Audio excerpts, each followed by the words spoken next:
they say it's not the destination, it's the journey. And the journey of 1,000 miles begins with a single step. And you know what? They're right.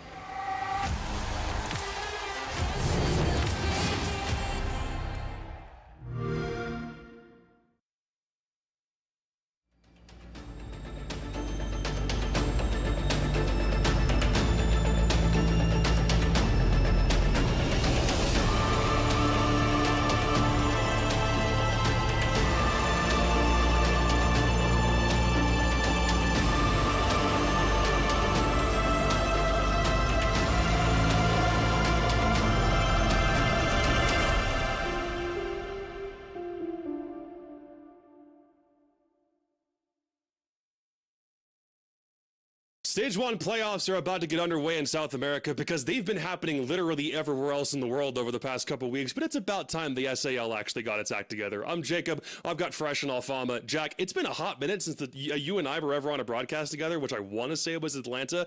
How have the last 2 years been for you? We literally haven't talked since then, ever, at any point ever. Holy, it's been a long time. It was Atlanta, wasn't it? Yeah, I've been good, mate. I've been good. How are you keeping? Making things work out ultimately. Good to see you ever too, spoke to Leo. Leo Can you before? believe? I'm just no. I was going to say somehow it's been 5 years of Leo and I dancing around one another, and then finally we end up on a broad. Dude, how have you and I avoided each other for this long? Seriously. Literally, I was supposed to be at Atlanta, and then I had a visa issues, and then that's why Fox replaced me. So that's why I didn't come. So basically, the last time you were avoiding me, not the other way around. We'll just clarify that. I would say that I guess the French embassy made it that I would avoid you. I think that's probably the right way to say about things. You had a connection with the French embassy. You're like, please just kill this now so we don't have to worry about this problem later. We solved it, though. It might have been almost 2 years since Atlanta, but we're about to bring everything back around full circle. South American playoffs are always interesting, except this time it's happening after most of the world has already been underway with their brackets, and lots of other leagues have already gotten to a point where their top 4, even top 3, is predominantly locked down. Asia and the rest of the APAC leagues are already well into theirs, and APAC North is going to get theirs starting up with tomorrow. But we do have to talk about what's happened in North America very briefly before we start on how everything in the SAL has gone. Before then, just for the 2 games that we have on deck for today, it's only 2 best of 3s for South America, whereas a lot of other leagues have front-loaded several different best of 3s over and over again. So for us, it's only 2 for the first round. NIP and Black Dragons open us up for the first one. Furia and Liquid will follow up right after, and then we'll get to NA's games once we're done with these 2 in South America. But Jack, I love both of these on paper because it feels like despite NIP and BD being 3 positions apart from one another, everyone within these 4 positions in Brazil did feel like they were pretty close to each other. Absolutely. It feels somewhat equally matched, I think, based on kind of the wider context of knowing some of the histories of the, the teams, the development, the journeys that they're on. I'm just so happy. I know, Leo, you're going to say you predicted it as well. We both predicted it. We thought that Liquid would have come in strong at the end of the stage. They've managed to sneak themselves into playoffs, and it feels right. As much as Liquid have had their troubles, the fact that they've got themselves to playoffs is, there's going to be a lot of fans very happy with that, and they just need to kick on now. Yeah, obviously you only have 6 spots in those playoffs, and you look at Brazil and you're like, we're missing Loud. But that's the reality of having a region that's dominating the rest of the world. Literally, you have amazing teams that are going to miss out on the playoffs. And if it took Loud to not be here for Liquid to be here, I don't know. I'm kind of happy about it because it would have been a shame to not see Nesk play in the playoffs. And obviously, I'm happy to see some new faces in the Black Dragons guys as well. But yeah, except from that, we've seen some teams that have been in a long time in playoffs in Brazil, almost every stage. So it's good to see some new faces as well. We're at a point where the South American League is so close. There are teams that managed to get into playoffs with losing records. Not just 1, 2 teams managed to get in right at the very end in both BD and Liquid with losing records. Whereas most other leagues, you would assume if you're able to just take the top 6 and take them into playoffs, they probably aren't quite that low for leagues that have 10 teams. But SAL's literally been about as close as you could have assumed it would be, and then Liquid managed to sneak in right at the very end. So everything for them has just been an absolute roller coaster. Let's talk about NA real fast, though, because I think we're still getting over a couple of those best of threes over the week, because some of them were insanely close. Some of them did not have to have the clutches that they did, but we just kept... I was watching in awe, Leo, especially seeing what Troy was able to do with Shopify Rebellion, catapulting them all the way into a potential grand final position. They are looking so good, and now they are within the top 3. Yeah, I think we've seen the real talent on the side of North America. I think it was a pity that we didn't get to see that, obviously, at Reload, because they were not there. But we already knew that the lineups on the side of the North American League had some amazing potential. I think Dark Zero for the whole season, all the way almost to the end, proved that they had the consistency, and that's maybe because they're getting carried by European players, just like Shopify Rebellion. Maybe there's a pattern in the best NA teams there. But for the rest of the teams, I have to say, looking at this bracket, you have to have a huge disappointment in M80, because they're not making it. They're out in playoffs, Jack. And absolutely. And also, to be fair, they got it to map 3 against Shopify Rebellion. They got it to 7-7, and they got it to a 5 versus 2. So in reality, M80 should have made it, should be going through, that same trajectory. But, nerves, pressure, it does weird and wonderful things in playoffs. And I think we saw that with it yesterday with M80 as well, because they looked nervous. It was more thrown rounds. And for a team that we expect to be going deep in playoffs and, qualifying to events, they've ultimately failed once again.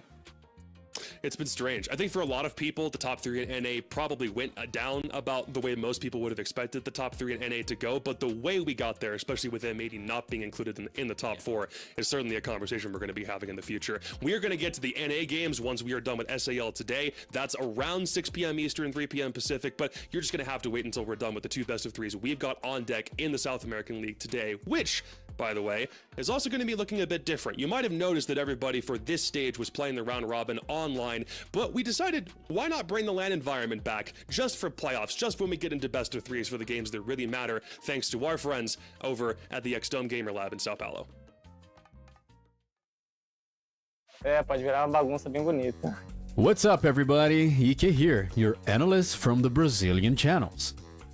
So, just like Muzi, you guys were definitely missing the LAN vibes. That beautiful moment when our pros square off face to face, trash talk a bit, and entertain us with those hilarious, sometimes offbeat reactions, right?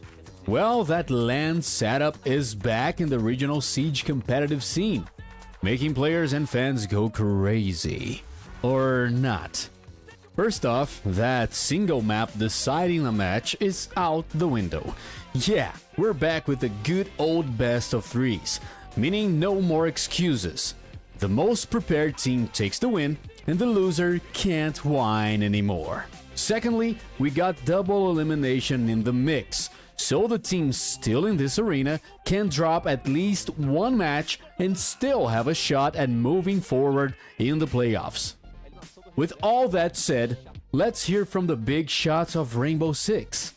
Did LAN return at least warm up the cold hearts of our cyber athletes? Pô, muito legal estar de volta no presencial aí, depois de um ano. Faz uma diferença muito grande de jogar online. Acho que é muito da hora você for jogar contra outro time, assim, olho no olho e tal. Tem aquela atmosfera diferente. Acho que tanto pra quem acompanha, tanto pra quem joga, assim, dá aquela adrenalina a mais. E, pô, bem legal. Acho que eu consigo ajudar a galera ainda, por mais que eu esteja parado com alguns insights, assim, de LAN e tudo. Muita saudade aí de jogar uma LANzinha. Vou falar a verdade, jogar de casa é bom, todo mundo curte jogar do seu conforto, mas, pô, jogar LANzinha, galera vendo, você gritando, batendo mãozinha, é maneiro. É 1000 vezes melhor do que jogar de casa. Tava com saudade de jogar online ali. É até bom, confortável, né? Jogar do office e tal, mas não traz aquele espírito de tipo, pô, hoje tem jogo, hoje é uma parada diferente. Tá todo dia ali no office, meio que cai na rotina. É importante aí pra gente voltar, né? Faz tempo que a gente não joga aí desde o Rio. É um presencial, de frente a frente com a galera. Acho que vai ser bem legal. Oh, nice call, Hertz. LAN back means we're getting back to Siege traditions. And you wanna know why? Furia's Star shared his thoughts on Reload, but the truth is, in regional champs, we haven't seen in-person matches since the Brazilian Premier Finals last December. If we talk sequential matchups, the last time players went face-to-face was September 2024 during the second split of the Brasileirão. Back then, the 6 teams that made the playoffs were Liquid, W7M, FaZe, E1, Furia, and NIP, a lineup that's almost the same as today. Which brings up some questions. How much does LAN actually change things? Are there teams that can really leverage it? Jogar presencialmente, dependendo das circunstâncias, é melhor, porque é tudo igual. Às vezes tem jogador que joga muito online e chega na LAN fica com medo. Então é muito melhor pra mim, porque principalmente é igual pra todo mundo, não tem muita diferença, não tem problema de, às vezes, PC, às vezes no online você consegue escutar mais porque você tá usando o fone. Então é todo mundo igual ali na LAN, todo mundo usando o Intra, é melhor. Não vou falar por todo mundo, mas assim, no nosso time, pelo menos o mental pra jogar tipo uma LAN é muito tranquilo. Ninguém afoba, ninguém fica com o mental mais baixo, ou tipo até a comunicação. Às vezes algum time tem uma comunicação mais baixa, o nosso não tem isso. Acho que de vantagem, acho que não tem muita coisa de vantagem. Talvez players que são mais antigos já estão acostumados contra players novos, mas geralmente quem vai aos playoffs, mano, já tá acostumado com presencial, então eu acredito que não vai ter muita vantagem não. Well, for sure, whether LAN gives you an edge or not, one thing's clear. It brings moments packed with that pure sportsmanship spirit, let's say. By the way, one of the legends who showed us what LAN is all about is back. I'm talking about the kid who kicked off this video, Muzi. Remember how he went all out celebrating in the first 2023 LCQ final, trying to psych out his opponents? So let's check out a clip of that iconic moment and see if Black Dragon's star has anything similar in mind for this playoff run. Eu acho que o hype ele pode vir de acordo com a partida, sim. É claro que não vão ser todos os mapas e todas as partidas, porque senão o coração não aguenta do homem, né? O homem tem que dar uma respirada, pô, uma relaxada. Mas acho que dependendo do teor da partida ali, pode dar uma bagunça, pode virar uma bagunça legal. Okay then, so hoping for a cool mess, to quote Muzi himself, I'll sign off here. Hope everyone at home gets hyped and goes wild. Peace out, squad. See you next time.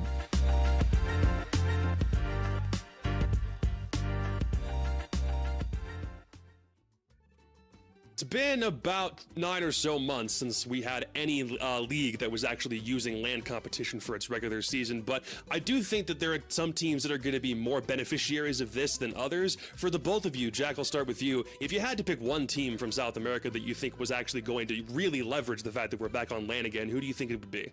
I'd be shocked if Leo disagreed with this. It's got to be Furia, right? I think, we've seen them be so inconsistent during league play, and we've seen them just dominate most lands that they play and attend as well. So that combined with the fact that we're into best of threes now, it really, in my opinion, it really will propel them further. Yeah, I would 100% agree. Like, it would be the exact same. I think also for one of the reasons that you trade comfort for hype when you're at LAN events, like you're not on your comfortable setup, you're not... Maybe one thing that was shocking me when I was playing at LAN is the colors of the screen. They're not the same, it may be dumb, but you're basically switching some of very important settings, but you're trading that for the hype, that being surrounded by your teammates. And also one thing that I think really helps Furia in general, really aggressive gameplay, right? You're playing on 0 ping, and the audio is lower. So you can get away with way more stuff that in online. And I think for both of these reasons as well, hype, audio being lower, being more aggressive, being able to abuse the lack of ping, I think for all of these reasons, for Furia, it really helps them. It does make me wonder if there's anybody who will get to LAN and realize I can't play in a dark room with the only light being my monitor and I can't be 6 inches away from it. And if that ends up throwing anybody off, or if the guys who are comfortable with LAN environments are just about to sweep them off their feet, because it's absolutely possible. And speaking of which, most of the guys on BD have not had the opportunity to play on LAN environments over the course of their careers. Some of them have been pretty good at it, one guy in particular, but most of NIP have been doing this for a lot longer and have had a lot more of those sorts of opportunities. And that is our first BO3 of the day, the first overall upper bracket semi that we have to get to is NIP and BD. And the last time they faced each other, it was really, really close. Like, Muzi is still looking for his first win against the club that he played for 5 years, but this time he's trying to get a win on LAN. They played back in play day 1 of the round robin. BD had a 5-1 defense half of 5 rounds straight, then they got it back to 6-2, then NIP won 6 rounds straight with 1 attack to take it into overtime, and now, Jack, suddenly they are the first best of 3 we have in playoffs. Yeah, absolutely. And if we go back to that first game as well, it was a crazy game, because I suppose the expectations for both of these teams were that they might challenge for playoffs all the way back into play day 1. and they played out one of the most nervous best of ones I think I've ever seen. There was clutches, it was late rounds, it was mistake ridden, being honest. And in the end, it was NIP that managed to just about get over the line, but it was a very close game. So I'm very excited to see how that transpires in the best of 3. Yeah, I'd be curious to check if you guys have the same take on this, but I feel like if you look at this bracket and you look at FaZe, W7, and Furia Liquid, that's the biggest names of Brazil. That's the teams that we always expect to be in playoffs. And then you have NIP and Black Dragons that are like the new faces. Although NIP was in playoffs last stage at the end of 2024, they're still a team that has struggled internationally or has not qualified internationally in years. And so you look at these two, and for me, across the stage, they're like my 2 biggest revelations. On one hand, because NIP dropped their captain and they're revamping the team around Cons, and on the other one, because Black Dragon literally put up a roster literally fresh from 4 different teams. And so for me, we're looking at like the 2 unexpected teams kinda making it to the playoffs, and they're lucky to face each other because at least one of them will advance and will have a real shot at making it and being invited at EWC. I mean, to be fair, it did feel like a FaZe were licking their lips when they saw the way that the bracket shook out, if only because they don't have to face one of the more known commodities in a Liquid or a Furia, depending on how the bracket goes. They get one of the quote-unquote newer teams, or some of the ones that had to do considerably more roster revamping that didn't have quite the same history. With NIP, with trying to get back in the saddle, so to speak, and BD, we had no idea what they were going to look like when the stage began. But one of them has got a date with FaZe Clan coming up. Let's dive into NIP real fast first. They were the 3rd place team. Really good record overall. They won 6 games, only dropped 3. They even finished in the top 2 for one day over the course of the round robin. Then they had a little scare near the end of the stage where they could have been eliminated on the last day, but Jack, they ultimately finished in 3rd, just 2 points behind FaZe. Yeah, I think so. I think NIP did about as expected, I would say. I think they beat the teams that quote-unquote are weaker than them, you know, the Lost, the ENX of the world. They also managed to beat Liquid, who were out of form at that point in time, and they've got a lot to like, particularly led by that man in the middle of your screen there, Fantasy, who's had a very, very solid stage when we see his stats coming up. But what I will say is that in reality, for NIP, is that their losses is what worried me in reality. The fact that they went 2-7 against W7M, 7-0 against FaZe, they lost quite heavily against Loud. These are all teams that are recent LAN experiences, and we've seen them at the 6 Invitationals and the Reloads of the world. Those losses are quite big. So for NIP, if they're going to find success in this playoffs bracket, they're going to be playing against top teams, and they need to pick it up. Yeah, honestly, looking at NIP, I think we've had the reality check, I think, the last few weeks. Because we looked at them, like you said, beating the lower tier teams, and then they faced the W7M and the FaZe, the 2 biggest teams of Brazil. And in a total of 16 rounds, they won only 2.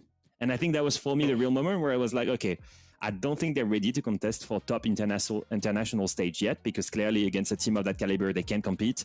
But is it enough for them still to still make it in the top 4 in Brazil? And I think, very similar to BD here, expected to be one of the weakest teams in these playoffs. On the back of Fantasy, this has been one of the top rated player the entire stage, and we've not seen his stats there, but he's had 20 entry kills. He's really stepped up the entirety of this stage, and I think maybe one of the best versions we've seen of this guy ever since he was called the new star of Brazil. I think for everybody that's been following anything to do with Brazil for a long time, coming into the SAL, you would have assumed W7M and FaZe were probably shoo-ins to be 1 and 2, almost regardless of how they got there. But for NIP to still be top 4 for most of the stage, even cracking into top 2 at one point, is still relatively impressive for a team that had to do some considerable retooling in the offseason. But sort of similar case for BD, because we did not know where they were going to place overall, and they still managed to get into playoffs, which to them is a phenomenal achievement. But they were kind of limping in there at the very end because they had several wins in a row. They were looking pretty solid, and then suddenly, Leo, that's a 4-game losing streak for BD over the course of their last couple of games, where it looked like they had an opportunity to get in there, but it's just not how things are going to turn out. So, best of 3 for NIP and Black Dragons up on deck. Let's get this sucker underway. Well, Tim, what a pleasure to have you by my side, or actually, if we're specific about this, I am by your side, because I stepped in to replace old Desi Wezzy. You did indeed, and it's a pleasure to have you here, Em. Of course, as always, we don't get too many chances to share the mics together, but it's always a joy when we do, and hopefully this game's going to be a joy as well. Black Dragons NIP underway on layer, and I've got a feeling this is going to be a close one. When they played in the regular season, it went to overtime. It was 8-6 NIP. They got the win. Each half was 5-1 halves, so they really went at each other. Well, we'll see how it starts to shake out, and it's a fight on Rocket stairs immediately. Makina is removed. No more Deimos, and that's quite a powerful removal when you're looking at all the soft that can sort of get you up underneath this site itself. The pressure here towards Rocket. They're holding on to rafters for now. And Wizard did take a lot of damage, but being able to get out of there, it's a very awkward position to have to push up into, as proven by the Deimos who suffered on the other side. Building time, buying as much as they want. Pino can play this. I mean, at this point, they're getting the taste of the pressure. They're not really going to utilize those, try and stop any of this approach. Otherwise, it's just sitting, waiting, wanting to swing. Another smoke canister gone, and they deep dived themselves further there, Tim. They really want to take this fight here. Waiting for somebody to try and appear somewhere. Looking to get some control here. Pino's going to step out and manage to find himself one with the shotty. NIP looking solid on the defense so far. 5 versus 2. Rare manages to get the first for Black Dragons. Will it be the last? No. Muzi comes in and manages to find another. A real flurry of kills in the early round, but the first 2 minutes here, there's still a minute left on the clock. Rare has a little look at putting the diffuser down, but it's not going to work out. Fantasy manages to find that kill, and right now, you feel like it's a matter of time until NIP wrap up the first, but with Muzi on the board, you just never know him. No, I think that's always it, really. We know the sort of history of a lot of these players, but you're up against Fantasy, you're up against Hates, and you're up against big challenge. 40 seconds, plenty of time. Oh, we'll see none of it, though, as Hates takes the swing, gets rid of Muzi, and gets them off to a strong start there. It was sort of built up. Obviously, they got that early first engagement. They got it very clean as well. If you think about if they hadn't, and that was a 1 versus 1 or a 2 versus 2 at the end, you potentially have a very different round on your hands. Yeah, you certainly do. I think Black Dragons need to be careful that they're not out of this one before they have a chance to get into it. Definitely winning some of these earlier rounds is going to be a big help for them. They don't want to go down the road they did last time. Like I said, it was 5-1 in either direction. It's not something they want to have to chase back on there. I don't think it's certainly not, we're 1 round in. It's not the end of the world yet, of course. Yeah, I think I get the feeling with NIP at the minute that the chances against them are going to be kind of few and far between. We've seen a real resurgence from them this stage. Of course, lots of up and down performances, and in fairness, more down for NIP. The last time we saw the reality, the last time, this is NIP. The NIP, the last time we saw them at an international event was SI24. Like that's crazy when you think, this is an SI winning team from 2021. Like, they've had some unreal years, and then the last year or so, it just seemed like the wheels came off a bit, but they must have found themselves a good mechanic, because they're back on track. It's like a really, really strange way of looking at NIP's most recent season. Is they were able to get themselves to this point. They were able to sort of, keep fighting and push towards this playoff situation, towards those very precious SI points at the end of it. And then you look at the results, and it's sort of like really mixed bag, right? They got absolutely taken to task by both FaZe and W7M. It was a 7-0 against FaZe, and then a 7-2 against W7M. They were just obliterated back-to-back, unfortunately, as well. Then they were able to just get themselves up on the final day against 9Z, but, you're looking at long, drawn-out games against Loud, against Loss, against, even the original, as you said about this, against Black Dragons. They've just not had an identity of a team that hits international stages consistently, or hits SI consistently, which is a very strange thing to say about a team that you and I have been in the room when they have won SI in a very different form, obviously, but still, that history is something that you don't shy away from world-beating teams. No, absolutely not. Absolutely not. And they seem to have certainly got themselves back on top. We've talked about fantasy at length over the years as well. Such an exciting prospect to probably a couple of years ago now, and then has gone through that lull with NIP as well, got picked up by NIP and has had a kind of a quiet start there, but we're starting to see Fantasy come into his own a little bit more again now as well, I think, and hopefully, you know, he's going to be back to his brilliant best over the next couple of years, and something else that we can enjoy. And Fantasy always feels for me like the sort of player that NIP can build a team around realistically. He's just, you know, he's such a talent when he gets going. And sometimes you just got to keep a little bit of a tight leash on him. I think, you know, he is one of those players. I think of maybe somebody, I'd maybe compare him to somebody like Mowgli in Europe. You know, if we've got any viewers maybe a bit more familiar with EML. Fantastic gunner, huge talent in the game, you know, and sometimes just gets a little bit crazy, a little bit out, and it's like, you know, gets caught out on their own or something like that. And you know, when they reined in and harnessed a little bit more, absolutely deadly. And we've been seeing that from Mowgli through this stage, and I think a bit more of that from Fantasy as well. So I think it's also, I guess, on the other side of that, when you're looking at the sort of positions of some of these players and the transfers that we've had recently, it's been very individual transfers around a lot of these teams. Black Dragon's obviously getting Flastry from, you know, a roster that became Loud that has struggled when they got on to sort of play without Flastry. They've found new ground, they found new places. We sort of get a taste of the board here. NIP, now I think they jumped 3 places on that final play day, but just the cross section of these sort of results, those 2 losses from NIP there, that was to the 2 teams above them. So it's not as bad as it looks, but they were also pretty bad losses. It was, you know, 2 rounds over 2 games, and you don't want that much of a divide between your 3rd place and your 2nd and your 1st place, even though there's that separation, but because eventually they'll have to fight each other. And just look at the round difference there, Tim, at the top 2 versus everybody else. It tells a story, doesn't it? It really does tell a story.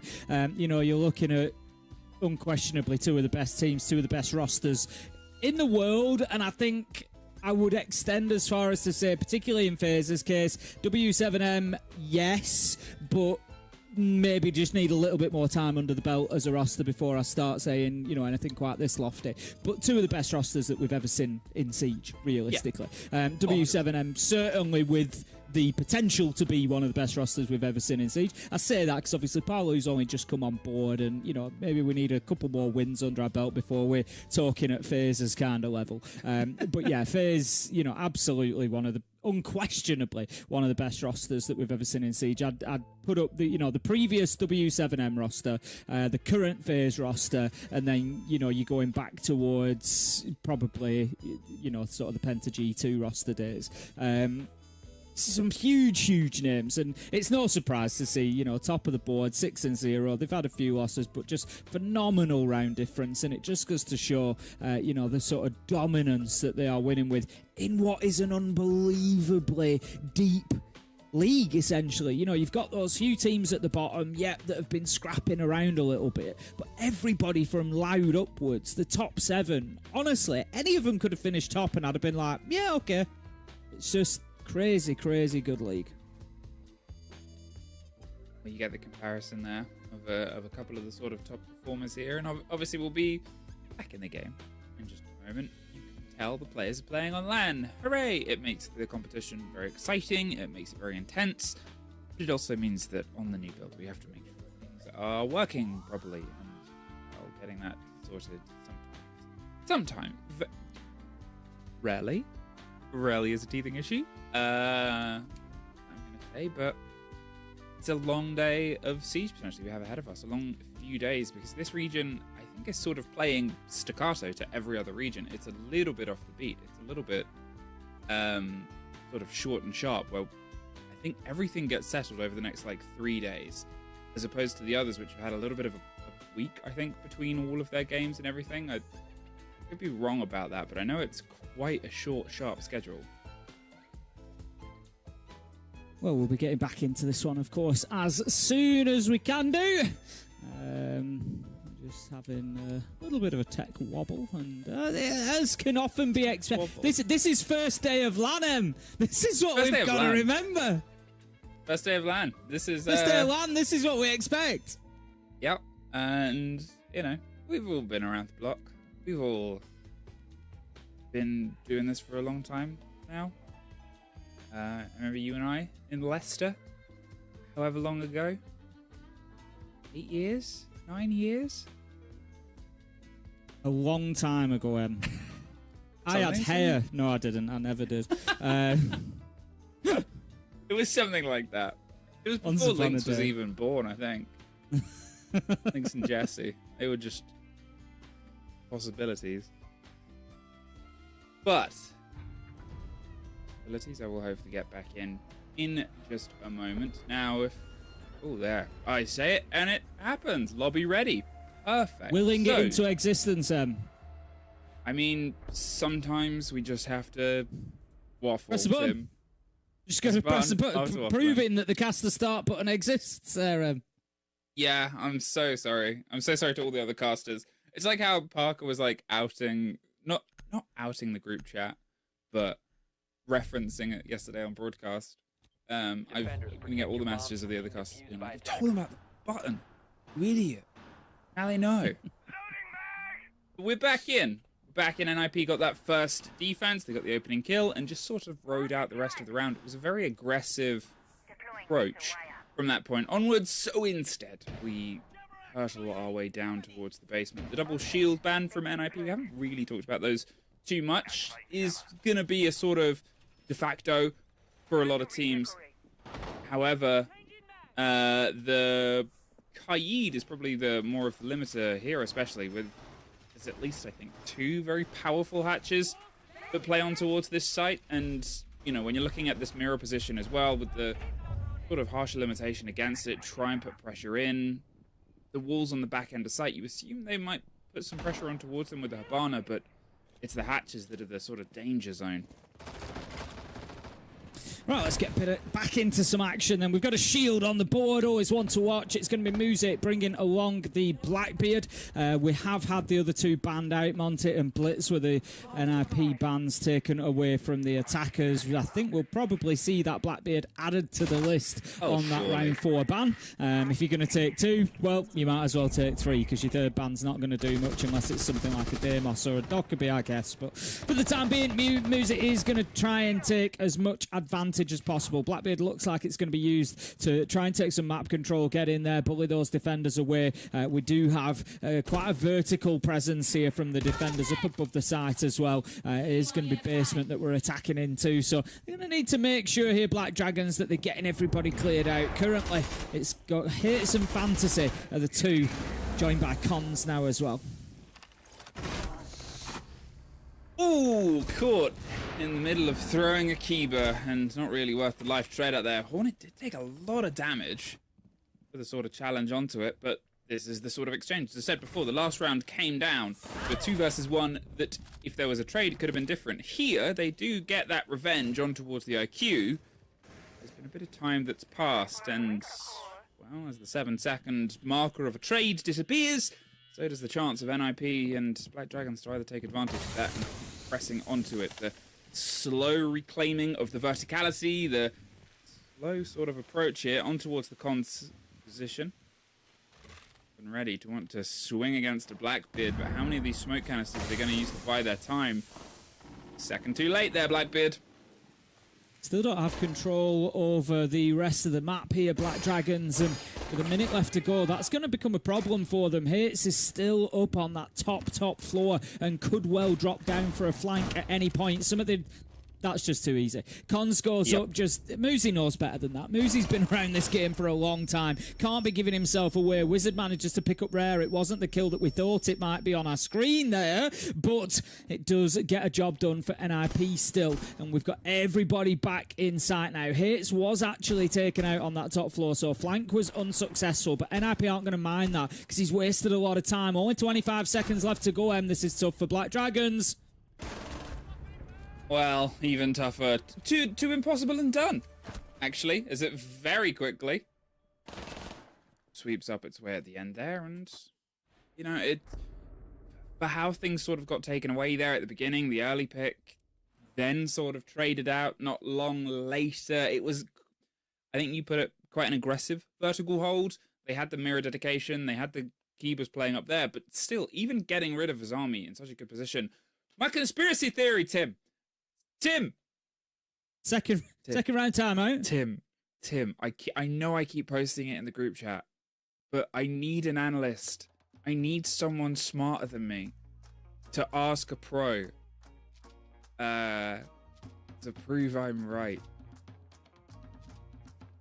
So the theory you've got my theory is that we're seeing a lot of second round timeouts, and you feel that it's to do with the new banning system. Entirely driven by the new banning system, because right, and it's sort of this argument of what is comfortable in a game of Siege, and at what point are things comfortable to do in a game of Siege, right? And obviously with the new banning system, from the jump in the old series, you had the whole system ahead of you. You had the entire game put forward ahead of you, right? And you just played it out. And at some point, you would use only a singular bit of momentum to change and shift your phase of whether you're going to do it. Now you have 4 different moments of momentum. You have the first 3 rounds, the second 3, third 3. We've got 4 quarters, essentially. So you have to think about, okay, can we have the biggest impact in the quarter? Think of it like a runner in some regard. This is my conspiracy theory. This could all be wrong, but I'm going to go into it because I have an opportunity to. You could have it in the second half, but then you risk the game getting a little bit away from you. Some teams do, depending on if they go 2 down or whatever. But here, they have the opportunity to talk about, A, what they could do here to just try and beat this current set of bans, and then also extend it into the second half. And the coach can have an absolutely positive impact on that, which they couldn't before. You could discuss the bans in sort of, you know, in a lab and work things out, but they get an active thing of just looking and going, oh, there's a hole. Let's exploit this hole for the 1 free round and then try and put the pressure onto this instead. I don't know. Just hear me out, everybody. I'm right. I've heard you, Ed. I've heard all that I need to hear. I'm with you. Yeah. And I'll back you.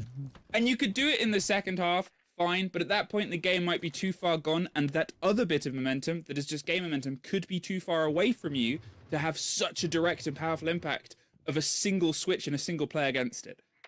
Anyway, that's my piece. Analysts are wonderful, wonderful big brains on the desk who are ex-pro players or ex-coaches and analysts. They could be the ones to verify this stuff. I'm just play-by-play, and I do my best. We're going to get excited every single time we see a round 2 timeout. But round 3 is underway. NIP 2-0 up. They're going to be taking the mid-floor site this time. Let's have a look at how many they've got on the top floor. It's 1, 2, 3, 4 that are holding on above. Another aggressive vertical hold from NIP that Black Dragons need to break down. We have seen successful plants when you've got numbers stacked on the top floor, but they don't have the utility. You'd normally see Yings, Smokes, Sens in there to create that space, to create that lack of visibility for those top floor defenders. This is far too easy. Fantasy manages to pick up Machina there. The trade is going to come too late. Rare manages to get the kill. 4 versus 4. NIP still holding on from above.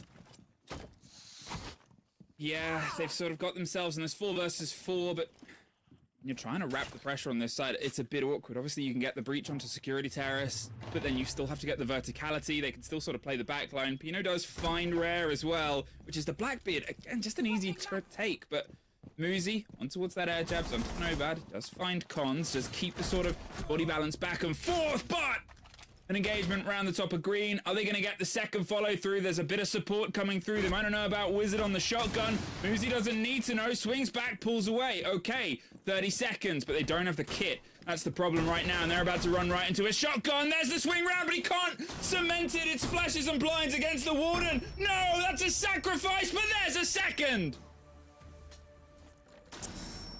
Well, there we go. Another round for NIP. Looking pretty comfortable at the minute. That's going to be the full rotation for them. 3-0.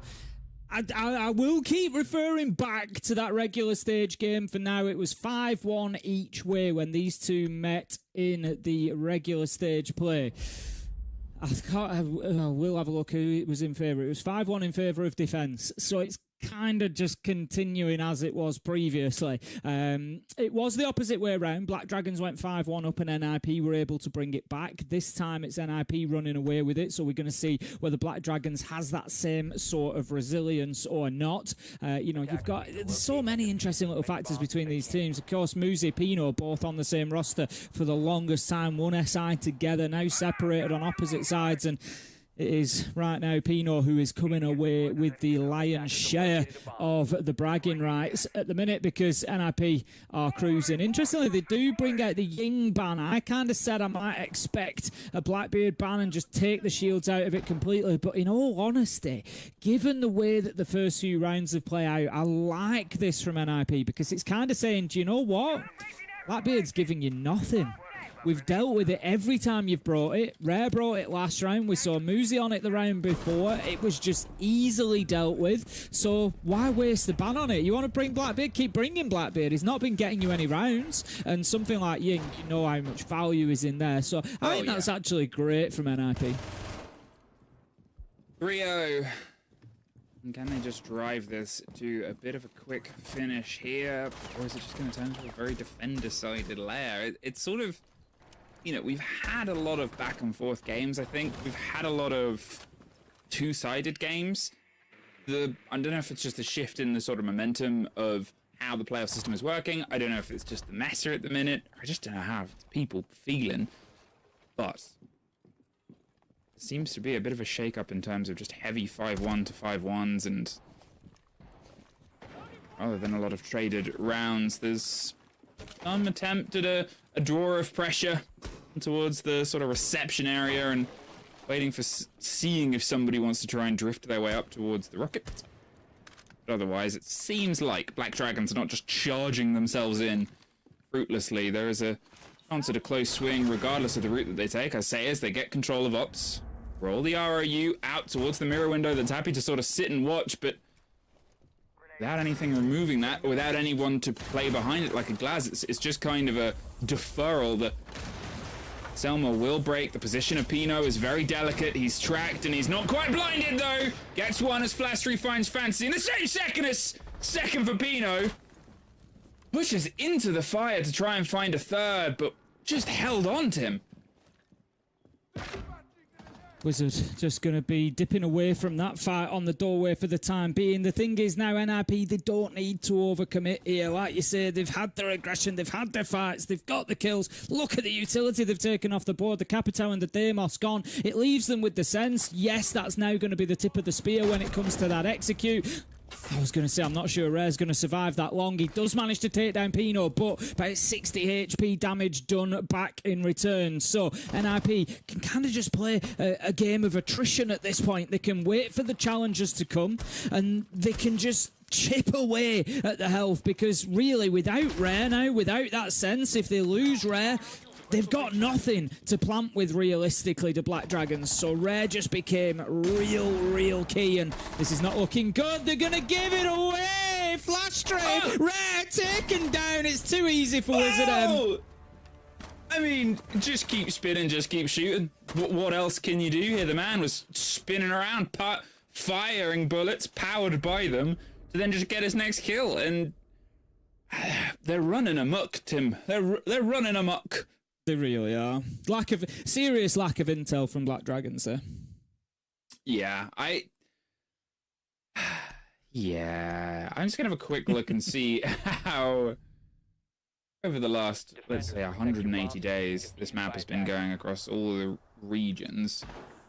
Because there's a solid level to the performance of it. You can see that Black Dragons are trying a couple of different things, right? They're trying to fast spring, trying to slow, going for the vertical, not going for the vertical. They've sort of moved around, but all of it, I would say, has never pressured the back line of the site. The closest we got towards pressure onto the site was when an RIU gadget rolled its way across there in that round. And that's about it. And, even on the sort of tertiary, it feels like Black Dragons are maybe focusing on too much of this. It's a big map. There's a lot of space, a lot of jobs, and a lot you have to do. And I think Black Dragons are getting a little bit lost in all of the different jobs they've got to find. I don't know. Maybe more conspiracy theories. Yeah, I don't think so. Fantasy's going to be ringing on the score posts.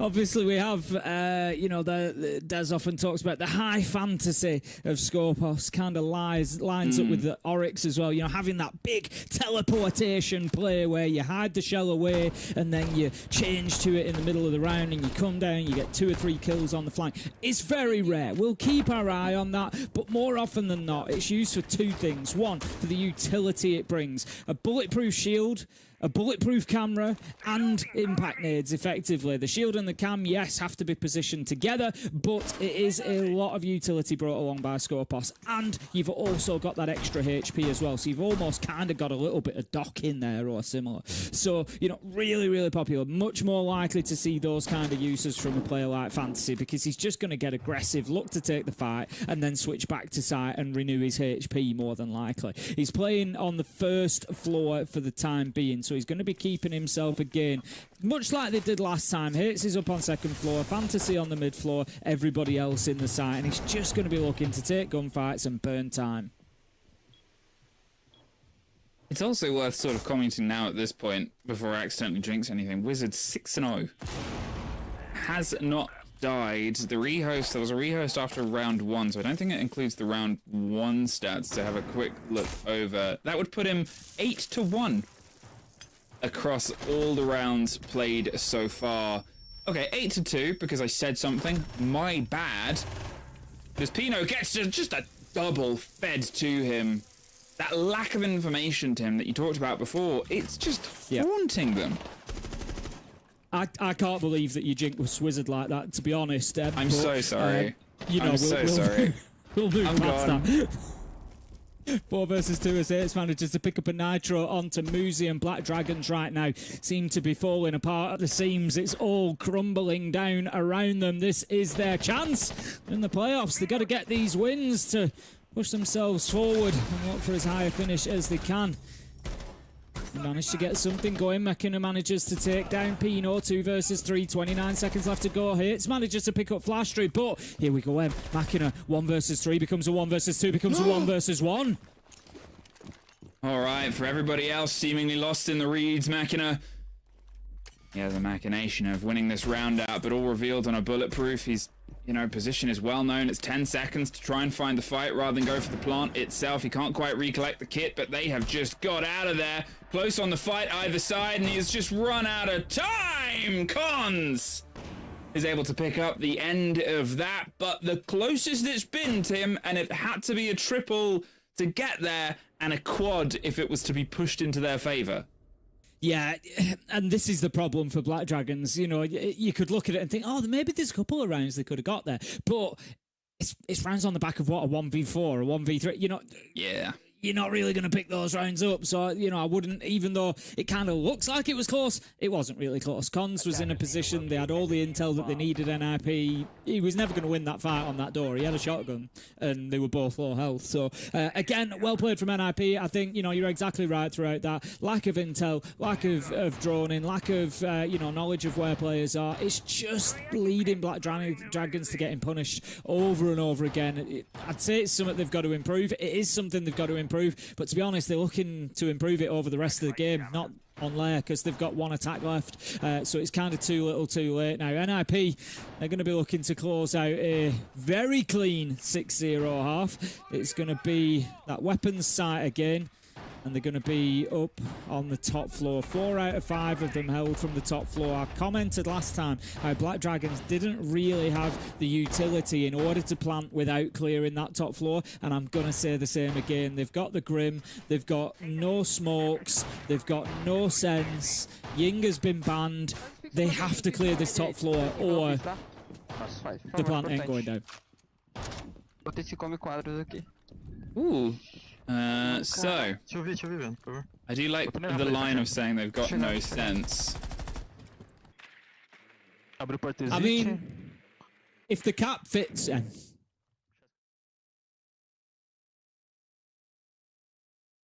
So, getting the wall open now, the Maverick Just burning a couple of lines directly on the security itself. Obviously, as I said, we haven't really seen a huge amount of pressure on towards the side itself, but here's that vertical pressure you talked about, just the swing round. They've already lost Hornet, and there's the cover, though. Picked up two, driven behind the mirror window.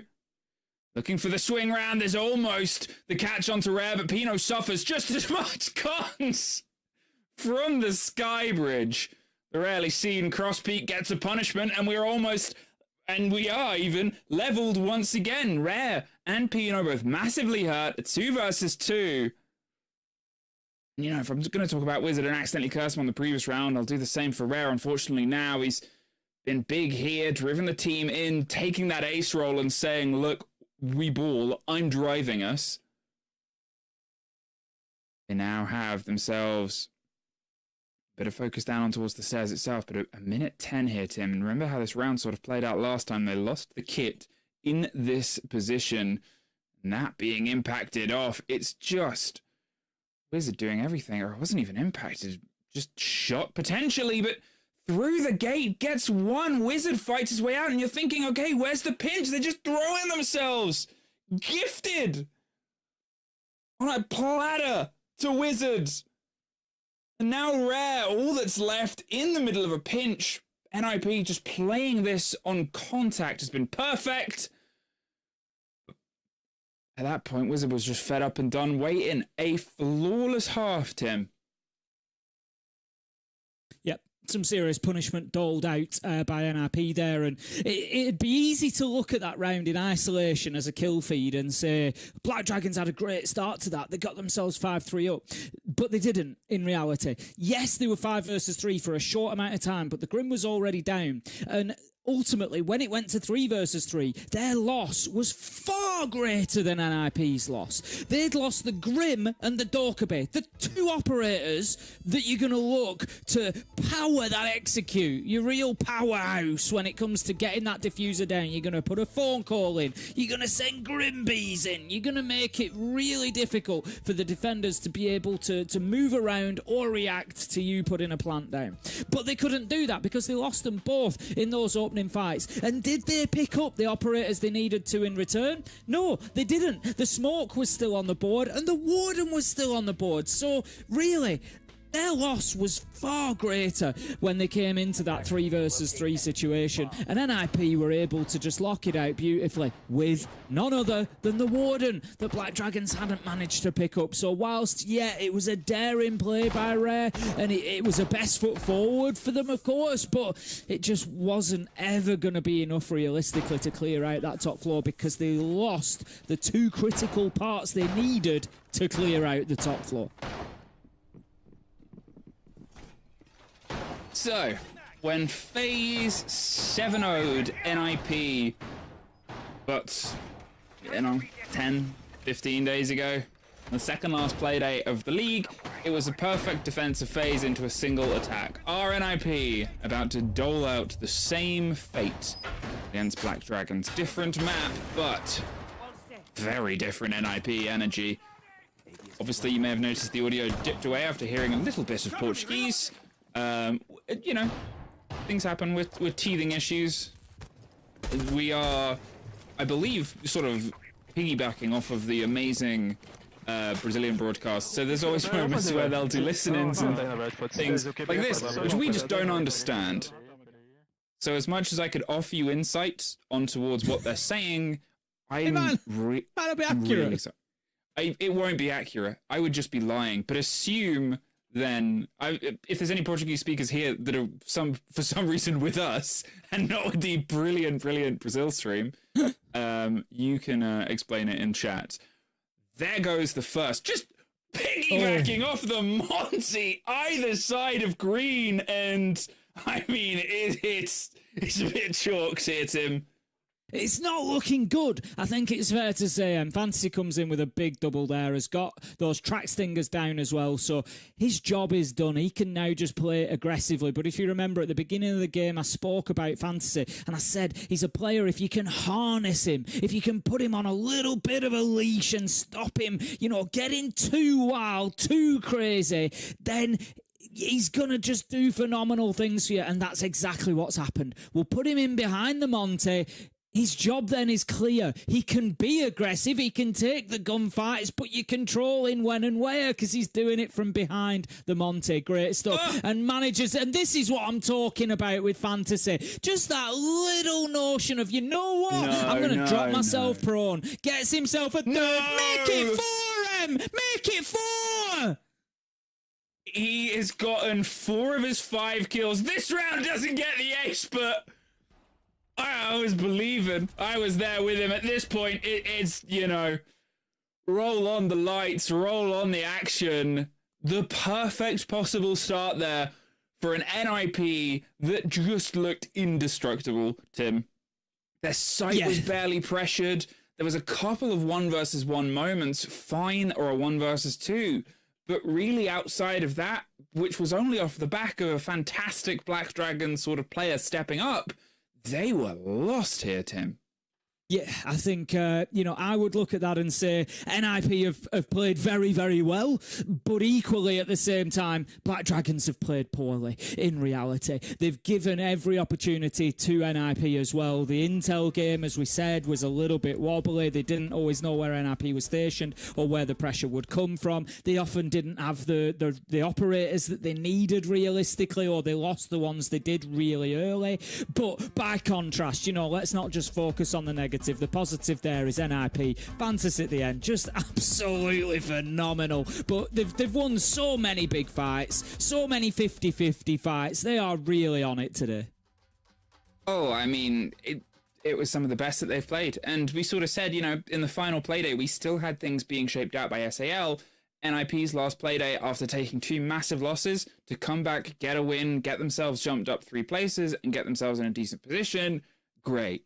This, even better, is that sort of situation there, right? And we've seen this team sort of get stronger and stronger and better, which is the perfect time to, because, you know, their line of success, their separation between those, you know, very precious SI points. You get first in this seed, you get yourself pretty much guaranteed at SI. So, without further ado, let's throw it over to our desk to see what they think about it.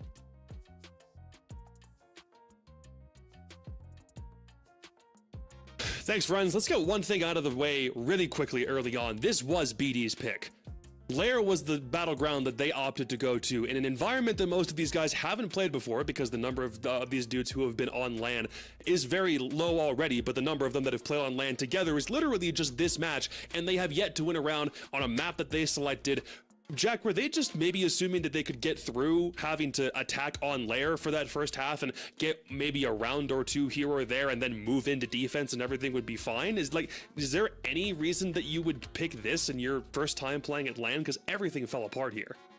I honestly think, I genuinely think, like, they have not put in a performance that they would normally do on Lair in terms of scrims, maybe even in terms of online play. You know, obviously we've not seen them across the stage play this map, but what I would say for Black Dragons is the one big asset that they had going for them across the whole stage was their team play. They were one coherent unit at all points. Now look at these highlights. Tell me if this looks like one coherent unit for you. No, it doesn't. And what that says to me is the reality of the occasion, the reality of the fact that it's playoffs, it's at LAN. I think maybe it all just got to them.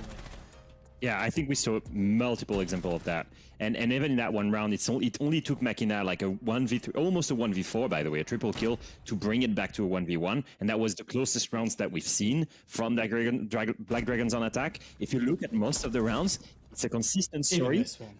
Even this one. So look at that pick. It's a 1-by-1-by-1. Look at that other pick. Again, a Bandit is coming in without trade potential. Again, look after this. Jagger picks in, no trade potential either. So every single round, whether it was on attack or in defense, we saw Black Dragons with a game plan. But the problem is that the execution of the game plan was not a team. It was literally individuals taking gunfights 1 by 1. And on the side of NIP, the guys were just ready. You had a Warden getting a double kill in the round 2. You had a Warden getting a triple kill in that main stairs on the round 3. You had the Mira getting a double kill in the basement. It just keeps happening because you're offering good players a situation where they can get away in a strong position. So I think that map is to completely forget about. And now we're going to head to the second one. That's going to be Cafe. They're going to start in defense. They can have a breather, reset mentally, and completely forget about a first game in a LAN environment, I will say, that probably didn't help them as a younger team. For trying to find silver linings, they did open up 4 rounds with the entry pick, but then weren't able to do anything with those conversions overall. The 2 times that IP were able to get the entry pick in rounds 1 and 3, they had it all down. They set the tone very early on, and there was nothing that BD could do overall. And even on the 1 round on defense, you'd think on layer you'd be able to put something together, and then Fantasy does what Fantasy does in the exact worst moment for Black Dragons, and the entire thing is done within about a half hour, tech pause notwithstanding. So we have to get into a map 2 situation now that, I mean, actually, you know what? Back up. Lair was not a map that either team had played in the best of ones. They had not done anything with it so far.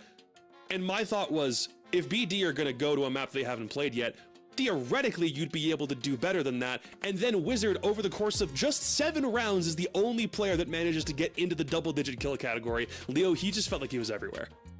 Yeah, the recent pickup, right? The famous minus Lexing plus Lexing, but with Wizard, because we had seen this guy play with an IP, and then he left for a year and then came back. And I think he's been looking stellar the entire season. I think he was a good addition to the team. They knew who they were getting as well, which is not always the case when you make a roster change. Coming into this, he's proving his experience, right? Comes into LAN, straight up 6 KD, drops double digits, and he was the main stakeholder. You're gonna see here on the right of your screen. He main Warden in defense, and in the front line on defense to hold these key positions and getting flash and getting double or triple kills. And that's why he was the most important player in this 6-0 defender split.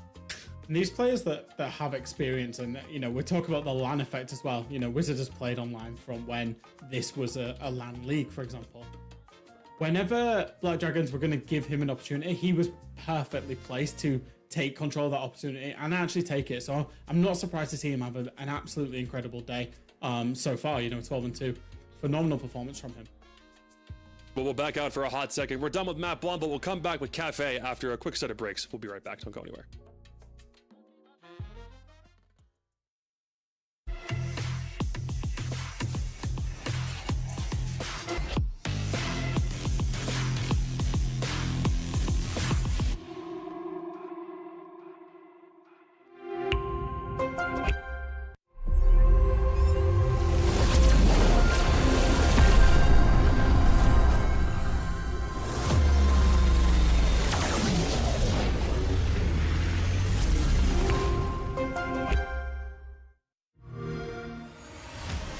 You know how they say, it's not the destination, it's the journey?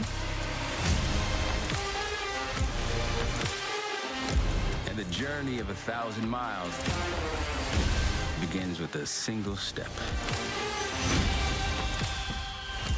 And you know what? They're right.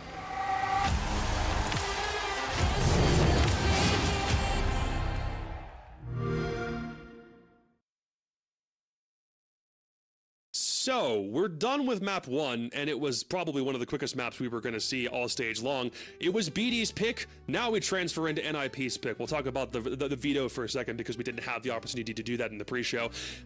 Obviously, Black Dragon's Gambit did not pay off, but now NIP have to go to Cafe. It's a map they've already played before during the regular season. They've won on it before, twice in fact. BD played it 3 times, yet have only won it once of those 3, even though their last 2 losses on it were relatively close overall. Jack, do you think they have a better chance on Cafe, or do NIP have their number because they have yet to lose on it? Yeah, I think obviously losing your map pick in the best of 3 is never the best because you then have to go into your opponent's map pick. Your map pick is the one that you're meant to win. I think NIP have clearly picked Cafe because they're a very, very big fan of this map and they've seen Black Dragon lose on it recently, you know, in terms of they lost it to loss just in the final play day. So I actually think for Black Dragons, the only thing realistically is the defense side. When they're on their defense side is getting out in front, getting aggressive, getting confident and trying to find some kind of foothold in this match, Leo. Yeah, because if you look at the map performance, you've said it before, right? It's not been looking too bad, but not been looking too good either. Losing it to Lost on Furia, okay, but their only victory was against ENX, one of the lower tier team here in Brazil, and they haven't struggled. It was all the way in overtime. So for me, what's the biggest weak point that we see from this team on Lair right now? We see no coordination, no team play whatsoever, individualism everywhere. The best way to reset is to go on a different sided map like Cafe, start defense, and bring back the comments, bring back the team play, the mini plays. And, well, they start attack. They start attack. On the NIP peak. Okay. Yes, they chose attack. That's gotta be a weird one. That's gotta be a weird one. I just don't get it. I mean, look, to me, it's already weird because the way the first half on Lair went so abhorrently wrong for them, but it does still beg the question, at least to me, Leo, correct me if I'm wrong, get the harder side out of the way first, even though Cafe is probably, it's not nearly as defender-sided as Lair could theoretically be construed these days. Do you just want to get attack on Cafe done and over with before moving on to a more solid side? Is there any truth to that statement? If you're an experienced team on LAN and you know your teammates really well, yeah, why not? You've just not won a single round in this matchup, and you're gonna start on one of the hardest side out of any map in a map pool, and you're trying to fuel your confidence back. I just don't get it. I don't think it's the right play, honestly. I think it was a weird one. Tim, you were there back when NIP and BD played all the way on Playday 1, right? It was you were in the call for that. That was an 8-6 or 8-7 game and went all the way down to the wire. It was way close, and then we got a 7-0. So how in the world is it to you just as simple as the fact that we're on land that means that both games are so different, or what in your opinion do you think is the difference between those two? I don't think it's down to LAN. I think it's down to the map. I think, the close game that we had was on Clubhouse, and we've said it a million times if we've said it once. Everybody should be able to play Clubhouse, at least to a basic standard. I think Black Dragons have just got completely caught out on Lair. They haven't played as well as we've seen them play through the stage either. That hasn't helped. But yeah, I think that's been a tough one. But I also think the guys are right. Going into Cafe on attack, this is not going to get any easier for them. Yeah, I'm not getting a great feeling from this one. Emmy, can you echo the same sentiments of the desk being worried about the attack first pick? Swing for the fences, baby. I'm gonna be full glass of copium. Just send it. I want a game. I don't want. We've had so many 2-0 series across all the regions in these playoffs. We've had absolute destruction in some games, and then we've had some absolute banger series. I want the middle ground. I want one that starts easy and gets heated and hard, because those are like the best series. Where better to start than a 7-0? She says, fully copiumed up. I still figure it's possible. Leo, I looked at this BD team and figured that because of the fire they came into the stage with, that they were going to be able to put on a better performance. Now it's a 5-map losing streak. How do you bounce back out of that at this point?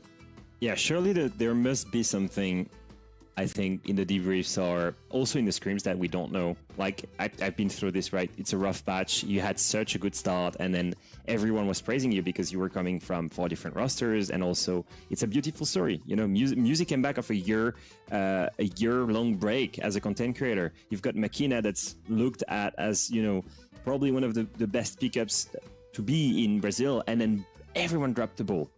And my biggest problem right now is that I do not see a leadership figure stand up. I do not see an experienced figure stand up and find a solution for this team.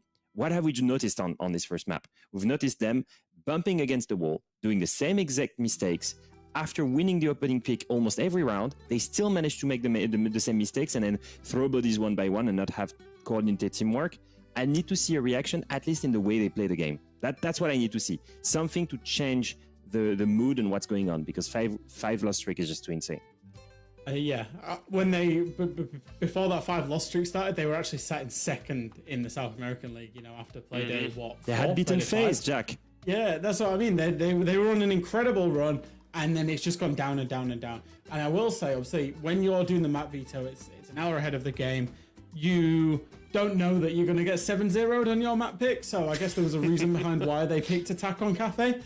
In the context of it now, it certainly looks a little bit difficult. And that's where we were hoping that they would, have a defense half, be able to get a foothold in the map. But, it really is, I would say, a big risk of a snowball. I know Emmy's got that copium, but attacking Cafe, I just want a series. 7-0'd, I don't know. That is a very, very hard task, because you want your entries to get in the building. You want them to make the confident plays. They've literally just been 7-0'd on the last map. That was your map pick. I don't know. I feel like confidence is going to be very much in the dumps for BD right now. The weird thing is, over the course of just the round robin, BD were able to keep their map pool to just 4. They only played 4, which is already like impressive as is. NIP had managed to spread their pool around to 7 different maps and then added Lair when neither team had played it, so now they're up to 8. We talked about it a little bit off screen before broadcast. It felt like the map pool for NIP was substantially better, also considering they were able to get to top 3. It felt like everything was just kind of going right for them. Tim, I don't know about you, but I feel like because NIP have been able to spread the load around, it's weird that we're going to a map that now both teams have been able to play more than once, because if NIP have been able to play several maps without too many repeats, now they go to Cafe that they've played twice and won twice, but BD have now also played 3 times, but they've only won it once. So now everyone's going to have plenty of film on everybody else.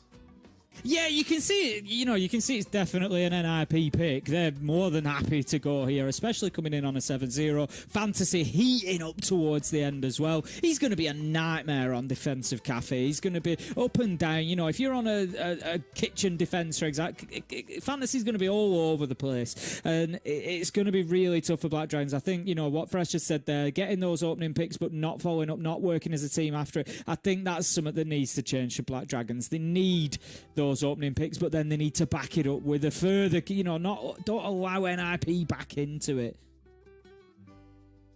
Is it just as simple as starting with 1 round, Emmy? If they're able to get 1, can we just say that that's the starting point and then see if they can't find more progress from there? There's a famous saying that I think Laxing came up with, which is the journey of 1,000 miles starts with a single step. And that's 1 round. Maybe that's one came round. up with that, yeah? Come up with that. I think so. So and it just, it's got to start somewhere. So why not 1 round at a time? Cool. I googled it. Definitely wasn't him, but that's okay.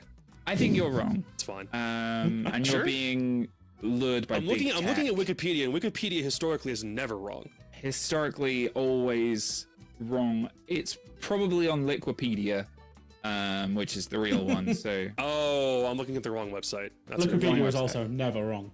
Never. That's on me. I should check my sources before I say things out loud on broadcast. You're right. Yeah, but I mean, it's also it's they also have to throw themselves into it full confidence. It's the Leo quote, Alfama from the window to the wall. From his famous song, that they need to just get themselves thrown into this. Well, we'll get ourselves thrown into this one. There's still a chance for Black Dragons to get back into this one, but Nip looked really strong on map 1. Let's see if they can take their own pick here. Did you know, Tim, that Leo wrote that song? I didn't know that Leo was a lyricist, but it wouldn't surprise me in the slightest. He is a man of many, many talents. Let's see. If Black Dragons can find a talent or 2, they're certainly going to need them off the way that Lair went. It was a tough one. I think we were just going through bans there. It looks like we might have just backslid a little bit into a tech issue, so we'll get into this one as soon as we can do, of course. But yeah, for anybody joining us, it was Lair last. I'm surprised. I'll be honest, I'm very surprised that Black Dragons picked Lair, given how they played on it. I genuinely would have expected more from them. It was 7-0 to NIP. Black Dragons really struggled to work as a team and to function on there as an attacking side. Really, as I was saying at the time, I felt like they had a lot of the sort of operators I would expect were kind of missing, or the functionality that they would need for some of the attacks, and they were certainly sending high risk operators into battlegrounds, essentially. Operators that Grim and Dork could be in you go. These are operators that they really need those abilities throughout the entirety of the round. So I think all round it's just for Black Dragon, shake it off, back in you go. They are sharper than that. We've seen them perform better through the stage. I think going back to a quote-unquote older map in Cafe rather than being on Lair, I think whilst NIP are the better team there historically results-wise, I think we will at least see a better, sharper performance out of Black Dragons, because they should all know what they're doing on Cafe. So there's a very quick rehost, as you said. There was a little bit of a step backwards, and we're stepping forwards again, a step at a time, baby. My worry, I suppose, is obviously they got 7-0'd. That's a worry, but that's an obvious worry. Is they're coming into a map that is a lot smaller, but is a very intricate map. Dostoevsky, you have to be very sharp on your trade games and very sharp on your drone games and your awareness of where the defenders like to be, where they're pushing up, where they're rotating, if they're in pillar, if they have... There's a lot of cross angles that if people have them locked down, you can't enter onto, you know, you can't drop down a hatch because someone might be on brown stairs, right? You can't just throw yourselves around a corner bottom white because someone might be hiding in a Christmas tree. That is just a consistent about this map. And if Black Dragons make it sort of expectations of where NIP are, or don't improve those two aspects, which were their weakest aspects at the last map, this could be a dangerous one. It could be one of those games that we see over before it really begins. It's just one of those games. And everybody else are hoping for a better performance out of Black Dragons here. Let's at least really make a map out of this one. Even if they don't get themselves back into a 3-map series, just at least make it competitive on this one, because there are going to be more games for them to play. Yes, if they lose here, they then drop into the lower bracket games. So they need to take something out of this, and obviously there's very little to take out of there other than don't play it next time probably. But yeah, take something out of this one way or another. Like you said, swing for the fences, just go in and just make sure you don't leave anything behind. Just give everything, see what you can get out of it. Well, we roll into, I've heard it's Jesse J. Chick's favorite part of the day, which is the operator ban phase. Really needs more exciting days. And we are instantly off to a double shield. Yes, once again. The swing round here is how it goes. Am I crazy, Tim? What were we talking about on the starting halves? Who's on attack, who's on defense? Yeah, I thought Black Dragons were starting on the attack. It may have Do been. we just we'll have to get that double checked. It undo- may well be that it was incorrect on the Just one of those days. the map veto that we had. So we'll get that double checked. But we will work on the assumption that the game. I mean, is correct they are as it playing, stands. so I think if it was wrong in the game, somebody would say something. Oh well. Hey, listen. This is why we have Hopium. Now, you might be thinking, hey, maybe the analysts were wrong. They weren't. On our sheet, it was correct, and it was swapped over. That's fine. But I think it was because I had Hopium and belief, and so much belief that they swapped it. That is obviously not true. We don't have any control of this. I'm just trying to fill time. Black Dragons will start on their defense, Tim. That's much better news. It is if you're a Black Dragons fan, given the way that Leia went. I think, yeah, a side swap is going to be, just about perfect for them. I know they didn't win their defense. There we go. Getting aggressive. This is what we want to see from Black Dragons. Don't let NIP settle into this one. 7-0. They ran through it in quick time. Put them on the back foot here. Let them know that they're in for a game. It's not going to be so straightforward. And, who better to do that with than Fantasy? Down to such low HP. Isn't going to be able to play aggressively now. He's also got both nades and stuns in pocket with playing on striker. So not something you want to be losing to soon. Plenty of utility there. Already down to 5 drones as well, 50 seconds in. So Black Dragons are already doing a better job than they were on there. There we go. Rare manages to find cons. I mean, it's a strong opening. They get rid of one. Fantasy's out as well. They almost had 2 from that sort of switch, that sort of moment. Imagine a 5 versus 3. What a strong, perfect start that would have been for Black Dragons. But I'm sure they'll be happy to get rid of the Lion, control that sort of play space, control the chance of the pressure. We've had a conversation recently about how that Pixel Shield has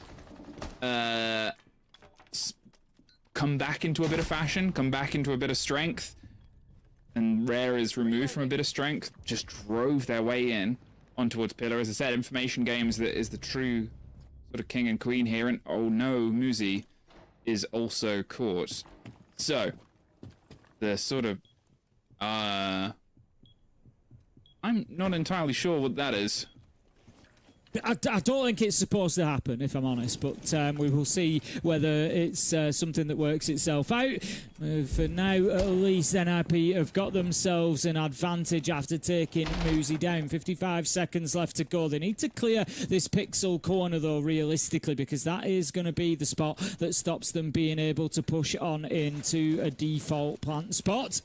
So getting that cleared out is going to be big for them. 40 seconds left to go. Wizard is getting those track stingers down. Hornet manages to peek around and get a kill, but Machina is taken out elsewhere. 3 versus 2 now. Advantage NIP. If they can come in here after the start that Black Dragons had in this round and get the win, it's going to be a hammer blow to the hopes of Black Dragons, and it's looking like it could be the case. 20 seconds left to go. Flashstreet on the Jaeger. Nisa, hold on, pokes his head out at the right time and manages to take one of them down. Wizard now. Is Wizard 1 versus the 1. one who was stuck? Wizard's the one who was stuck. I wasn't, yeah. What do we do here? Because that's... I wasn't sure if Wizard had become unstuck because the track stingers started getting deployed. But I assume as maybe just throwing them out. But we'll let the admins worry about it. Obviously, it depends how far into the round, and there's lots of complications there that it may well be, depending on what's already happened and things like that. So for the time being, Black Dragons 1-0 up. Still, I would say unconvincing though. Even short-handed, NIP were able to make a good run back at them, and it effectively came down to a 1v1 at the end. If we ignore that issue, it was a 1v1 down there in bar. Flashtree manages to win it out on the Jaeger, but it really shouldn't have been that close for Black Dragons. I don't know, it's really not my place or problem to raise these questions. And so I just, I don't know, I'm not going to think about it. I'm not going to think about it, because if I think about it too long, too many things come into motion. I know a lot of other regions and a lot of other teams that the second they had an opportunity for a rehost would have called it or tried to. So I don't know, just build diff here, build partially stuck. Black Dragons, they get that first round, they get a defense, and it was, as you said, for the swing and the merit, technically a 1 versus 1 at the end there. It was huge there, even without that other player, it was a 2 versus 1. So Flashtree was able to get themselves into those positions, put the 2 players down, keep themselves moving. But from this point on, they won't get the same sort of gift again. No, I don't think they will. So Black Dragons, just as I said coming into it, need to be cautious that they're not letting NIP get those opening picks, not letting NIP get those numbers advantage, just because they've shown, even when they don't have them, that they're still going to be in there and be competitive. So Black Dragons needing to make sure that they take every opportunity they get to put themselves on the front foot. For the time being, NIP just trying to soften up this defense by working from that top floor. Shield is going to go in. Cons takes a lot of damage there, just going in a little bit mistimed, a little bit early into those flames. Goes through the fire and flames, but does take a lot of damage in order to do so. Halfway through the round, NIP starting to take a little bit of map control, but Black Dragons have actually held them out for quite a while now. Well, about over half the time gone, they've been able to force some of the vertical control here, but the pressure is still able to feed its way back up. As I said, this map can be very awkward and intricate to keep a sort of watch. Even though it's generically, 2 staircases that run as the beating pulse, there are so many quick rotations you can make to put pressure onto them, draw attention towards them, and cut your way across them. You'll often see gridlock just because you get the biggest spread rather than the single shot air jabs, and it means that they have to make a lot of noise traversing what is a short distance. Sometimes they'll even just take the damage to cut their way through in the hope that they can make slightly less. 20 seconds gone, and they have some angles, some removals on towards Gadgetry. Be able to get rid of that Maestro cam, but with 40 seconds and a 5 versus 5 at this point, Black Dragons just waiting the time when they can snap the jaws shut. It seems like maybe chance at a hatch drop, just get some coverage. They're concerned about a C4 coming from underneath, but Makina is the player in the power position right now. If they do go for this hatch drop in the play, can just sort of swing around and maybe get a cheeky pick. Ooh. It really felt for a minute we might see our first ever round that ended with all 10 players left alive, but a kill comes in either direction. NIP have left it too late here. They were no way going to be able to get that done. They've spent... I don't know what they've been doing, to be honest. I was going to say they've spent most of the round doing, but then I realised that I really wasn't sure what it was. They'd taken a little bit of top floor control. They hadn't really softened up sight. They hadn't forced the defenders away. They hadn't cleared the utility that they needed to clear, really. So, yeah, I don't know what the plan was. At 5v5 with 30 seconds left to go, did they think they would just going to drop in and put a plant down? Or yeah, I'm not really sure, but NIP, serious stall-out territory for me there. Black Dragons managed to get the round. More solid from them as well, I think. So they're growing into this one with a couple of rounds under their belt now. 2-0, and they're going to take us down to Kitchen. 2-0, Black Dragons. You know, they've been able to get themselves into this position. They've been able to sort of drive. The back was obviously technically a 3 versus 1. Into a round win by Flastry. Then that one was NIP. Just struggled, as you said. There was so much time that passed. Black Dragons didn't give them an engagement, and there was almost a level of suspicion about it. Everything was being checked and rechecked by NIP. They were trying to do sort of a step-by-step basis, but it came down to the minutiae of, okay, let's open this, roll a grenade, get the Maestro cam, fine. Let's do this, let's do this. Okay, we have 20 seconds left. What's our push again? Oh, we just have to try and send it now. And it's too little, too late for a team that's often very sort of driven behind the player of the kit. Still, I think they can try and pull things together here. The chance at the sense roll on towards, you know, a few positions, but what we've seen most notably is to cut off Christmas and VIP. They roll it down the hatch, make sure that that VIP player can't swing or doesn't know the right time to swing. It's not the easiest to line up. In go the drones, 40 seconds in. I'm keeping a close eye on the drone economy. It was something that we spoke about for Black Dragons. I don't think it's been, you know, necessarily electric for NIP on the attack yet either. They have got 8 left alive a minute into the round, so much better this time. But again, it's not just about gathering the intel. We're going to be looking to see, you know, do they know what's going on, what needs to be cleared, where they're expecting defenders, of course, but it's what you do with it as well. Having players in position to be able to take those challenges, who do take those challenges, and, you know, don't spend 2 minutes on the top floor waiting for that opportunity to push forward. So NIP need to be a little bit more aggressive this time out, get themselves down onto that kitchen level with a couple of players, so that when this starts happening, these verticals start getting opened up, hatches start getting opened up, and defenders start moving. There's players there ready to punish them.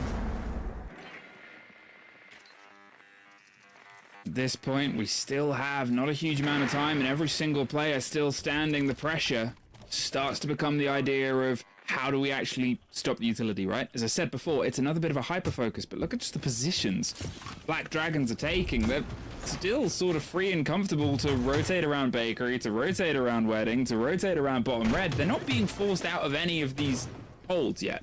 And they're also not being forced into gunfights. They've opted to try and take one there, Flastry, but nothing has come on the end of it.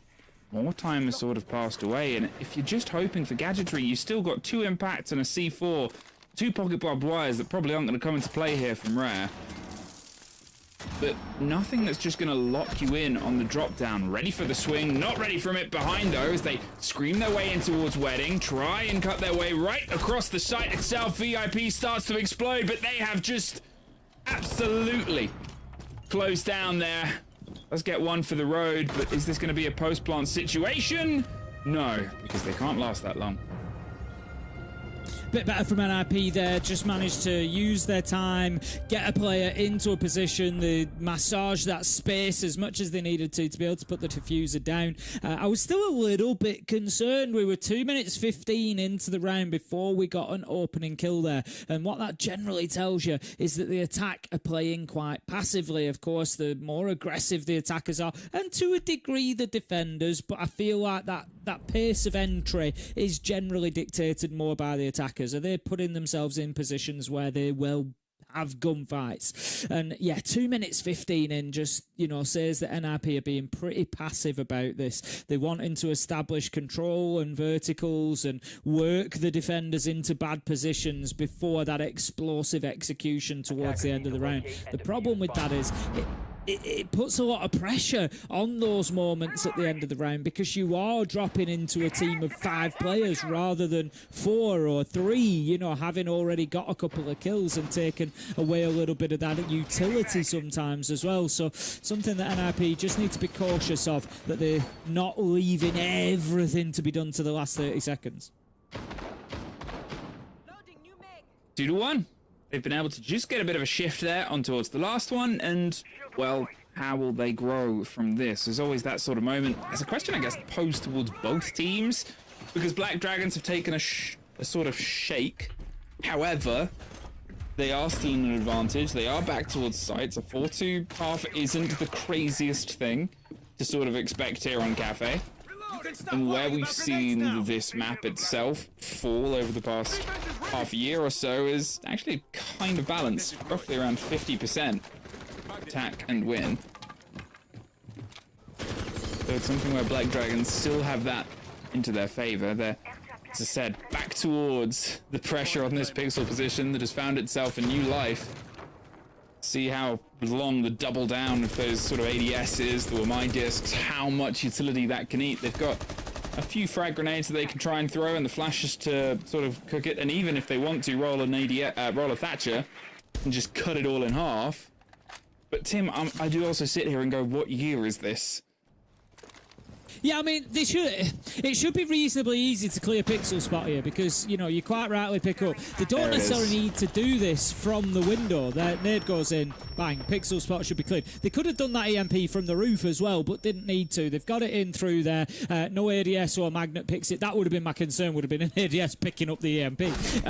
But no, they've got it done. 5 versus 2 as Fantasy manager to pick up Flash Train. And we're only a minute 15 into the round. If you remember last time, what did I say? It was 2 minutes 15 before that entry kill came in. This time, NIP have recognised that. They've recognised they've been giving too much space to Black Dragons. They've got in there aggressively, took their opportunity. Fantasy gets a whole bunch of kills throughout that round, and NIP level things up 2-2. And the tide seems to be turning, and that is not a good thing for Black Dragons, being that they're on the defence. We spoke about them when we thought originally they were starting on the attack. We were quite negative about that and quite concerned about that. They need to rack as many rounds up as they can before they do end up on that attacking side.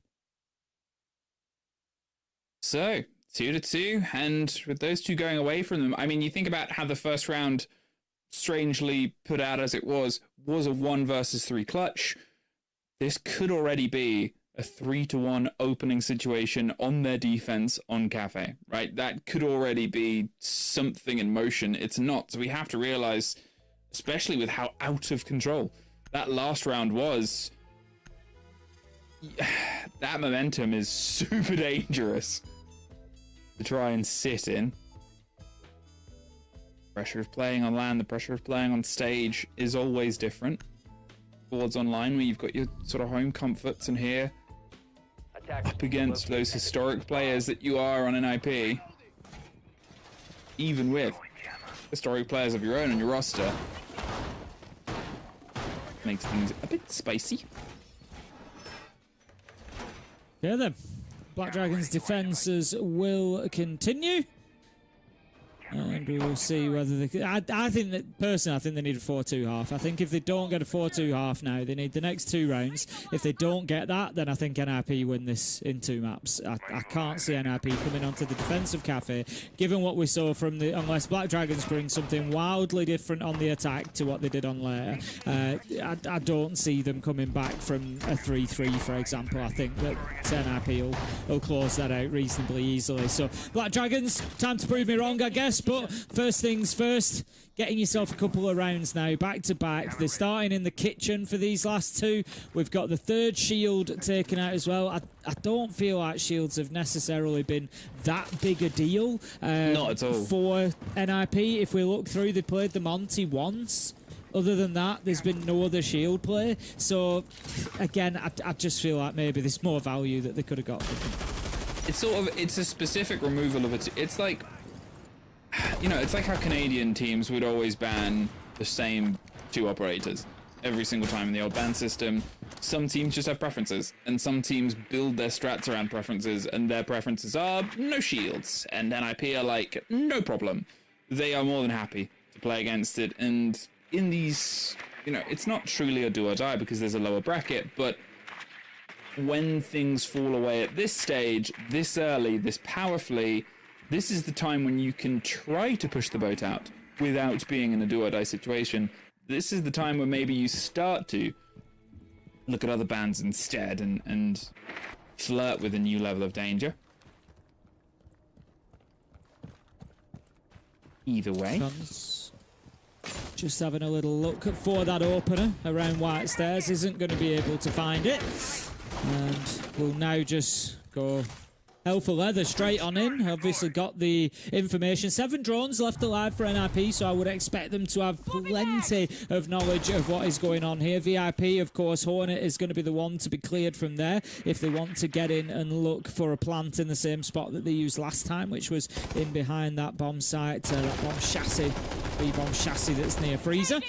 But they're going to need to... It's an interesting one. We've seen more and more teams doing this, playing with the Tubarão in this position in VIP without a deployable shield. And it definitely seems to... Obviously, the old setup was get a smoke in behind a deployable shield, so you've got utility there to keep them safe, but also utility that can directly stop that drop coming through, whereas those auto canisters don't really seem to do the job as well, and I'm just not sure it's as effective.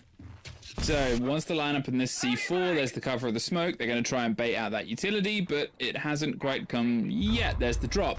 There's the rotation of the planter, and now Cons is inside the site with a little bit of cover. Flastry is going to try and get the cross. The C4 catches the man behind the man, but at this point, well, there's Cons winning out against Flastry and Wizard winning out. It's a 3 versus 3, but is the Maestro cam why Cons doesn't feel safe planting? Yes, it is, as he has to drive in with the low health that he's on, gets it destroyed, but there's one just behind him as well, sitting, watching, and waiting for the screen to open.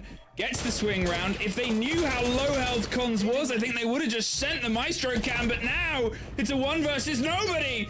NIP backs against the wall, still find the drop, and after the timeout, they find success still.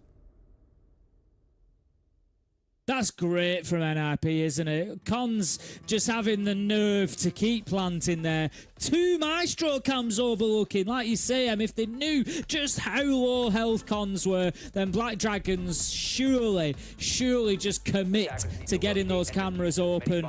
Push at the same time so that the cover can't stay looking at the bubble and just get those. It would have needed literally probably 2 zaps to get the job done onto Cons. So unfortunate stuff for Black Dragons, but NIP thoroughly understanding where the pressure was going to come from, where the remaining Black Dragons players were, and that there was space for them to get that job done. So well played, NIP. They take their 3rd attack. It leaves us 3-2 overall, and I said it before going into that, I felt like Black Dragons needed the 2 rounds back-to-back to go 4-2 in this half. I'm starting to get a little bit concerned for Black Dragons. I think this one could be over in 2.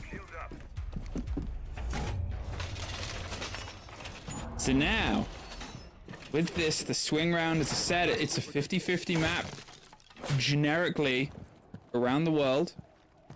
In terms of how it's been played, it's a map that Black Dragons have some sort of positioning on, but They are generically a better defensive team. If they cannot get themselves this third round, I think all of those sort of heralded questions and problems and potentials of them starting on their attack are going to be something that shows up to haunt them once again. 3 to 2. At this point now, Ryan just control the positioning as we fade a little bit of Portuguese away. I think there's certainly going to be more and more frantic discussions going on the side of Black Dragons as this one goes on, because they are going to know how close they now stand to finding themselves on the way out of this and down towards that lower bracket. Cons working on the Grim for the time being. I think he's looking to try and move this position. We've spoke about the pixel position.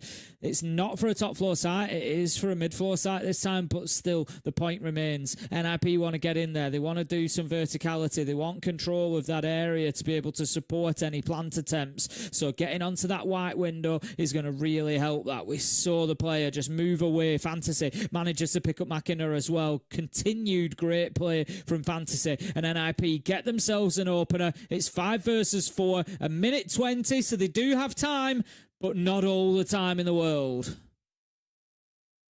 That's it now. With that first body into their favour and Fantasy still alive, they lose McKenna, who's obviously been so huge for the team in the previous. The roll in through the Brava, stealing all those gadgetries that could have been defining in previous rounds. Unfortunately, it's easier for us to know that based on the health that was left. They've got themselves an avenue of space, but remember how late the drop was here last time. This time, 50 seconds quicker and with a body for the trouble. Now, got out on the swing round. They've got themselves in towards the train room and all the way behind Dining, waiting for this player to just swing round. Got the first, almost got the second, but it is traded out. Muzi does get one on the back end, but 30 seconds, a 3 versus 2 as Wizards still on the ground at this point. Was not converted into a kill. A bit of a hold here on towards White Stairs. The plant is being pushed over. There's at least one. Watched and waited for his Hornet. Now all that's left in a post-plant 1 versus 4 in track stingers as well. Just brutal from NIP. NIP go 4-2 in the first half and move on to the defence then, and it is looking bleak for the Black Dragons as it stands. They're going to need to come out strong, I think, straight away. Yeah, I'll say the same thing again. I said they needed 2 back-to-back rounds before. I think they need 2 back-to-back rounds now. Come out, get themselves 4-4, send a message to NIP. We can attack. We are going to be attacking well on Cafe, but I'll be honest, I'd be very surprised to see it happen. I think NIP probably come out here. They know the value of round 7 and coming in and getting this one done. 5-2 on the scoreboard, then only 2 more needed. Black Dragons are in serious trouble, but we're going to have the bans coming in. NIP will take out the Monte. Probably going to be a double shield ban. I would expect to see the Blitz go next, and it's going to be Castle, maybe an Azami or a Mirror on the side of Black Dragons. We'll see who they opt for. And his army. Ooh, Ying. Okay. Yeah, the Ying and the Monty, I guess, you know, it gives an impression of how they think Black Dragons are going to approach this more than anything. As I said, the bans can be sort of based on the team. The Ying can have some great snappy moments on a site like this. If you're attacking the top floor, you're getting the Candelas in deep back towards the sort of, you know, eastern side, the cocktail bar. You can put quick pressure down on towards the ground floor site as well. It's just very useful behind teams that like to push, and we know NIP is a team that likes to set up and sort of sit and wait and have fights when they show up, and now they don't have to deal with that extra pressure. As Army, Castle, standard. Keep an eye on the Echo throughout. Of course, we've seen some great value from Echo everywhere, really, but on Cafe particularly. There's lots of opportunities for those Yokai drones to actually get outside of the map and come back in, feeding that intel. They've got about 6 or 7 seconds once they go outside before they're deactivated. So you'll see them zipping out of drone holes, zipping under the double barricade door in Bakery, for example, out of reading door, just trying to see what's going on the roof, see what's going on those rappels, just get that entire picture. But we've also seen a lot of value from them when it comes to plant denial as well. I think we are just going to have a short tech pause here, and we'll get that resolved and get everybody back in as soon as possible. So maybe after all of that, we may not have an echo. Who knows? But we will get back in as quickly as we can. Watch the echo. Now watch them. Where do they go? This is a magic trick from Tim.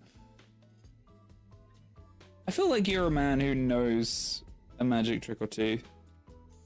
Always got to know a magic trick or two, Em. How else do you impress people at parties? That's entirely like, You know? I don't think you go far in your studies to be considered a magician. I don't think you'd want to be called a magician, but you definitely you've got a parlor trick. You've got something to show off. I've got to say, I'm always impressed by good card magic. I always find like sleight of hand and good card magic very impressive. Yeah. Oh, there was. Me. I mean, I can't remember if you were one of the people I made watch in our movie nights that we used to do when we were all back in the old EU studio in Paris. And I would put on movie nights with people, which included the card trick section. And it blows my mind every single time. It's like, it wasn't like a film specifically, it was a film of a stage show. Does that ring any bells? I don't just want to say the name because, I'm not paid to advertise. Who am I? And I don't think I've watched it with you on movie night, but I'm 99% certain that I've seen what you're talking about. Yes. I definitely told a lot of people. And it's extremely impressive. Yeah, it's very. I love. Like I say, I do love a magic trick. I do love a bit of card magic. Yeah, it's all fascinating stuff. I appreciate the time and the skill that goes into, the dedication that goes into being able to do things like that. Yeah, you've got to learn this stuff. So, we'll hopefully be back in just a moment. I wonder if Wizard knows any magic tricks. There's always a part where I'm like, how do players get their name? How did you choose your pseudonym? Where is that based in?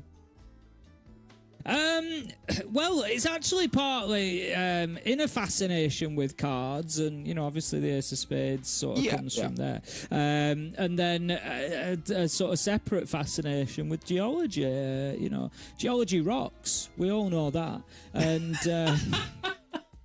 You're welcome. You can keep that one. Yeah. So Pyrite is sort of better known by most people as Fool's Gold. I'm looking around. It might sound like I'm looking around as I say this, because I am indeed looking around as I say this. Not that it's really going to help much in terms of the. There it is. I have a piece of Fool's Gold on my desk that my wife bought me. I know. People are going to be desperate to see it when we come back to cams at some point. Yeah. So. Maybe I can show that off a little show and tell. But at least me searching for it and talking about the origin so I studied geology for a while. Oh wow! So that's kind of where that comes from. It's not the. She never watches my broadcasts. She supports me, and she loves to spend my earnings, but she doesn't watch the broadcast. So I can say this: it's not the best piece of Fool's Gold. It's not the best piece of Pyrite that she could have bought me. So it's not probably that clear for me to show on broadcast. I can certainly try, but it'll just look like a twinkly rock, because it's like a rock with lots of little pieces of gold in there. Rather than you can get some really nice big like cubes of it that are like really cleaned up and stuff. It's just a really nice mineral. It fascinates me. And I'm a bit like Fool's Gold, I think. Especially in the rank stat, you look and you think, this guy's going to know what he's doing. And then it turns out that I don't. Listen, you know what your role is in the ranked stack. It's to be traded out by Fresh and Jackers. I'm the bait. You are the bait. We are back in, and 4-2 if you missed the half, we have it, and we do still have an echo, so you're lucky. You can go back to making whatever point it was you're making about the echo. Well, they're just so useful on any map, but we've seen some huge huge moments with those yokai drones on Cafe in particular, particularly down in the base, down in kitchen really. We've seen some really big plant denial, but there'll be plenty of value. Like I say, I think I'm interested to see. I'm going to try and keep an eye on where it's difficult sometimes to track exactly where the yokais are, but I'm going to try and keep an eye on it because. Okay, so we've got one inside of Cigar. We'll see whether the other one turns up. I'm kind of expecting one to be used on that external roll a little bit. You know, get that intel. Which rappels are they on? Where is the danger? Are they on East Rappel? Are they on White Corridor Rappel? Are they on Piano Rappel, Stage, Small Bar? And just get that intel that you need. So, how quick will the second half of this game go? Or can Black Dragons find something they could not at all on the previous map? An attacking round win. It is all pretty much squared away at this point with the little reset between it, but the comparison last time, so Flastry and Hornet, between the pair of them, were 1 and 14 on the last map. At this point, coming into it, Flastry has got themselves 3 to 4, Hornet 3 to 6. They have shown up a lot more, which is, I think, is a big boon, which is something that the players can sort of drive behind. Yes, the team is a bit on the back foot, but all of them have been able to get themselves involved in the game. And as Hates gets dropped and picked back up by themselves, and Flastry gets cons, just saw rid of that grenade at the last second. Well, they're back in, and now they know that somebody is back in towards this corner as well. How on earth is Hate still in that corner? That is absolutely unbelievable. The punishment he has been put through, and he's still kept himself alive in there. Pino manages to take down Machina, and this is a problem that Black Dragons have got. They get themselves into advantageous positions in terms of man count, in terms of control. They've cleared out Pixel Corner. They've got themselves a kill. They're getting things moving, but then they allow NIP back in, and NIP do a very good job of walking through that door once it's left open. But Rare is going to find Fantasy. This could be an opening attack for Black Dragons. If you remember, I said they needed round 7 and 8, level things up 4-4, guarantee themselves that they can be looking towards that overtime, but they've still got it to do. 1 versus 2M. Can they get this one over the line? I mean, they're trying to drive it around. Pino's doing his best, but Muzi down on the ground and ready to pop. But that secondary was more than able. Just push that in. They put that difference towards the task. They're able to get themselves this first attack round of the day for them on the second map and bring themselves within touching distance of NIP. So, where can they go from here? And can they sort of keep that energy? As I said, it's great to have these players start to find themselves firing on all cylinders there. And look at the difference one of them was able to make. Flastry driving in, getting that opening kill, putting the pressure on, getting a second. It's just a different face for him in this map so far. The journey is far from over. Definitely better from Black Dragons. Just having a look through, there's only 1 round so far on Cafe that hasn't gone in the direction of the opening kill, and that was back in round 5 where Black Dragons got the opener, Muzi got it, and then NIP was still able to win the round. But other than that, every round winner has been the team that has got the opening kill. Flastry, as you said last time, with that bit of aggression, got in there and got that advantage for Black Dragons. So again, here in round 8, I wanted to see them win 2 rounds back to back, so let's have 2 entries back to back. You've got a Blackbeard on side. Get in there, get up in their faces and win that opening fight. Gotta love that new skin. I am a full simp for those kind of skins. Anyway, unrelated.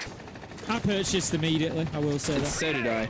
Just didn't even put the pressure on, and now they remove some of the utility here. That Kaid Claw to try and bait out the electrics there. A nice play, but none of the Selmas are there. Don't think they meant for that to happen. And that's an easy way of getting it done. Tried to go for the trick shot.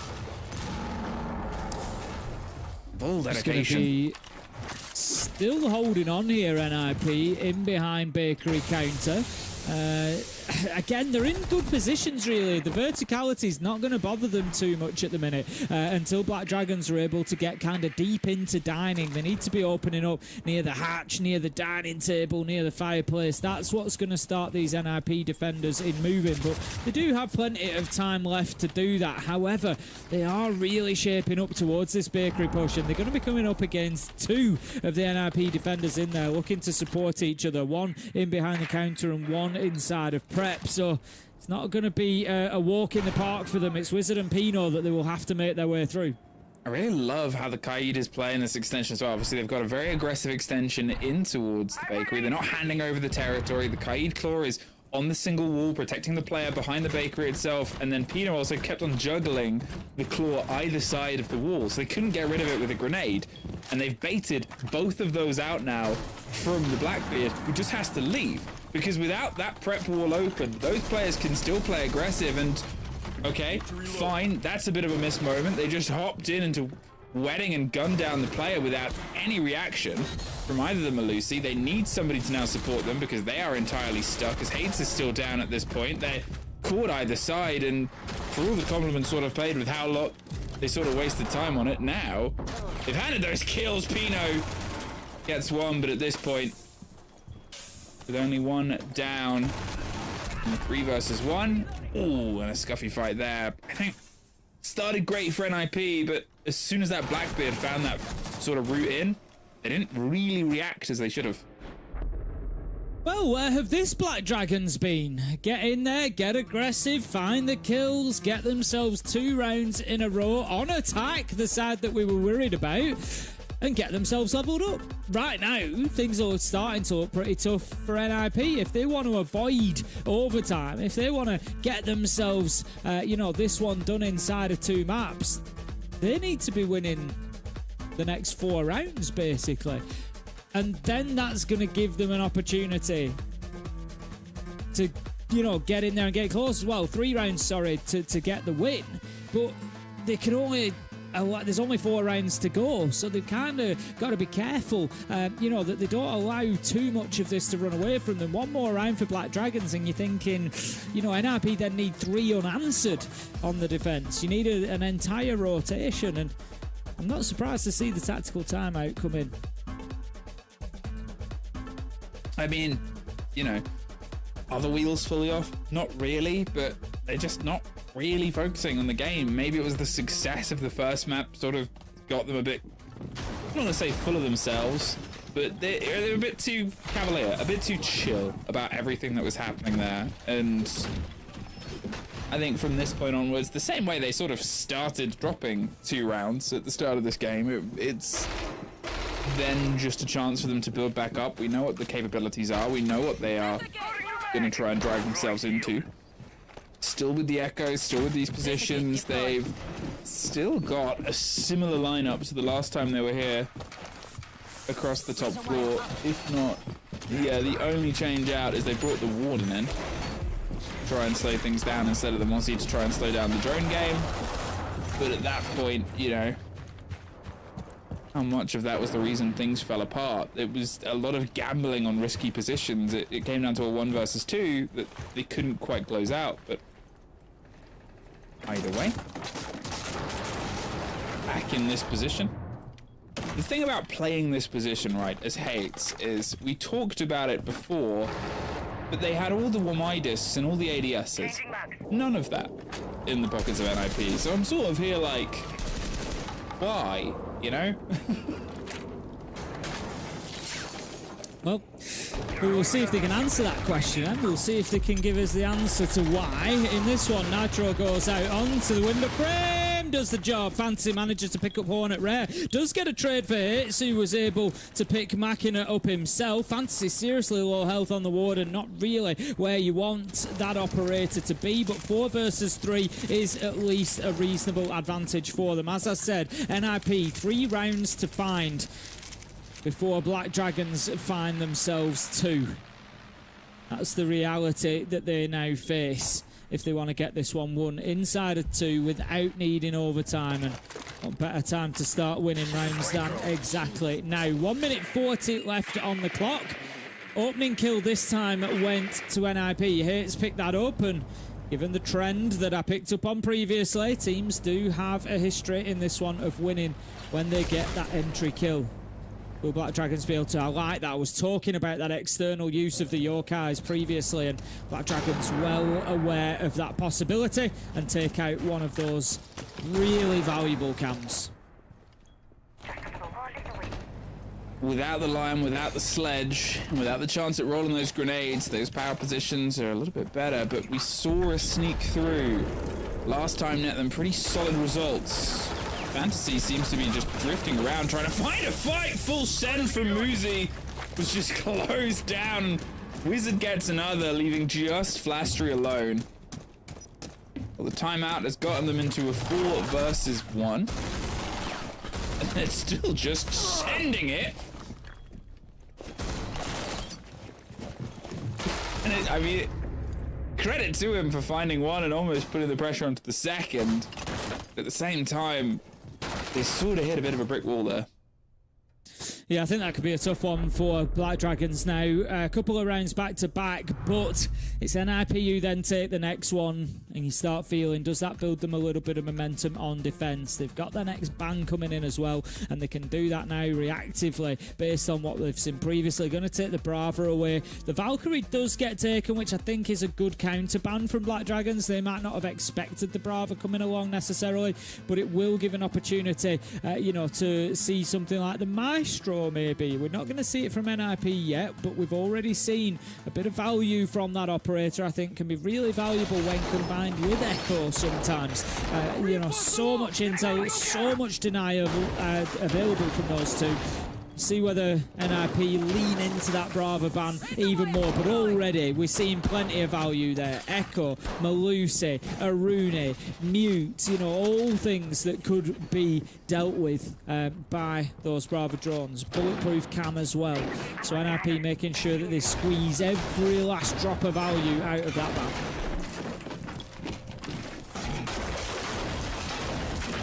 So, from this point onwards, can Black Dragons do what they weren't really able to do on the first half and stop NIP building momentum, building in towards a game, building in towards a 2-0 here? They've done great work to come after, the sort of 4-2 down position, coming in towards their attack and getting 2 pretty decent round wins. But at this point here, it's also that pressure of just how much of it is the steam, how much of it is that fuel that keeps driving the team, keeps pushing them forward and forward. Reloading. Obviously, the team that can sort of get themselves locked in here is no easy game to follow through. The winner of this goes on to face FaZe, but then the other side is face W7M. So, how would you rather go up against it? Would you rather poison, isn't it? Yeah, really, to be shot or also to be shot? Because either way, it's gonna happen. Black Dragons doing a better job with their intel. 6 drones left alive. 5 drones left, maybe less of a good job. Just before I was about to say that, it was 7, and then we saw them lose 2 in quick succession. Nitro goes out and does do some damage to Machina as well. So NIP certainly doing a reasonable job at the minute of bullying here, of keeping themselves with a bit of power up on that top floor. Just gonna have Black Dragons working mostly from the outside at the minute. They've got 2 inside of reading room for the time being. They do manage to get the entry onto Fantasy as well, and they just need to get a few more bodies inside of the map to support those 2 that have already got themselves established. Well, this is such a good start, a good lead, and finding another. Background, Pino, he's done this a couple of times, but there's Hates getting that cross angle by just aggressively stepping back in, and Wizard gets one more, and it's all just falling apart here, Tim.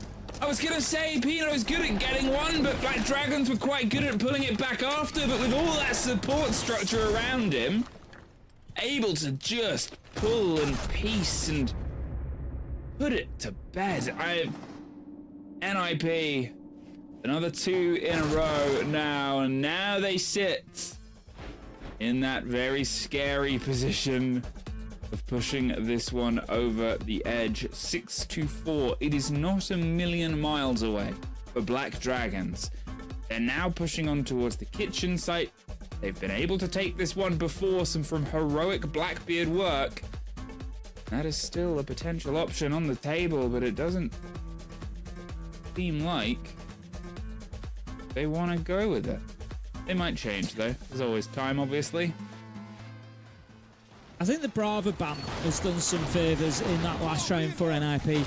You know, we saw even at the end there the Banshees and the effect they were having. So much gadgetry that Black Dragons were stacked up against and kind of struggling to deal with. The laser gates needed burning out, the Banshees needed dealing with. There was just so much there. The mute jammers as well, which I think played a big part in that sort of mid-round flourish of drone killing that NIP were able to do. And again, just restricting that information, that intel to Black Dragons. So tough one for them. And really, like I said, when NIP won that 5th one, it felt like they had a little bit of momentum. They've carried that through, got the 6th. Can we see them not getting a single defense here for the next 2 rounds?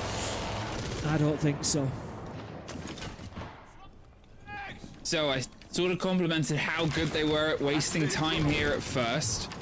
Playing against the Thatcher, it might not be the biggest problem when you can sort of get the deploy and force it in. And just try and get those Selmas on towards it and hope that they can't swing out to shoot them off before the claw can activate. But oh, how much support is going to be sort of dedicated towards it. They've otherwise kept themselves quite mobile. It's a very open site here. And they have 2 more reinforcements. You can often have teams will sort of pull back, reinforce that other wall depending on where the pressure is, or maybe try and get themselves some support elsewhere. This is where they should be pulling back and getting that reinforcement done. Instead, they're seemingly wanting to dedicate. Will this be a bit of a downfall? Because it just keeps a very open front for the site now, and at this point going for it, it's probably going to be too dangerous. It's become a tricky position for Wizard to try and hold on in behind that bakery counter as well. Needs some support, which he's currently getting from Pino on the Caive. Nitro goes out. Interesting use of it, or attempted use. It will be shot out, and that just shows the value that they were placing in that prep wall, willing to dump a Nitro out there to keep it intact. That's going to mean that Wizard is out in the cold here, all alone. Black Dragons are building this well, but hits, gets the kill onto Mackin elsewhere, and that could really distract Black Dragons from what they were doing, and it does. Wizard manages to pick up the kill onto Rare. That's the Blackbeard gone. Manages to avoid the nade as well. Wizard has done unreal work behind this bakery counter. Maybe I should just not have said anything, not doubted him. He didn't need to retreat. No, because he needed this game to be done. At this point, he's been massive, and Flastery has had some moments, but at the end of what has been a long showdown with 50 seconds and a lot of time, but also 2 smoke canisters, 4 players in a C4 and no kit and no health. I mean, they're just... If he steps into a last smoke canister, which is thrown and now popped, it's over at this point. And you know, you have to give credit to NIP. We can talk about how Black Dragons have struggled. It's not the end of the road for them. It's obviously a double a limb. They will at least, I think, still have a 5th and 6th, but I don't know if that's going to be played on stream at this point. That is how things roll out. Phenomenal sort of play there from NIP. It's just been a couple of bumps in the road, but some of the best Siege they've played all season, Tim. Yeah, Wizard's done an unreal job there. I picked up on it at the time. He gets the final kill as well, which he deserved. I think it was 3 in the round, maybe 4. Absolutely brilliant stuff from him. Wasting so much time and getting so many kills despite the utility being thrown at him, the wall being opened up, nades coming in, absolutely everything coming his way. And I just think it sums up the way NIP have played overall. You know, Black Dragons had a little flourish in the middle there, round 7, round 8, first couple of attacks, looked better, and I thought, hey, we've got a game here. But then no, NIP slammed the door shut and say, not a chance. I mean, with all that sort of cooked, NIP, obviously, they have a tough game ahead of them. And, well, we have a nice time ahead of us as we are going to go back to our desk to talk about this showdown.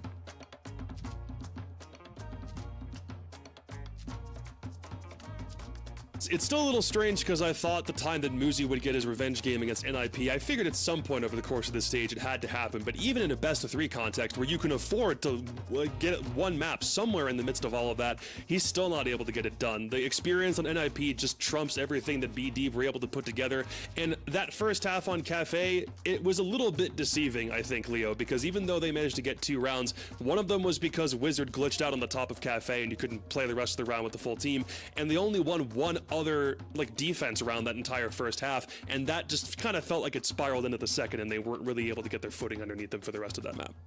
Yeah, and if you look at the way they lost some of these rounds in defense, I mean, we have one round where they can deny the plant. So we have the Bucks sitting in the corner on basement, another player planting. They're in a 3v2. You've got double Evil Eyes.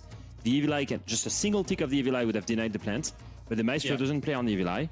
Then it's a 3v1 because technically one guy is planting. So you just come in from different doorways on the site and just take that 3v1 on the guy covering the plant. It's a free win.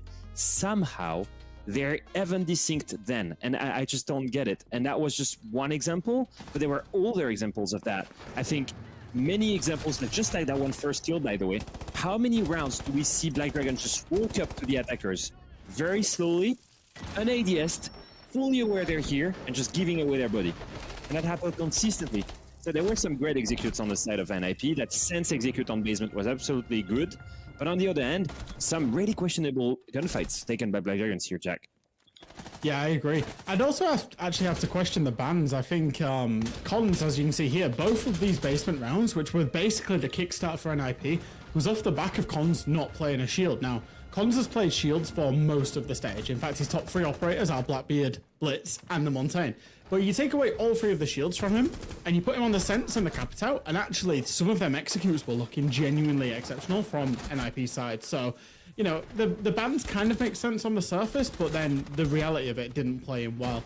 And then I think as soon as NIP found a foothold, as soon as they really found a foothold, got themselves onto their defenses, they were always going to kick on, because Black Dragons, unfortunately, are still showing issues of being desynchronized. They're still kind of doing a lot of things one by one, not really as a team.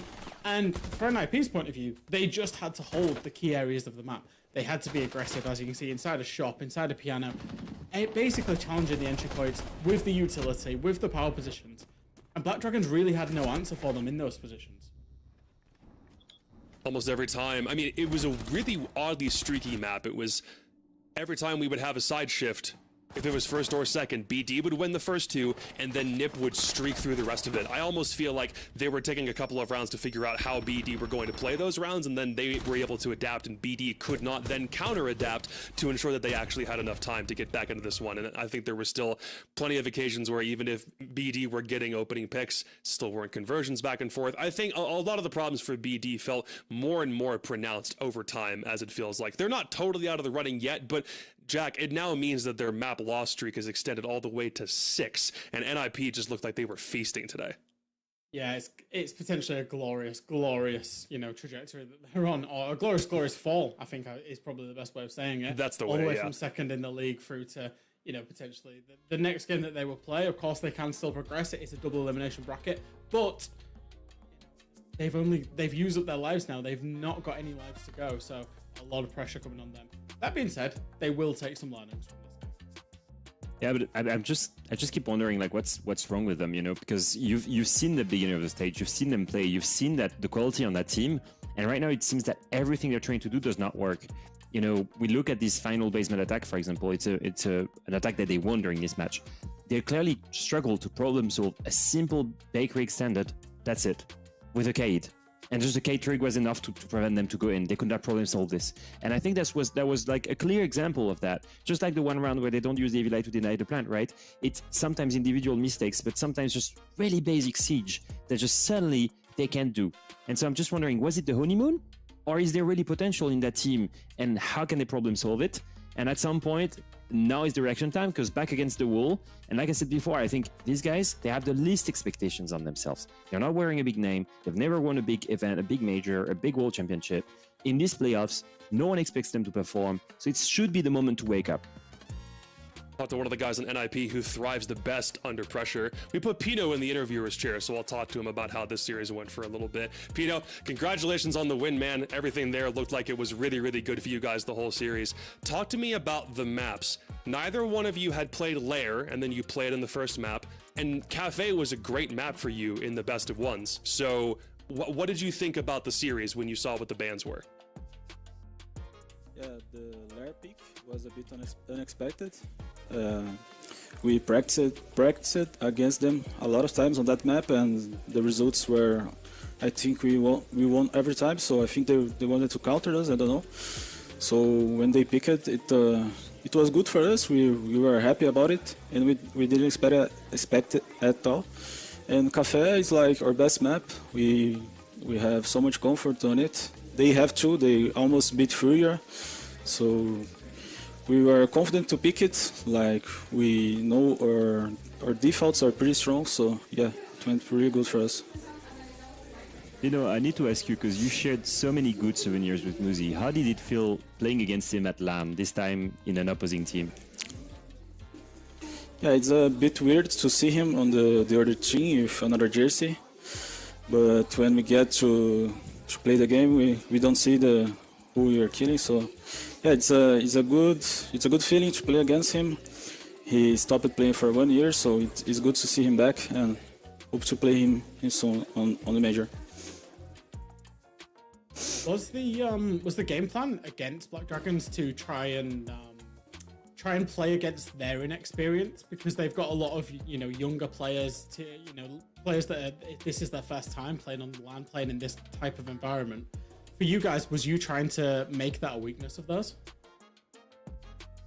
Yeah, I think that they didn't have that experience, so we tried to explore that the much as we could. Like, we are screaming for them every round we won, so yeah, I think they felt it.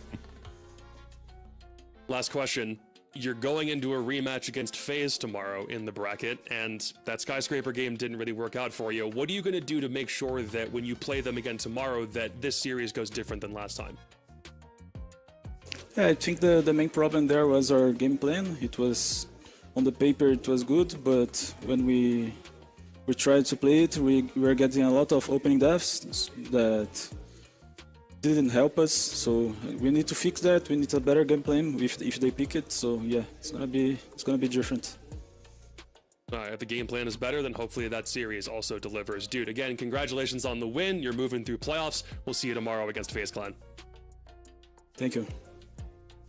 They took care of business today, man. BD, I feel like, could have come in and surprised us a little bit, but again, there was a reason why NIP were number 3 overall in the league. They were just below FaZe and W7M, but the way that they retooled themselves over the offseason has now translated into BO3s, Leo, and I think overall, you can use BO1s as a testing ground, but what you're able to do when you get to the bracket is ultimately the most important, stage overall.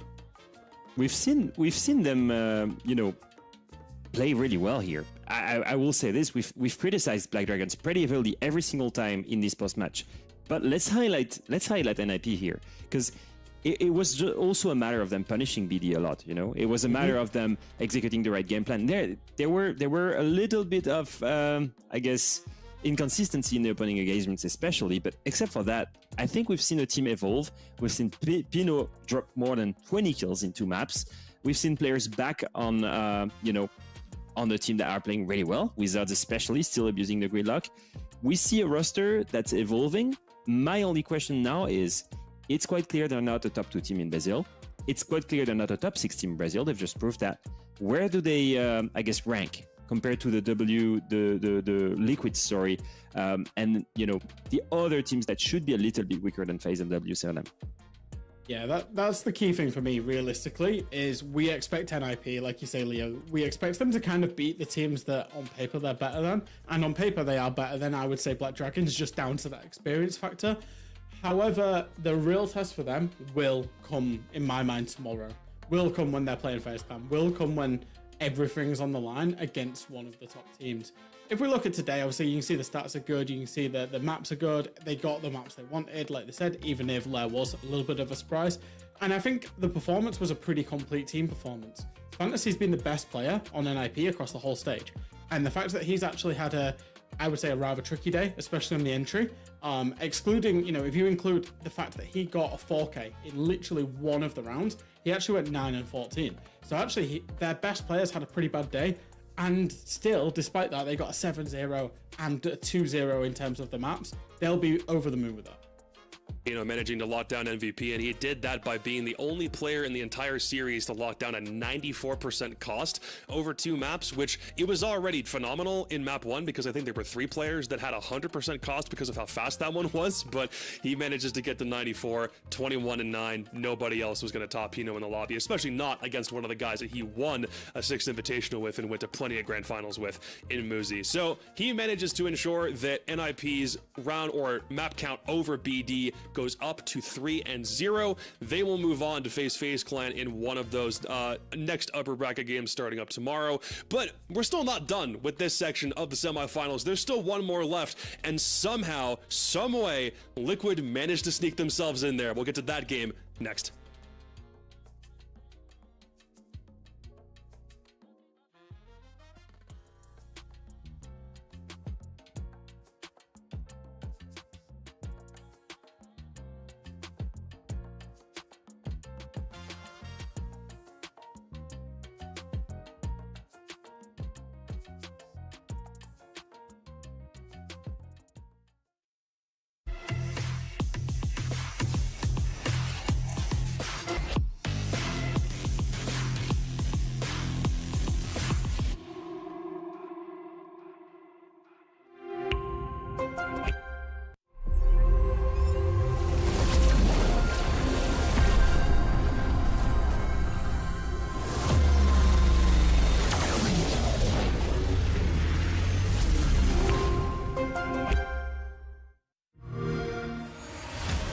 You know how they say, it's not the destination, it's the journey? And the journey of 1,000 miles begins with a single step. And you know what? They're right.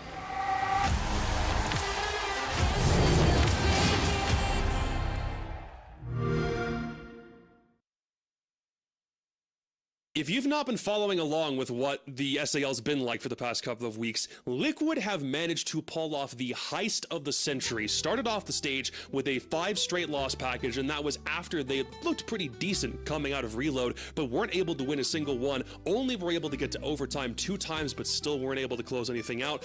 And then suddenly, 4 rounds straight, 12 combined points, regulation wins the entire time, and they managed to secure themselves a do-or-die scenario against a Loud team that had a winning record and forced them out of playoffs and somehow put themselves in that position. Now they have to play Furia, but Jack, as far as I'm concerned, the story is still how Liquid have managed to pull off this kind of miracle comeback.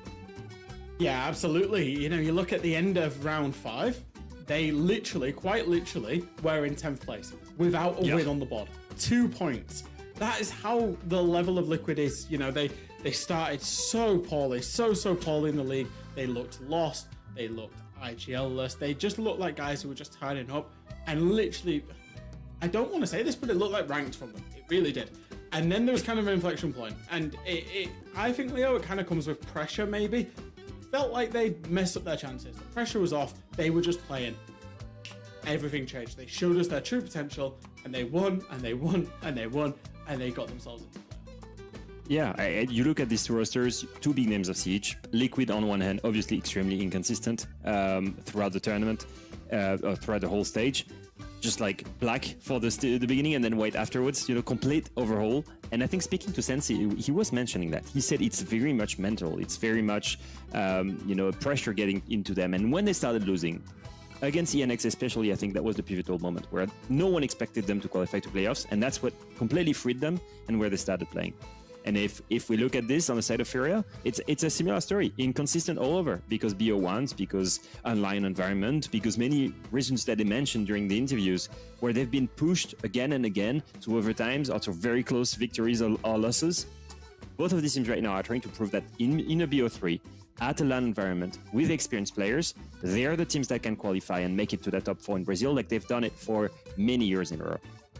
Furia, I think, are absolutely going to be one of the beneficiaries of being back in a LAN environment. We touched on it a little bit before, but to your point, the entire reason why Furia have looked a little strange over the course of the regular season has felt like it's been because they've not been in their best environment, which is when they're all right next to one another. So we'll talk about them first as we jump into the second semifinal, which is one I've been looking forward to a lot because the two names on paper are already great, but Furia started off a little bit slow, had a 5-game win streak in the middle of that round robin to secure playoffs, but again, online has been a different beast for these guys the last few years, and Jack, they don't have to worry about that anymore.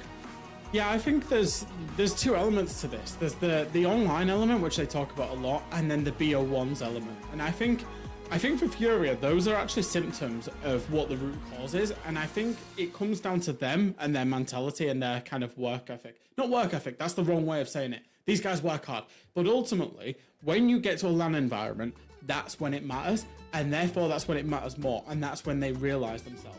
I think they have quite a risky playstyle, and as you see the stats here, there's one guy on the far right of your screen that you're going to look at, and that's Herds, -20 on the stage. Now, Herds is one of the best players in the world. I'm still bullish on the fact that he's one of the best players in one of the best teams in the world, and that's what Furia are. And the reason is, when you're on LAN, when you're kind of wanting it that little bit more, when you're working that little bit harder because the results and the stakes are higher, that's when this team turns up. So yes, league stage inconsistent, but I'm still very, very bullish about this team, and I still consider them one of the favorites for the entire bracket, to be honest. I 100% agree with you, Jack, that their playstyle means that they're going to get punished because they're inconsistent, because they rely heavily on gunfights, right? But the thing is, in this high risk, high reward scenario, that's where you thrive in BO3s and you thrive in an environment. But the main thing that's going to change why you win rounds is especially if you go aggressive winning those gunfights, and that's a problem with Hertz. It's not only about the -20 kills. He's got 18, I think, or he's got more than double digits entry death, and he's very negative there. He keeps going aggressive and getting punished for it, and I think it's one of the bigger or the most visible symptoms of why Fury has been struggling so far. Let's check how it looks like finally when he gets here playing in that event. They had 3 losses over the round robin, but still came away with 6 wins. The crazy thing is, based on what their opponents were able to do in the round robin themselves, there is now only 1 point that separates them from Team Liquid, who again, we've talked about the way that they've started and how they've come back over the past few weeks. Still a little bit shell-shocked on my end that they've been able to pull this off, but that do or die game last Sunday, by some dark magic, the schedule gifted that to them against Loud. Leo, it's an absolutely unreal comeback story all stage long. I think it all started on June 29th when Jack and I saw them lose against ENX in overtime, and everybody thought they were done, except for Jack, maybe. That's it. Listen, they've played against the tougher opponents, except for ENX, this entire stage, and now they're going to play against the weakest ones. All the way until that very last one game against Loud, a direct contender to that playoff spot. And they go in, and they win easily, convincingly, with the confidence that we were not seeing from them before that. It's a 4-win streak, it's 12 points in the matter of 3 weeks, and it's that final match against Loud that they win. They're coming with full momentum, and with Dias that, for example, is coming here as the best rated player, playing on support roles. He's playing the ace, he's playing the flex support. We're seeing a team that is, I guess, going against the current trend and meta of the other, rosters, especially in Brazil. And yet, it seems to work, and I will come back to what Sansi said. They were in their own heads. They were feeling pressured. They were feeling the back against the wall at the beginning of the stage. They're a big name, and as soon as we throw out the window, as soon as the mental was reset, we started performing. Problem is, we are now expecting them to qualify. We are now expecting them to be better, and we're now expecting them to perform in playoffs. Are they going to do it under pressure? That's my question. I think the big thing with Liquid has always been the pressure, and I think that's makes sense in terms of the way that they play the game. It makes logical sense. Problem is, when they're in their own heads, it looks awful. They get pressured. Now, they're coming into a LAN environment, they're coming into a playoff environment where there's pressure, and they're up against a team that we're expecting to get even better because of those environments. So I do worry for Liquid that pressure might start, coming back into their own heads. We've seen them do really good things in the past. I think the run they were on in Reload suggested that this team definitely has the juice, but they've earned themselves a second life because they made the playoffs, and another life on top of that because it's double elimination and there's still opportunities to get to top 4 for this team, which we would not have been saying 2 weeks, 3 weeks into the regular season for Liquid. Let's talk about maps real fast and figure out where we're going. I feel like both teams relatively spread the love around. It's about 6 maps per both of them over the course of the round robin, so there's tons of things that they like to play. They'll still obviously have some preferences, but from at least what I've seen, there are a bunch of maps that feel like they could line up as this series gets underway. So if there's one that one team is good on, the other team has played it at least 1 point over the course of the regular season. The notable exceptions were Furia played Skada 1 time against ENX at the very, very end of the stage and lost it, and nobody in Brazil typically plays Skyscraper really in the first place. That's really about all that you could do. But I do feel like the way that this veto could shake out, Leo, there are tons of options across the board for both.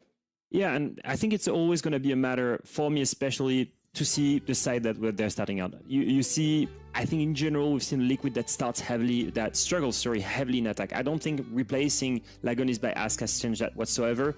And on the other hand, Furia's best side has always been defense. I'm wondering which maps we're gonna. Okay, so we're starting for Cafe, right? I look at this and I think obviously we're gonna see. I would be really surprised if Liquid picked attack on Cafe, by the way. So I'm not gonna go into that. But the pick from Furia makes a lot of sense. The pick from Furia makes a lot of sense. Why? Because they've got a 7-win streak on it. And that 7-win streak, by the way, includes beating W7M, FaZe at Reload, Black Dragons and Loud recently, although it was close, it was 7-5. But it is one of Furia's best map, if not their best map. Whereas for Liquid, it's very so-so. They've beaten 9Z on it, but they lost it to Nick. Yeah, I'm surprised that Liquid let it through, to be fair. In terms of preference, it's pretty low for them. And then Liquid going into the bank pick. Now, I've got to think that this is a counter. So we've not really ever seen Liquid on this map, especially with the new lineup. However, Furia have played it a decent amount. They've played it 5 times inside of this calendar year, mainly this stage, also in Reload as well. Most recently playing against 9Z. So I suppose there's stuff that they've seen. Obviously, we know these teams scrim each other a lot as well, so there's something maybe they've seen there. When we get through to the decider, this is one where I worry for Liquid, because I genuinely consider Furia one of the best Chalet teams on Earth. It suits their playstyle, it suits their aggression, and realistically, we're expecting an improved performance from Furia because of the environment, and this map plays into that even more. It's the map where you can get aggressive, you can get spontaneous, and that I'm not saying Liquid aren't going to be good on the map. I just feel like Furia will be another level on it. So 2 plays for both squads on Cafe. Furia were 2-0 on it, and both of them happened to be close. They were in back-to-back playdays too, if I recall correctly.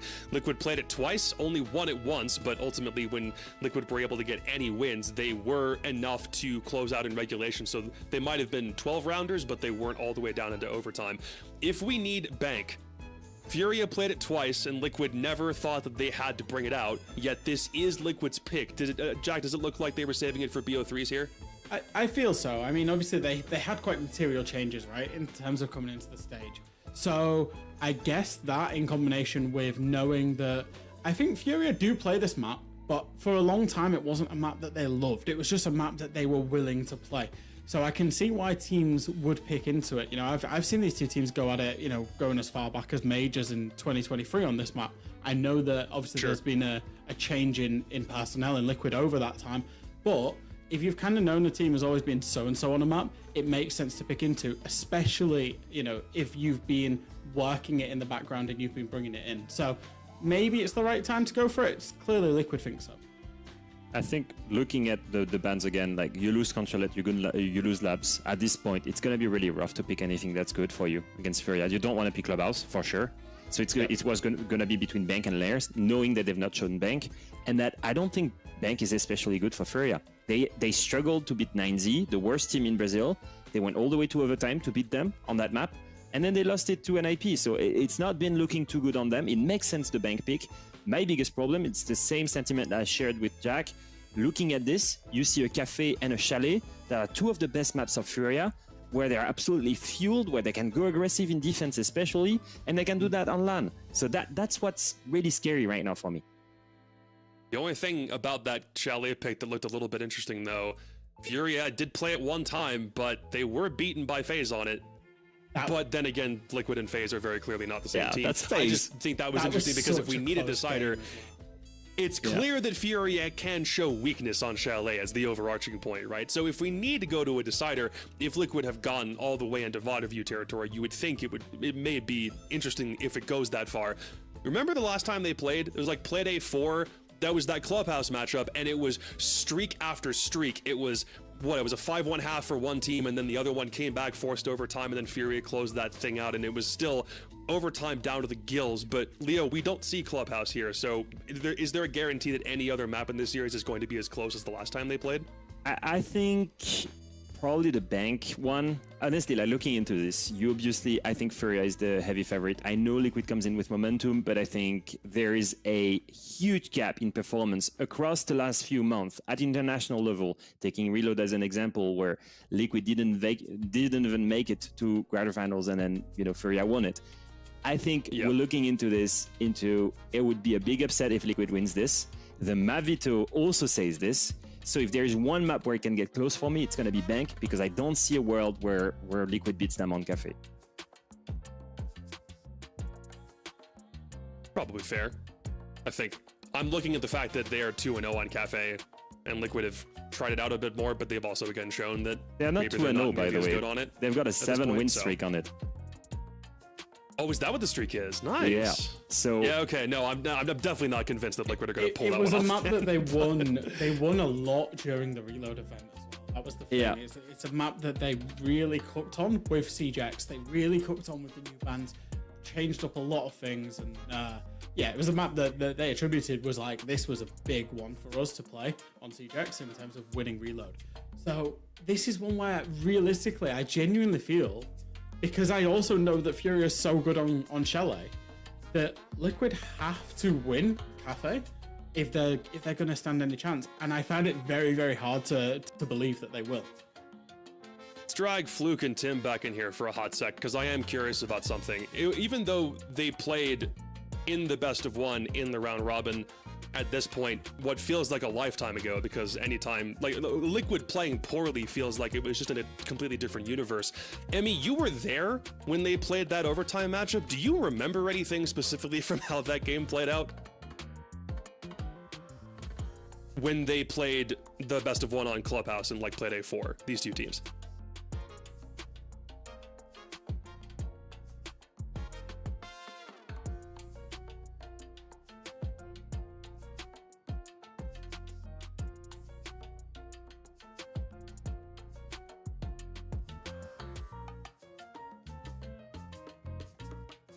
I don't even really remember, to be honest. It was such a long time ago.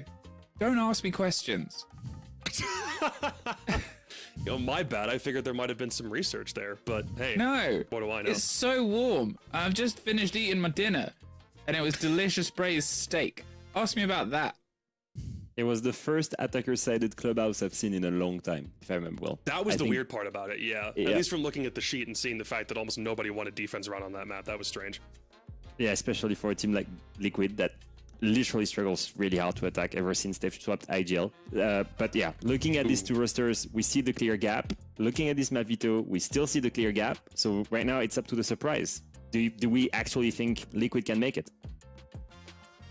What's the, Tim, if you had to give some sort of opinion on what this Liquid run has been like, is it good enough to give you confidence that they can also make a bracket run at the same time? Or was that just best of ones, it's crazy luck that they pulled out what they did? What's your take on what Liquid have done so far? No, it's not been good enough. I don't really have much confidence in a strong run from them. And this is me I've tried to support Liquid as much as I've tried to support them to multiple titles, but it just never happens. Well, they got here on a last day win against Loud.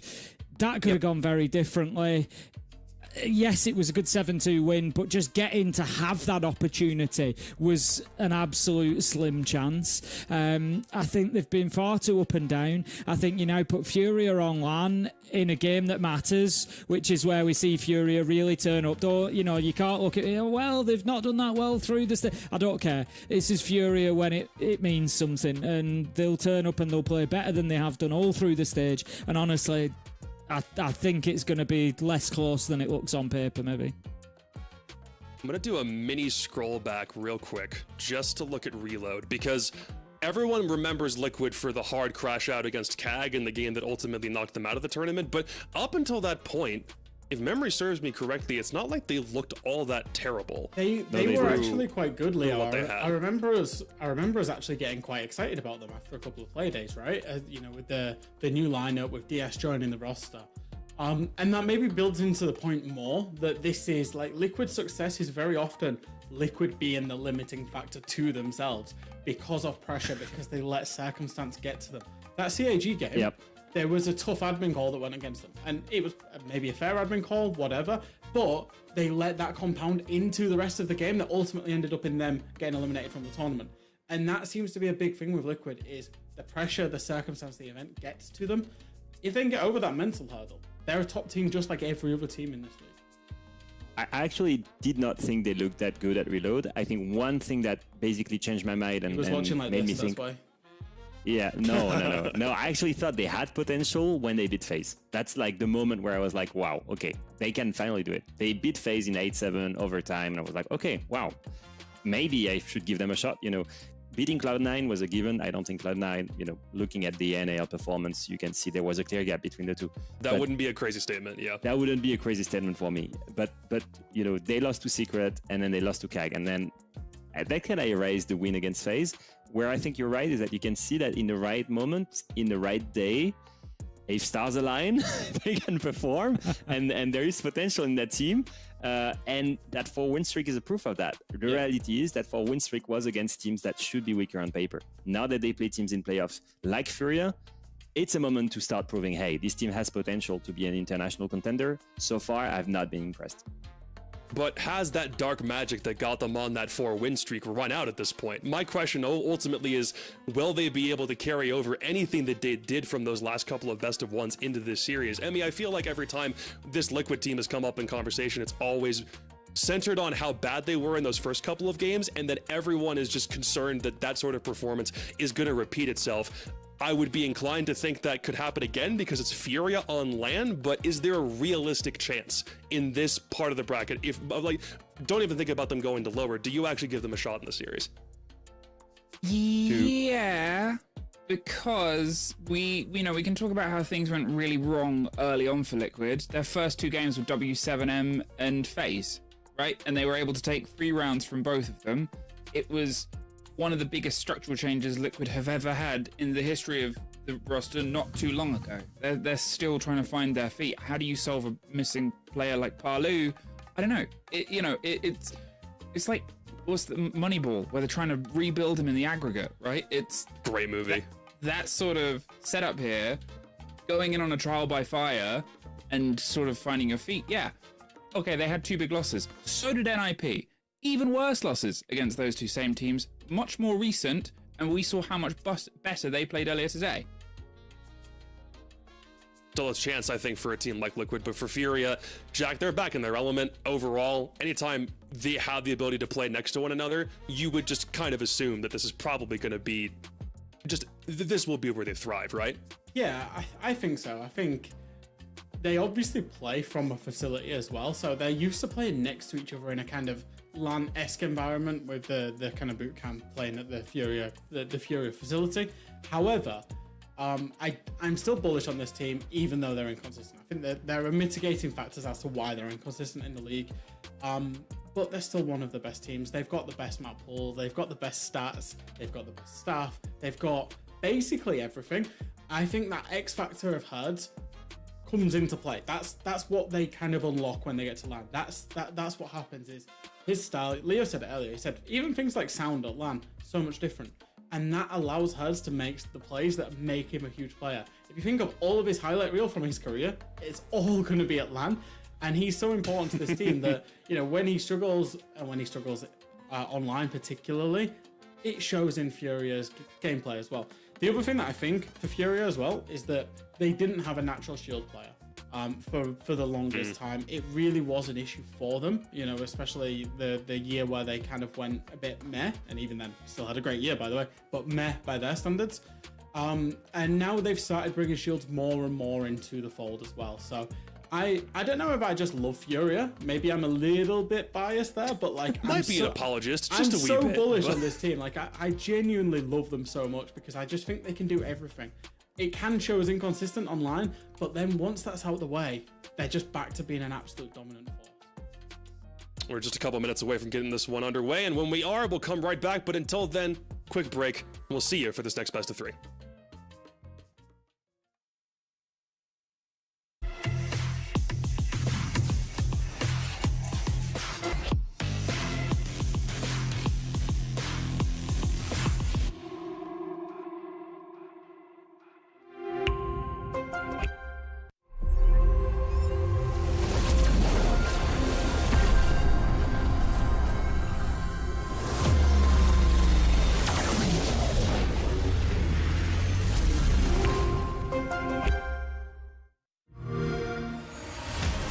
You know how they say, it's not the destination, it's the journey?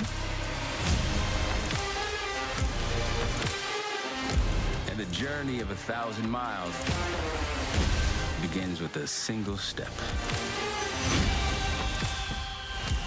And you know what? They're right.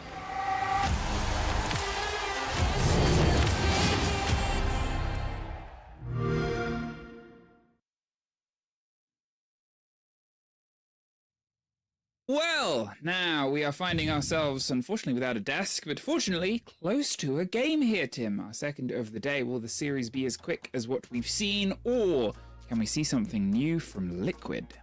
I don't think it'll be as quick. I'm expecting a closer game. I'm going to stick by what I said, and I'm kind of falling far on the fence of the Furia side. I think we're going to see Furia take it up a gear today, and whether Liquid are ready to go with them or not, I don't know. But no, I don't think it'll be like the first game. I think it's going to at least be a lot more competitive than that. I'd be very surprised if not. So, they have work to be done, that's for sure, and obviously, as we talked about, the bracket is still dangerous. This isn't the game that will get them sent home. As I said before, it's a lower bracket, then there's a potential 5th and 6th even after that. So there's still plenty of siege if things go wrong and then wronger. But from this point onwards, if they can get through this, then they've got their first showdown against, well, W7M. That's not going to be easy. But then if they win that, they've probably got FaZe Clan. That's not going to be easy. And then if they win that, they've got the grand final, where probably one of those two teams will be there again anyway. So at this point, the shorter distance of going against impossible odds is probably the best. Let's see if they can start themselves strong here before they fall down towards that lower bracket. Now, both these teams, I think, have struggled, is the fairest way of putting it, in very different ways. Yeah, I think, you know, as you say there, I mean, you talk about the bracket and the bracket play and, you know, the extra chances you're going to get. But even then, in a South American bracket, it's never going to be an easy thing. You know, it doesn't really matter, I don't think, how many extra sort of chances, how many extra lives you get, because of the teams that are making it up. Furia, Liquid, NIP, W7M, FaZe, Blackjack, you know, they're just such good teams on the whole. That it's going to be tough wherever you end up, whether you're in the upper, whether you're in the lower. It's not really going to matter. But like you said, there's certainly no easy games on the back of this. You know, whether it is upper or lower, you're going to be coming across teams like W7M and FaZe at some point, one way or another. So unfortunately, there is some slight issues that we'll just have to get sorted out. So rather than you all having to listen to us waffle for an extra 10 minutes on top of the 3 hours that it's going to be, we're going to be going into a quick break before we're back with Map 1. Please stay with us.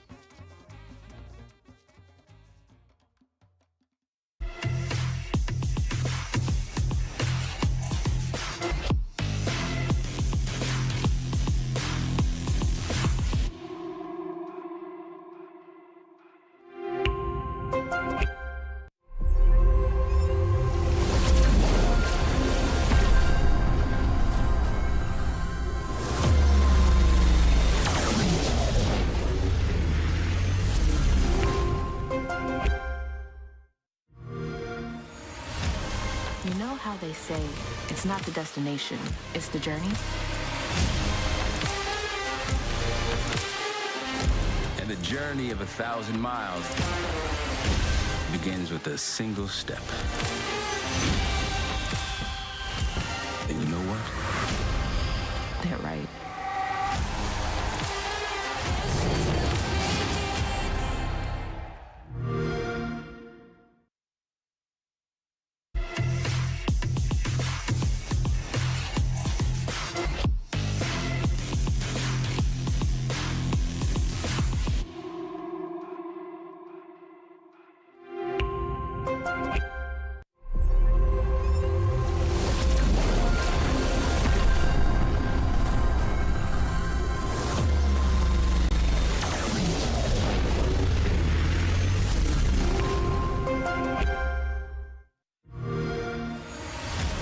You know how they say, it's not the destination, it's the journey? And the journey of 1,000 miles begins with a single step.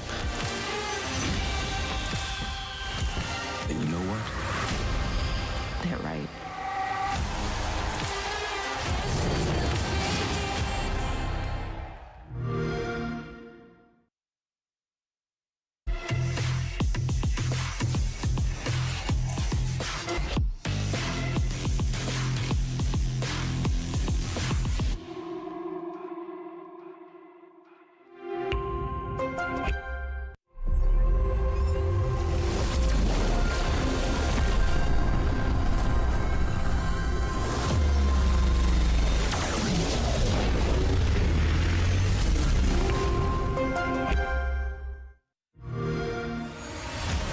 You know how they say, it's not the destination, it's the journey? And the journey of 1,000 miles begins with a single step. And you know what? They're right.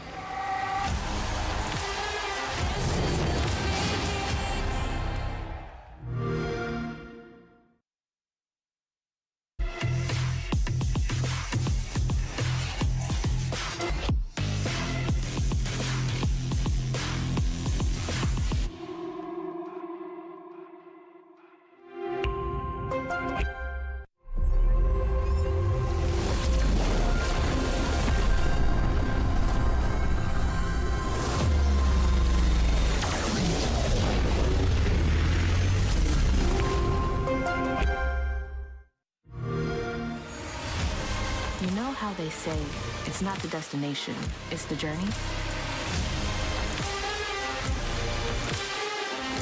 And the journey of 1,000 miles begins with a single step. And you know what? They're right.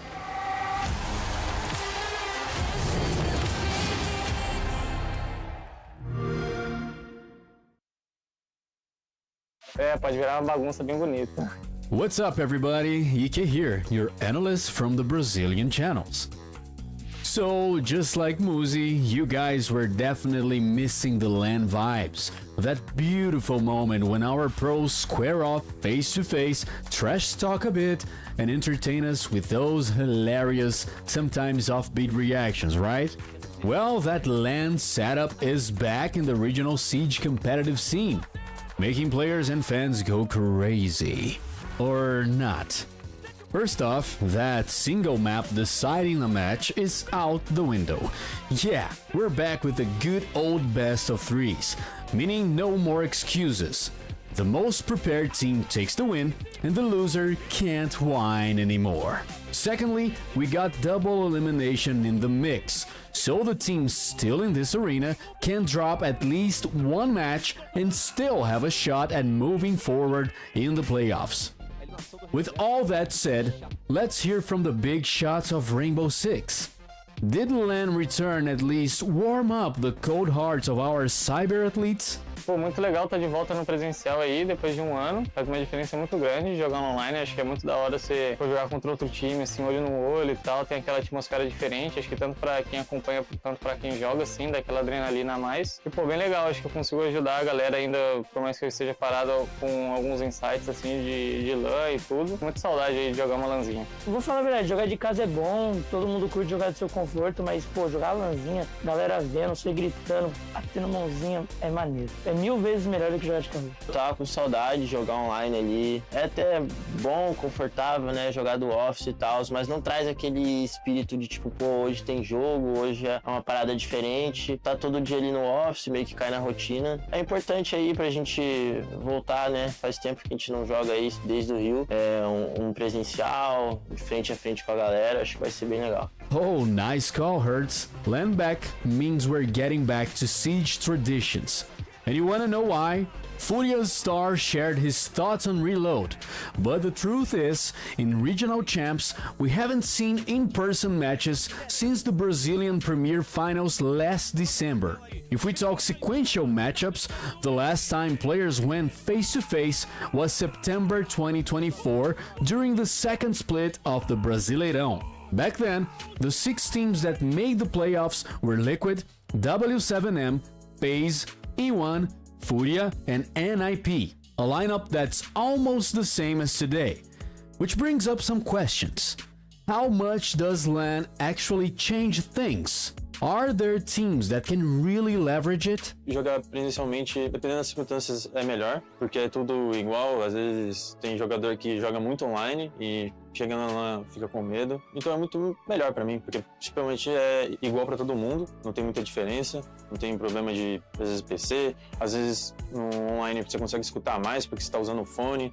Então é todo mundo igual ali na LAN, todo mundo usando o Intra, é melhor. Não vou falar por todo mundo, mas assim, no nosso time, pelo menos o mental pra jogar tipo uma LAN é muito tranquilo. Ninguém afoba, ninguém fica com o mental mais baixo, ou tipo até a comunicação. Às vezes algum time tem uma comunicação mais baixa, o nosso não tem isso. Acho que de vantagem, acho que não tem muita coisa de vantagem. Talvez players que são mais antigos já estão acostumados contra players novos, mas geralmente quem vai aos playoffs, mano, já tá acostumado com presencial, então eu acredito que não vai ter muita vantagem não.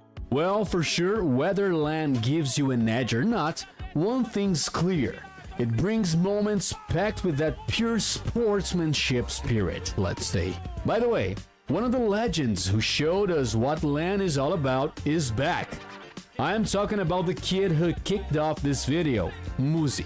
Remember how he went all out celebrating in the first 2023 LCQ final, trying to psych out his opponents? So let's check out a clip of that iconic moment and see if Black Dragon's star has anything similar in mind for this playoff run. Eu acho que o hype ele pode vir de acordo com a partida, sim. É claro que não vão ser todos os mapas e todas as partidas, porque senão o coração não aguenta do lado, né? Então, o homem tem que dar uma respirada, pô, uma relaxada. Mas acho que dependendo do teor da partida ali, pode dar uma bagunça, pode virar uma bagunça legal. Okay then, so hoping for a cool mess, to quote Muzi himself, I'll sign off here. Hope everyone at home gets hyped and goes wild. Peace out, squad. See you next time.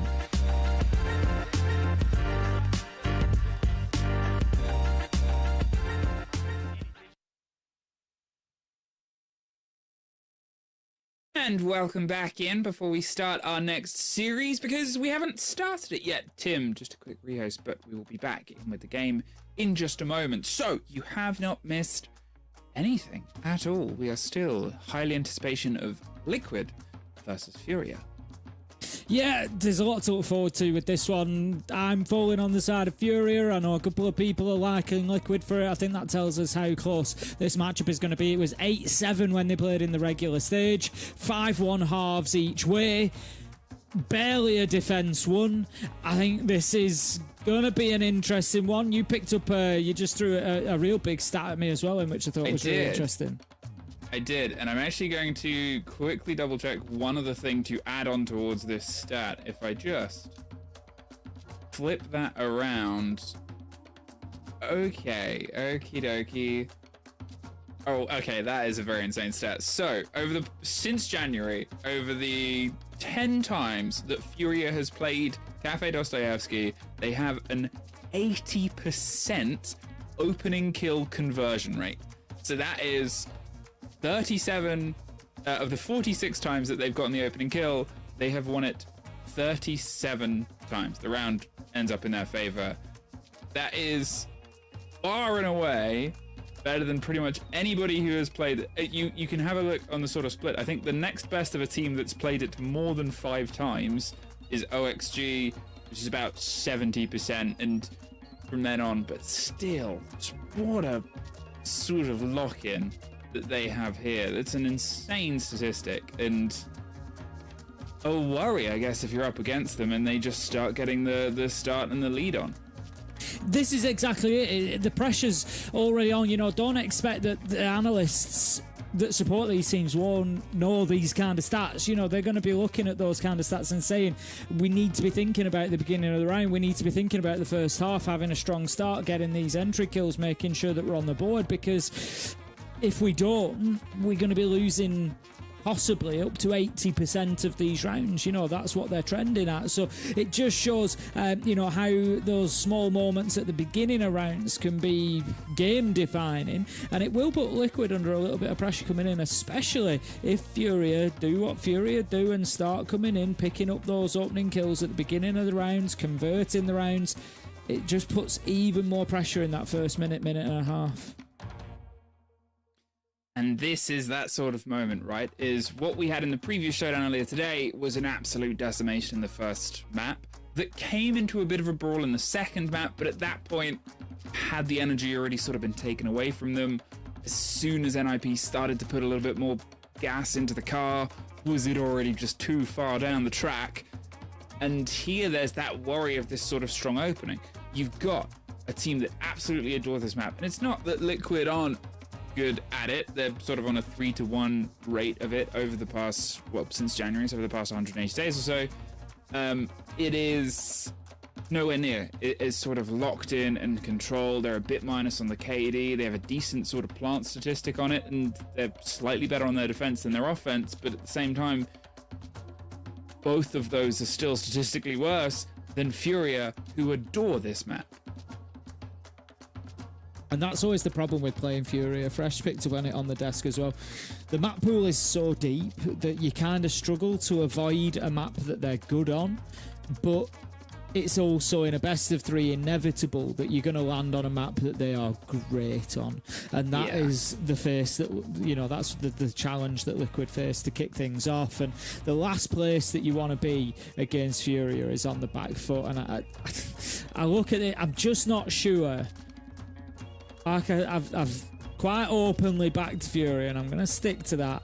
I'm just not sure that Liquid are going to see Chalet here. I know that they come in on the back of a 4-game win streak, which was to save themselves, essentially. It was to get themselves into playoffs, so they've shown an ability to play under pressure. They 100% have the players. They have the ability to be able to get this done. I just feel like Liquid are very reliant on, as Fresh points out, circumstances, pressure, tension, everything else that goes with it, and there's, you know, going to be an increased amount of that being in this LAN environment. But also, I feel like Liquid are so at the whim of who turns up on the day, you know, which players are firing, which players are not, and consistency seems to be an issue for them. And, you know, can we say that 4 games is consistent? I don't think you're quite there yet. You know, I think ultimately it's a little bit of a roller coaster ride for Liquid sometimes. And, you know, you might have an ESC, you know, 15-6 day, and you might have an ESC 3-8 day. You know, you just don't know what's going to come. And that can be true of many teams, but when we look at a team like Furia, so if Herds turns up and has a 3-8 day, you know JV's going to come in and have a 15-6 day, and that's the difference. I think sometimes with Liquid, it's where they have them bad individual performances, which are fine, is it doesn't always get picked up. Well, still in bated breath anticipation here. There's going to always be that sort of stress as well, because we know Fury are a team that can play very well in LAN situations, play very well in these sort of moments where the pressure gets higher and higher. They've been built in that, and unfortunately Liquid have almost the opposite story, right? They're a different roster as to the Liquid of yore and as to the Liquid that was often referenced with this, but when they get into the live stages is usually when they struggled the most historically. They weren't ever really able to push the sort of distance over. It was a big point of frustration. Is that going to be something, I guess, that gets carried on here against a team that's very happy in this atmos, very happy in this environment, or can they try and get that little step up and step in here? Again, we're just waiting to get this one kicked off as well, and you know, we've had, as I said before, or before the previous game, it's quite strange the mix of games that we've had, because it's either been absolute sort of blowouts, Tim, when you're looking at some of the NAL games, some of the UL games, or it's been really long, intense series. It hasn't really felt like there's been any sort of average 7-4 swap arounds. Maybe there probably has somewhere. I can't watch all the playoff Siege, but yeah, no, I'd agree with you. I think, yeah, I've watched and covered a reasonable amount of it, and I think it has felt a lot more one-sided in a lot of games. Like you say, you tend to come in and a team kind of, you know, runs away with it, and there's been, you know, sort of much more dominant performances on one side or the other. But the thing is, I look around and I look at the games we've had, and I just think World Siege at the minute, it just makes it look really, really tasty. When I look at some of the teams that have maybe walked away without SI points, you know, or ultimately might be limited to just 50 rather than the 150 or 300 for second and first place respectively. I look at that and I just think, you know, what message does this sound about the quality that we've got region to region right now? Yeah, I think there's obviously a lot of conversations about a lot of different regions, the strength they're in, and who's sort of pulling things apart. But when it keeps the pack close together, that's when you get surprises, but it's also when you get sort of gifts. And the gift that we might be able to bring you is this. We are hurtling in towards our first map here of this series, the second series of the day. So, back to Cafe Dostoevsky, where we've just seen NIP hand a game to Black Dragons that had a bit of fight and bite either side, and this one to be a game of two halves.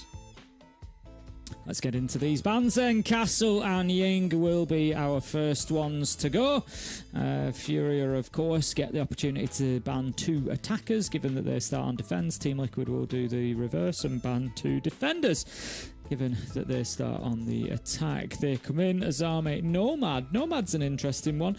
Coming in from Furia, of course, just trying to open up the map for themselves a little bit. Maybe offer some flanking opportunities. Not necessarily. I was going to say I think we'll probably see Gridlock played instead. It's not really that big a deal. It's a little bit of a surprising ban. Maybe a bit of a target. I'll just have a look at Team Liquid. You have the butchers. I'll just have a quick look at Team Liquid. Maya plays a lot of Nomad, so yeah, maybe a little target towards Maya. Maya was actually the best player in the 8-7 matchup between Liquid and Furia during the regular season. Definitely a bit of a talisman performance from Maya on that one, so I can get it. Furia, you know, kind of once bitten, twice shy. Maya's done this to us before, so we'll take away Nomad. So it's not so much about the utility. The problem with that is that Maya alternatively likes to play quite a bit of Deimos. So at the minute they're on Capitao because they want that utility, but you might also see a little bit of a swing towards some Deimos rounds as well. And if I'm honest, Deimos I don't feel is an operator that you want to encourage anybody to be playing. I mean, not against you at least. Yeah. I think it's that weird moment because sometimes you can be, and Deimos is great in the right hands, right? It's phenomenal. It's in the right hand described as the best operator in the game. And there's not many operators that sort of fill and fit that niche. But there are also sometimes teams that get a little bit too locked in towards that can play. And remember, it's an information highway that works both ways. So if you think that you can out-communicate your opponents, and you can be in positions which, to be fair, Cafe does offer not as many as others. You think about, like, Border. As soon as the Deimos is revealed, unless they're very safe, they're probably going to get shot from somewhere, because it's very quick to go, they're outside East Balcony. They're outside CC Swing. They're outside... Like, there's that element of it, but I'm with you. I get it. Now, what will Clash get? And apart from maybe a little pocket of attention, they have... Ooh, the Fenrir mine immediately underneath the hatch itself, and outside of maybe a grenade of the 6 they've got, or potentially an angle from here, if they want to try and shoot their way up. It seems like they're really sort of advertising here a cocktail side plant. Casey just looking to get a little bit aggressive onto those windows. Now at the halfway mark, I don't think there's any problem with the defenders looking to take on some fights, especially with that stat that you gave us beforehand about Furia's dominance on this map once they get that opening kill. So they're now keen at the minute 10 mark to make that happen. If we have a look on the side of Team Liquid, there's only 2 of them inside the map at the minute. It's going to be Diaz who manages to pick up that opening kill, takes down Felipox, but that's going to give Felipox the breathing space to at least IGL this team through the rest of the round. Nade manages to pick up resets in a trade. KZ on to Ask. 50 seconds left to go. 3v2 Furia. I think they start to dig in now. Well, that's it, and certainly Nesk is the only one left alive, but you're toe-to-toe with a Clash at this point. That's a quick way for it to end there. I mean, yes, the electricity doesn't really do a lot of damage, if to any, currently, or at all, but a gun sure does. There's the start. Furia get there first, and you could see that, you know, Liquid's maths wasn't horrible. The calculation was, there is a Clash, there is all this barb, there is all this setup, there is the Fenrir. Let's not drop on towards top red in heaven. Let's instead try and pull ourselves back towards the other side. Oh no, we've started to lose the gunfights. That's sort of how it comes together.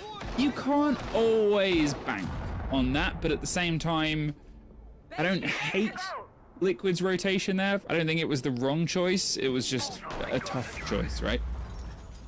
I think it probably needed to be done. There was nothing going from where they were realistically. I think ultimately the problem for Liquid came down to, through that entire, we didn't quite see 3 minutes, but through the entire round, what control did the game?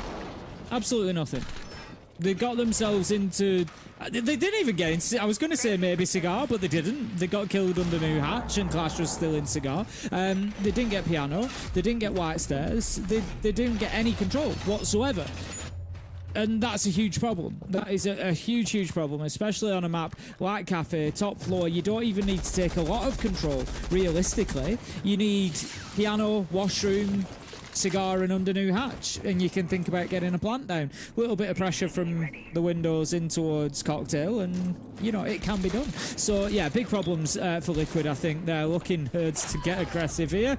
We know what to expect, and well, I thought the challenge was going to come on to Herds, but Resets thinks no. This round has got far too long for Diaz. Takes Diaz down, and that's Zofia. Could be a big loss, especially with the Clash on the board. I'll be honest, what just happened? I was looking at my notes. I saw it was a team kill when you reacted, and I looked back over, but how? How was there a team kill? Herds ran out of reading door quite extensively, ran out, and I think it was a response towards that that then saw them line up. KZ does manage to get Maya, but Liquid have 2 in response, so level things up at 3 versus 3, make it 3 versus 2. Nesk, he's waking up. There is Nesk. He said it before, like he's not someone that you can always sort of, you know, trust on, bank on, and rely on, unfortunately, but when he is in his game, it's untouchable. It's unstoppable. 4 kills over this. And they try and push for even more. JV92 and Felipox have 1 minute and 20 to try and operate with. And obviously have the Echo drone so they can try and read some of the game ahead of them. But otherwise, at this point, it's just sort of steady control, steady bits of pockets. The hatch itself is electrified. They don't really have the means to get themselves round, so it's instead going to be what seems like a White Stairs take. Just get the wall open with a pocket tin opener and get yourself tucked in for a breach, potentially. They've got the long angles. They've maybe got... JV92 should probably rotate round and get a bit of the crossfight. Here's that opening I talked about. They just want to get in just behind the bomb chassis.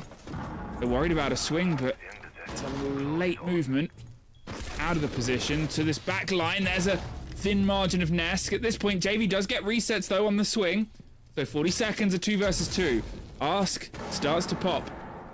The last bolt's forward. There's this cross angle that they're just setting up here. They're going to try and isolate this into 2 1 versus 1s behind the cover of the smoke, but it hasn't quite covered. The player who gets the drop, JV92, has the long watch. 1 more to find, and he finds it in Liquid. They started to pull themselves back, but that final sort of push was just so linear. It comes down again to, I made a similar point in the Black Dragons game earlier, where Black Dragons went 5v3, they got 2 kills, and then it got brought back to 3v3, and on the face of it, and it was much the similar situation here, Liquid got a couple of kills, and on the face of it, you can look at that and think, right, Liquid are moving, they've got that top floor control, they've got a couple of kills, 3v3, this is doable. But in the 2v3, I'm sat there thinking, Furia win this. Furia win this because Liquid had lost the Ram and lost the Zofia, so the operators that they'd lost were much higher value, than maybe what they'd taken. They still had, they didn't even need to, I don't know if they had Yokai drones left, but they had Felipox on the Echo. For argument's sake, there's the possibility then of Yokai drones in the mix as well to deny a plant, beyond them just holding the long angles. And yeah, Liquid, you never choose who, lives and dies. You choose who goes into maybe more dangerous areas and things like that. Fury maybe got a little bit lucky with the couple of kills they got, especially considering one of them was a team kill. I know they did deal with the clash quite well without the Zofia, but yeah, losing that vertical presence with Ram and with the explosive grenades of Zofia was a big loss for them overall, and it led into that one-dimensional push that you've quite rightly mentioned there, to just breach the wall and try to push in and plant behind the diffuser. It made it very easy for Furia to defend. So now with Furia getting those 2 rounds in a row and Liquid sort of being battling, but not quite thrown out entirely, they're going to decide to keep the sort of continuation of pressure here. We've got the clash once again. We've seen how Nade's been able to utilize that operator to just cause some slow. I have a feeling that is going to be that next ban coming out from Liquid to go alongside the other 2. At this point, that early engagement, that opening bit of pressure that we talked about being such a success. Twice it's been taken by Liquid, make that 3 times. Yes, technically it was against one of their players once. It seems like something that Furia are just happy to trade back into here, Tim. Yeah, as we've said at length, 7-win map streak on Cafe. Furia are always going to be good here. Liquid maybe do need to look a little bit towards Bank, but, don't be fooled into thinking that Liquid have got this amazing record on Bank, because they don't necessarily. It's very similar preference for them to Furia, so they need to make as much out of Cafe as they can, because they're not going to have it easy, to get through that second map and get themselves onto Chalet. Good couple of kills come in, but look at what they've lost again. I'm going to talk about the value of those operators. Where Furia still have Smoke and Clash, 2 of their big denial operators left on side. On the other side, Liquid have lost Ram and lost Monty, 2 of their focal points for this attack. They still have the sledge, that's good, but otherwise they've got nothing as a tip of the spear to try and execute and get a plant down. On 40 seconds, and it's just swinging back in. JV92. Yeah, I mean, absolutely phenomenal so far. Doesn't need to kill onto that one. It is just mile left at this point. Unfortunately, another victim falls. And I think there's 007 within 3 rounds, but the good version here. Fury are just a different beast on one. We've said this coming in. Yep, they might have been a little bit up and down through the stage, couple of overtime matches that maybe should have been won in regulation, these sorts of things, but ultimately, this is a team of diamonds, and by that I mean, they are created under pressure, thrive under pressure. We see it time and time again from Furia. The bigger the occasion, the bigger the performance, and they're playing really, really well today. I feel for Liquid. Like I said, you can't always choose who's going to get picked up in a gunfight, and Furia have maybe, I don't want to say they've got lucky because they played well, but they've got lucky a couple of times with the operator. They get a couple of kills, they've got the Ram and the Monty. Straight away you're looking at that for a kitchen take and you're thinking, dear oh dear. Where did half of those Liquid players die? Coming into Bakery. What would your Monty normally do? Walk into Bakery and push into prep. that's the operator that's going to be clearing that area that you've just lost, and then you're being punished heavily because of it. So yeah, big problems to Liquid, and it's not even necessarily something that they can control, because you can't just start wrapping these operators in cotton wool. Somebody's got to go in and take the gunfights. And that is happening. Players like Nest on the Twitch, he is going in and looking for those gunfights. They're just being picked up elsewhere. Siege is not a 15-a-side game. There's only 5 of you on each team, and there's a lot of work to be done in 3 minutes. So you've got to get in, you've got to get active, you've got to be a part of it. And Team Liquid right now are just being a little bit unfortunate, I think, in terms of who is dropping off the board at what points in the round. Watch this one, and see how long Diaz lives, because the sense is going to be really important when it comes to the plant. If you've got a sense on side, then your plant strategy is focused around that sense and creating a little bit of space. The Monty as well, and Maya on the Capito. Those are the 3 real functional operators in this that they want to use to create space and to create safety to put a plant down. Watch how long they survive into the round, and then watch the outcome of the round and see how successful Liquid are, either with or without them, depending on how it plays out.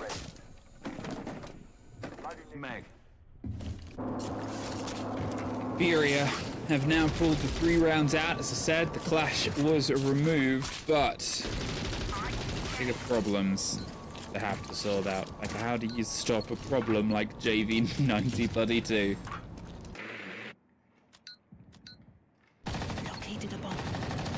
Getting their start. Pressure on towards top red and heaven. Just gonna instead focus the take, I think, a little bit more directly on towards this side. As I said before, last time they spread themselves out, put pressure onto the cocktail windows, put pressure onto the back end of the site, and sort of just got picked apart either side. And then when it came down to the push up here, they didn't really have a lot left. Instead, very central push. All of them wrapped around this position. They don't have either the Nomad or the Gridlock. That's going to make things very dangerous of a pressure around the back. But, well, there's Felipox finding Maya. I'm wondering if that was part of that potential problem. And now Herds is just going to actually drift away. He doesn't want to give them the free reverse engagement here. Remember what I said, Maya is gone. That's the Capitao lost. They still have 2.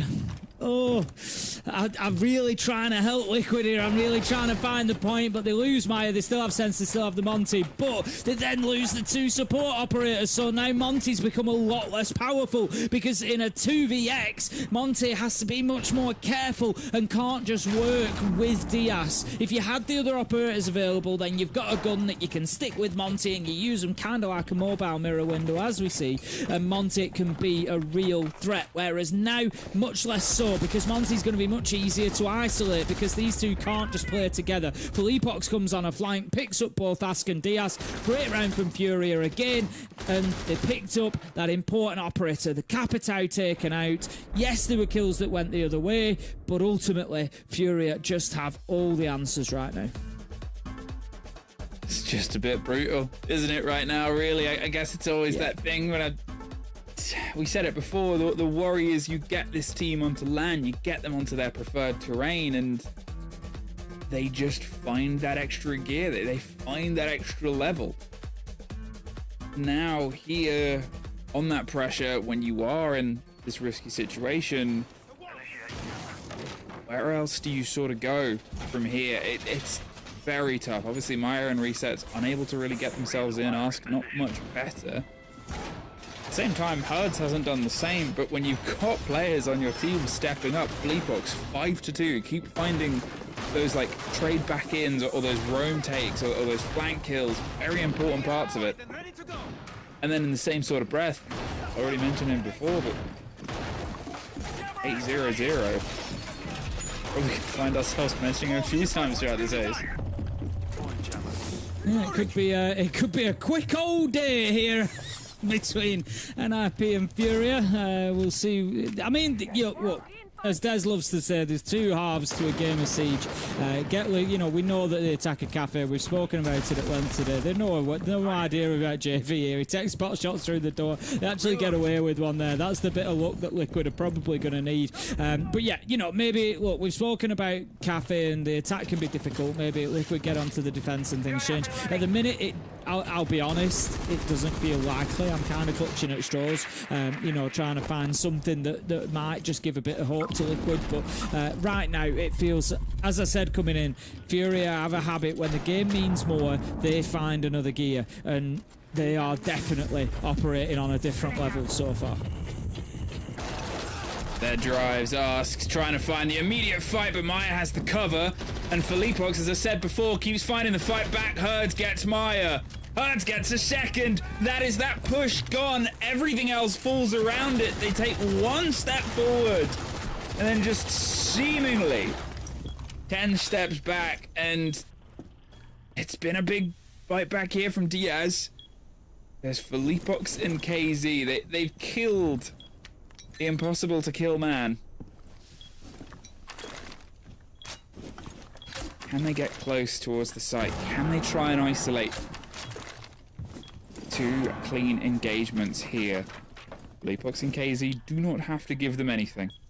They're tucked so close together, ready to do what they need to be doing to him, which is just to play this on contact.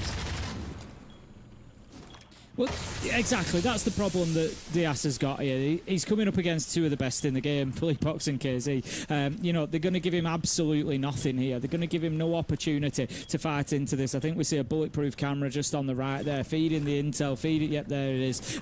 His location is known. I was going to say, please take it out. Yes, it's a difficult situation, but you're not making it any easier for yourself. But yeah, Felipox, KZ, I can't see them making a mistake. It looked like Diaz might have made a mistake. I don't know how the bulletproof camera wasn't taken out, but it wasn't. But ultimately, yeah, the peak comes through. Furia play it perfectly. 2v1, lock it down, and they were never going to give... It was a good effort by Diaz. So let's, be fair. He gets 2 kills on the rappelling through dining window. Not an easy thing to do.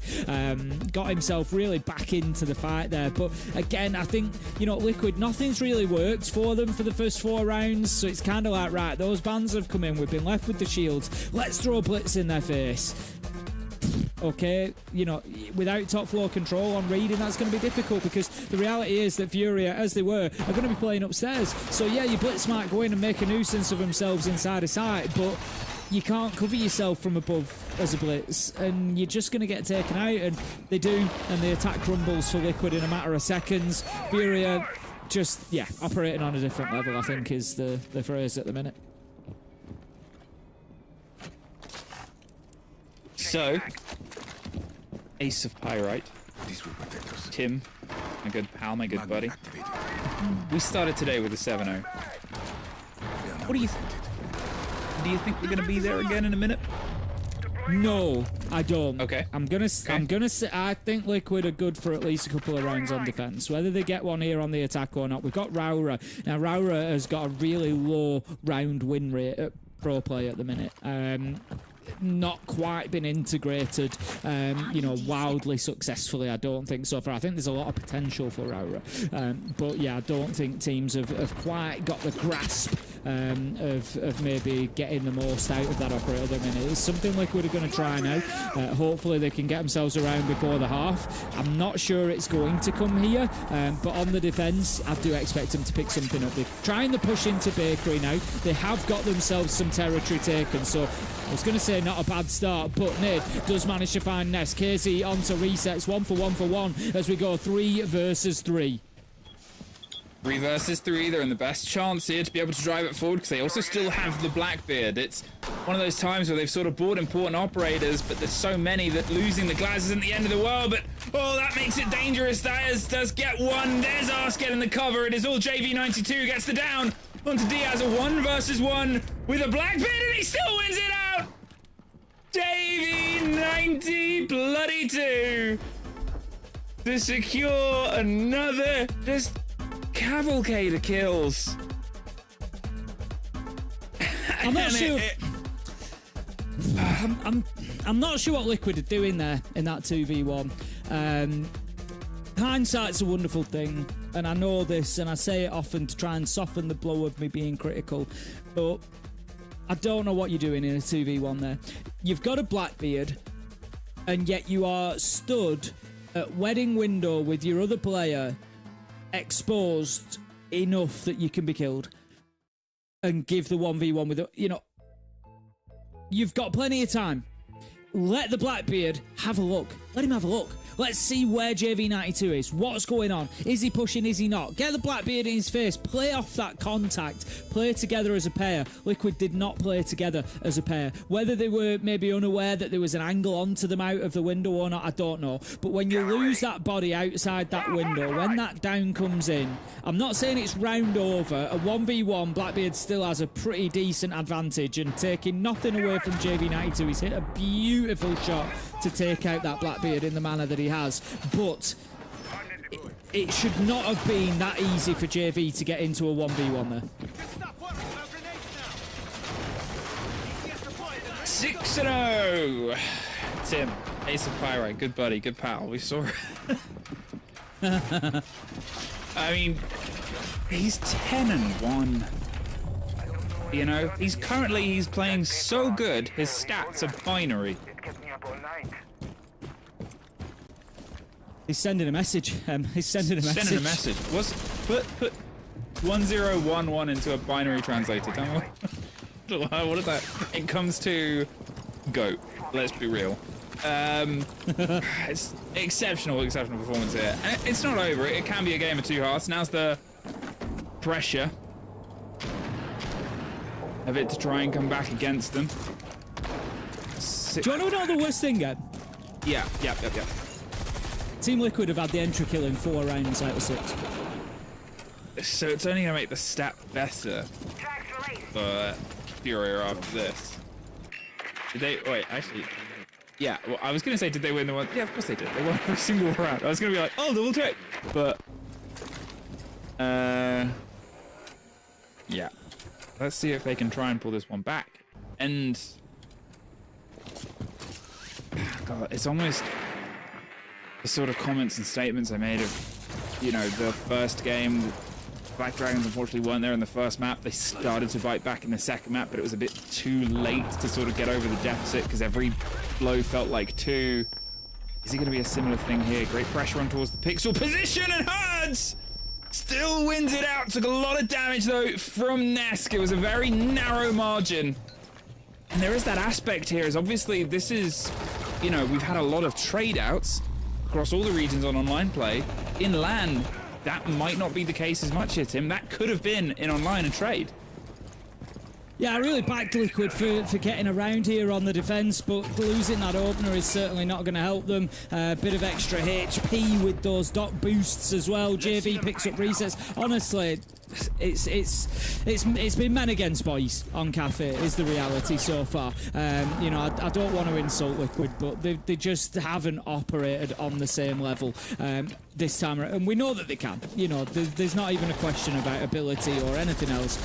They just haven't operated on the same level as Furia. Philippox manages to find himself on the wrong end of that one, gets taken down. KZ onto Diaz. It does stop the plant for the time being, but they come back to it. Don't have time as KZ picks up the last. It's going to be 7-0, M. It's over in 1. I'm going to have to come back on Banker Liquid.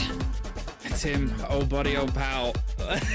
I mean, we knew that they were a threat. We knew they were a danger. And also, most importantly, we knew they had something to prove. And the series isn't over. But yet again today, you couldn't ask for a better start for one of these two teams. And here, NIP... before NIP got one, here Furia get theirs 7-0. 2 of them in the same period of time. And it's just tough for a team that's been battling against the current as Liquid have been before. And now, as you said, it's got to go back to Bank. It's got to go to a map that's going to be aggressive, that's going to stress their sort of gun game and stress their sort of pressure level. Where do they sort of sit themselves here mentally? Exactly. They're going into a map that I know it's their choice, but like I said, even in recent history, Liquid are not amazing. We don't see a lot of Bank from Liquid. They've banned it out the last 7 times that they've had the opportunity. So is that they're banning it because they want to keep it, or is it that they're banning it because they're not really that keen on it? But either way, yeah, there's not going to be a lot of tape. I don't think tape, bans, or anything else is going to make a difference the way that those two teams would differentiate on Cafe. I don't think any of that matters. Well, let's see if our desk holds the same opinions and if they can try and find a solution to this problem. I don't have a solution, I just have a coincidence. When Black Dragons and NIP played each other in the best of ones, that game went to 8-6, and then the first series of their playoff game was a 7-0 for NIP. Furia and Liquid played each other on the same map, coincidentally, in best of ones. That was an 8-7 game, and then the first series of their playoffs best of 3 is also a 7-0. Literally, Leo, why am I locked in deja vu trajectory right now?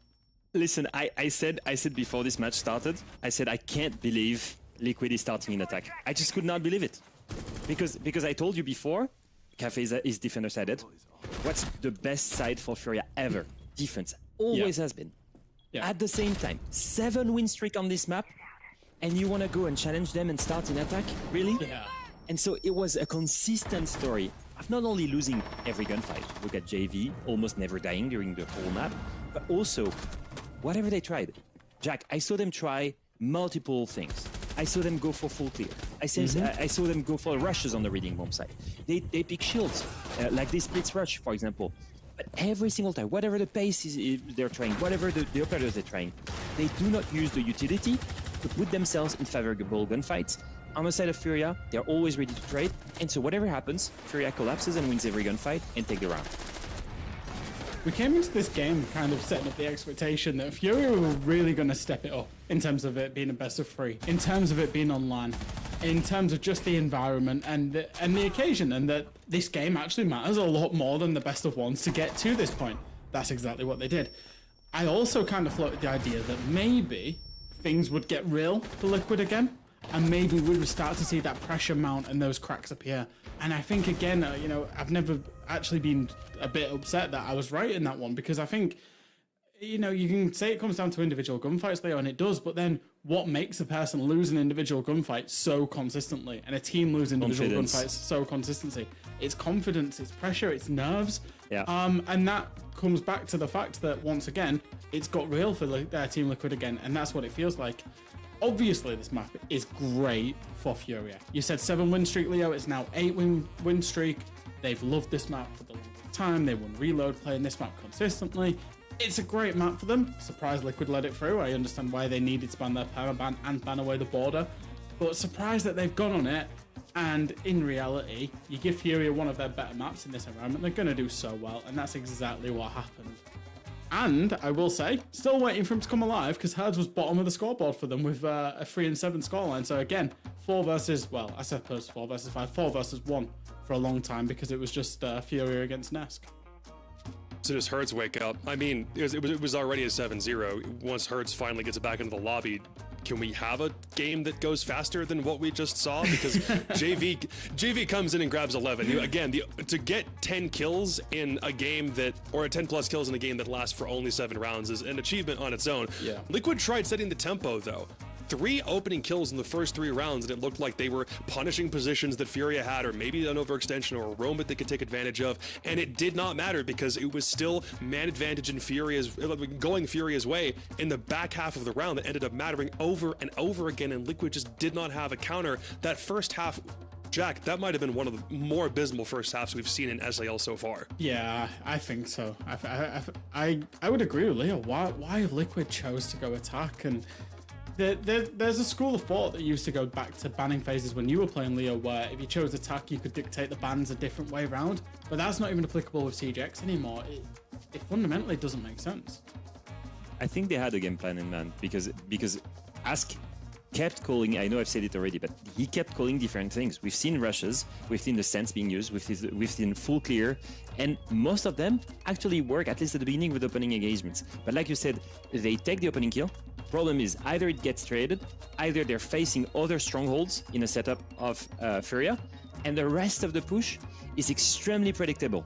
And so you've seen it many times The rest of Furia, they just go closer to wherever their teammates died, and then they just push all the bodies towards the push.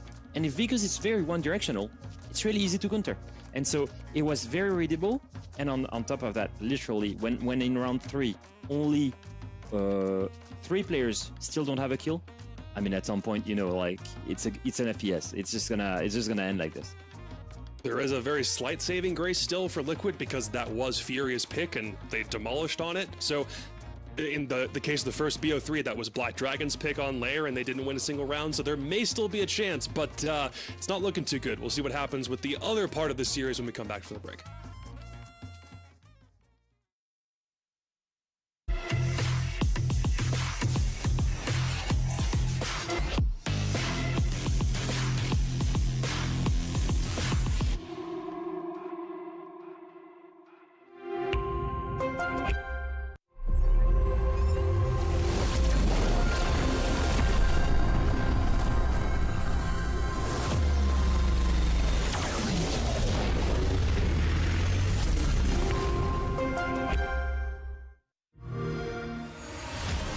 You know how they say, it's not the destination, it's the journey?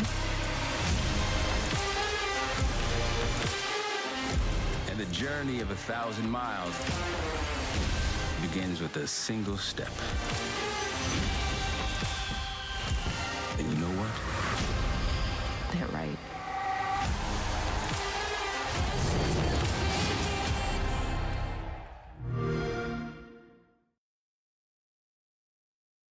We can only hope that Map 2 ends up being just a little bit better than Map 1 win in terms of overall competitiveness. And in our first best of 3, we did see that BD and NiP Map 2 was a lot closer, even if it still looked like there wasn't much chance for BD to come back in this one. Slightly different story, though, because now Liquid had the opportunity to win their own map pick, which is kind of the bare minimum you need to do in a best of 3 context. But Jack, we talked about it a bit before the game started. Liquid and Furia on bank specifically, that might not still be enough to really cast much hope in Liquid's quarter. It might not be as well, and I think even if this goes well for Liquid, I hate to be a doomsayer, but I don't see Chalet going the way of Team Liquid, so I really feel like they had to do something on Cafe and they didn't. In terms of bank specifically, I think for Liquid, they've clearly picked it for a reason. They know Furia, while still good on the map, because Furia are good on every map, there's weaknesses that they can try and exploit. It'll come back to, I think, the operator bans. We've seen Bank be a very big map, particularly for this, with Ace and Nirvana being banned, obviously, for the breaching, and something like K2 Brow for the breaching as well. Breaches are so big on Bank that when you can control them, if you can then vary your playstyle off the back of it, which, for the most part, we have seen Liquid try and do, even if it didn't go too well on Cafe, they might stand a chance. But the way Fury are playing, this is like me really scraping the barrel to find where they're going to find some success. Yeah, so now is the wake-up time, basically. You know you're going to go on bank. You know you're starting attack, because Furia is in defense there. You pick the map, they chose defense, so you're also starting on the wrong side, the weaker side for you. Although bank is pretty much 50-50, sometimes attacker-sided. With the current level of Liquid in attack, I'd be scared to start on that side. Now, what's the fix? What do you need to do to bring it back, basically? Well, looking at this, I'm assuming Furia will ban the usual hard breachers. We're going to see Ibana and Ace banned. That's going to secure their long desk, their long on the top floor. And loads of hard breach will need to be used, hard breach tools likely. But that means that they can be more aggressive towards the windows. My thinking is this time I need to see utility usage spent on isolating gunfights. Enough beings, enough demos, the KB, something that will crowd control the aggression on the side of Furia and punish it. Because yes, they are exploring new things and they tried new things 6 rounds on attack on Cafe. All of these were objective oriented and not crowd control oriented. They were not gunfight oriented. But Furia is bringing the gunfight to the whole map. That's their win condition. So how do you suppress that? You bring crowd control operators. The Lion, the KB, demos, all of this stuff. And that's what I need to see right now. A change in the way they play this. And as we see TZS and the group looking over the strats, this is what I need to see. A reaction where they adapt to the way Furia has been playing.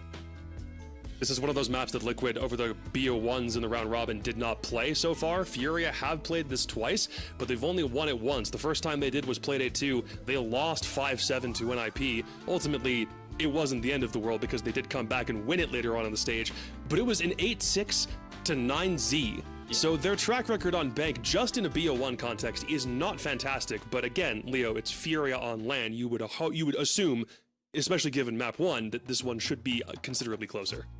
Yeah, obviously losing to Nip and then also Bernzi, that's what we said before. It's not a great showing. Now, at the same time, you know, we're still looking at a team that's full of momentum. Yes, it's like 7th preference right now, but they ban Consulate way more. They ban Nighthaven way more. Sorry, I assume they scream Bank a lot. And with the top tier quality players that we have, and especially with the win condition that they have, that massively revolves around aggression, you're still given a map that offers a wide variety of how to play that aggression, whether it's beyond the roam, on extended setups. It's a very huge map with loads of vertical play that you can do. It still fits their playstyle pretty well. So I'm not too worried for them on that map. And if you look at Furia as well, they have the best support staff, so they will know that they probably had a pretty decent inkling of it before going in, but game is ready. There's still an opportunity for Liquid to find their way back into this series, but Furia look like they might just be able to lock the doors on the rest of the upper bracket to this team that somehow managed to squeeze their way in right at the last second. Fluke, Ace, let's see whether Bank actually goes a bit better this time. Well, Jacob, couldn't go much worse, could it? So we will see, Tim, if they can start to get themselves in on Bank, because I mean, at this point, what do you say? You say it's 0-0. We go back to square one, right? I don't know what you say, Em, because I gently said, I gently touched upon the fact that Bank is a common ban for Liquid, and I'm just a little bit surprised at it being picked out here. You know, it's not a wildly common map for Furia either. I've looked since the 1st of January. So, you know, 1st of January this year, Furia have played it 5 times, won 3, lost 2, you know, middle of the road record. No problem. Banned it 7 times themselves, banned 9 times against them. So, you know, not a perma-ban by any means. They'll get rid of it sometimes. They'll play it others. You know, take it or leave it. Liquid, since the 1st of January, have played once and lost it once and banned it 13 times themselves and had it banned against them 4. So, it's 165 days since they last played this map and they lost it. And I don't know. Maybe they've been doing a lot of work on it. You know, I am fascinated to see this. I'm interested to see this coming in. I just don't think things are going to get any easier for them, if I'm honest with you. You know, I agree with you. Yeah, you've got to come in. You've just got to write off that last, you know, map. You've just got to think cafes, not ours. But the reason that I bring up the map picks is if I'm sat there as a player and I'm thinking cafes, not ours, I want to be thinking, but Bank is. And I'm not sure how the Liquid players can be thinking that. Like, you know, yeah, maybe there's some scrim work, maybe there's some other stuff going on, and they're going to be confident in it. But until you've had those reps, those wins in officials, I think it's kind of difficult to, you know, to find that level of confidence. You can have a little bit and think, yeah, no, we think we've got this. But I think they need a lot more than that, to be honest. Once again, in this moment, building anticipation, and well, there's somebody who's more than excited to get this going again. What do you really say about their first performance on that first map, right? Other than, oh yeah, that's sort of what they do. But still smiles on the side of Nesk, on the side of Liquid.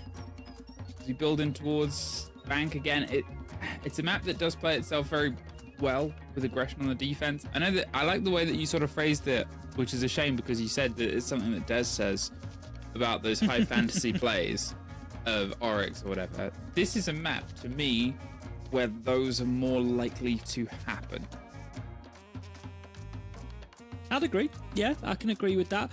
The one that always sticks with me was, do you remember the achieved play for TSM where he hid away in stock on Vigil and it was a basement attack? I can't remember which tournament it was at. I think it was at an SI, but I could be wrong.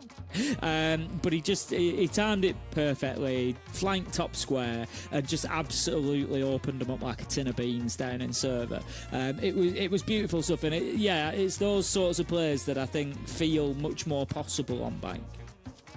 Yeah, and it's a map that has great hatch synergy. It's a map that's famous for having sort of holes on the top floor and drops back down and yada yada and thereforth. And it's also on that sort of split of, okay, well, can you get that done with an Oryx? You used to be able to sort of pull yourself back up and drive around and get yourself in that position.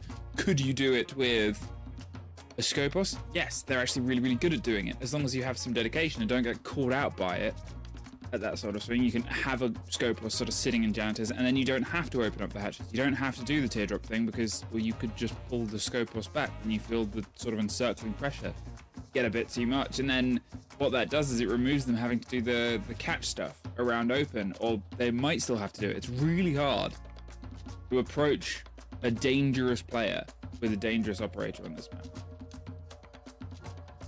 We'll be getting on into things just as soon as we can.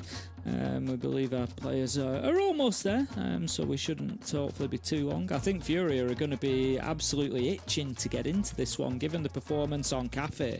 Every time Liquid got a kill, it felt like it was answered by 2 from Furia. They were just constantly fighting a losing battle, so I'm sure that those guys are absolutely raring to go in this as soon as they'll be like to get at them. Liquid, I'm not too sure. On the other hand, they certainly had a rough end of the stick in the last one, and like I said, I'm not convinced it's going to get any easier here on Bank. But as Fresh said, the best Liquid can hope for is Chalet right now, and that's not exactly a brilliant prospect either. Right? It's like you want to look for a positive, you want to look for a way out the door, and you just can't find one, because you know you've got a very tricky place to go into after this. You know you've got to find yourself in another pickup, in another brawl, in another position, and it's sort of sadly and surreptitiously never ending. But maybe it'll get itself going at some point soon. Obviously, we're just hoping to get things cooking.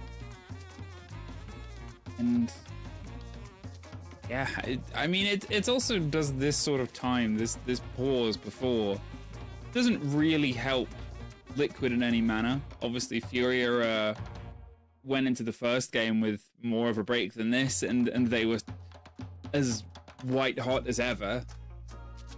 It just sort of worries you that they can't even have the benefit of being warmed up.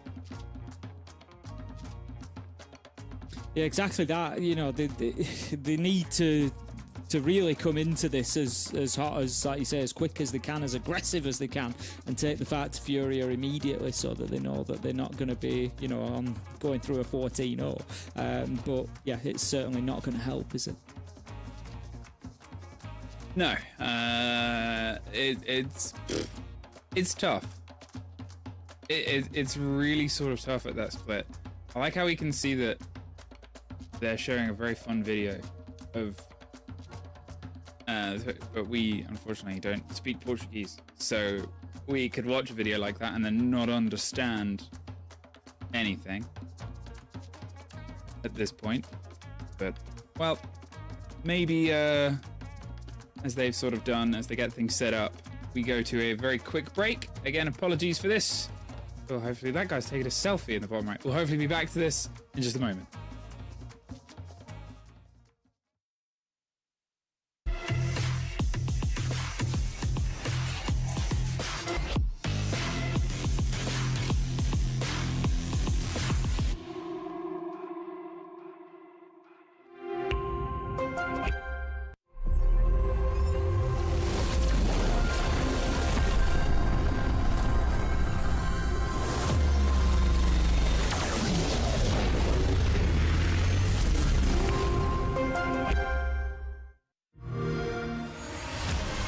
know how they say it's not the destination, it's the journey?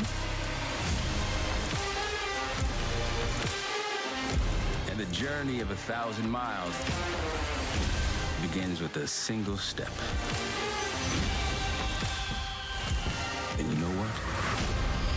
They're right.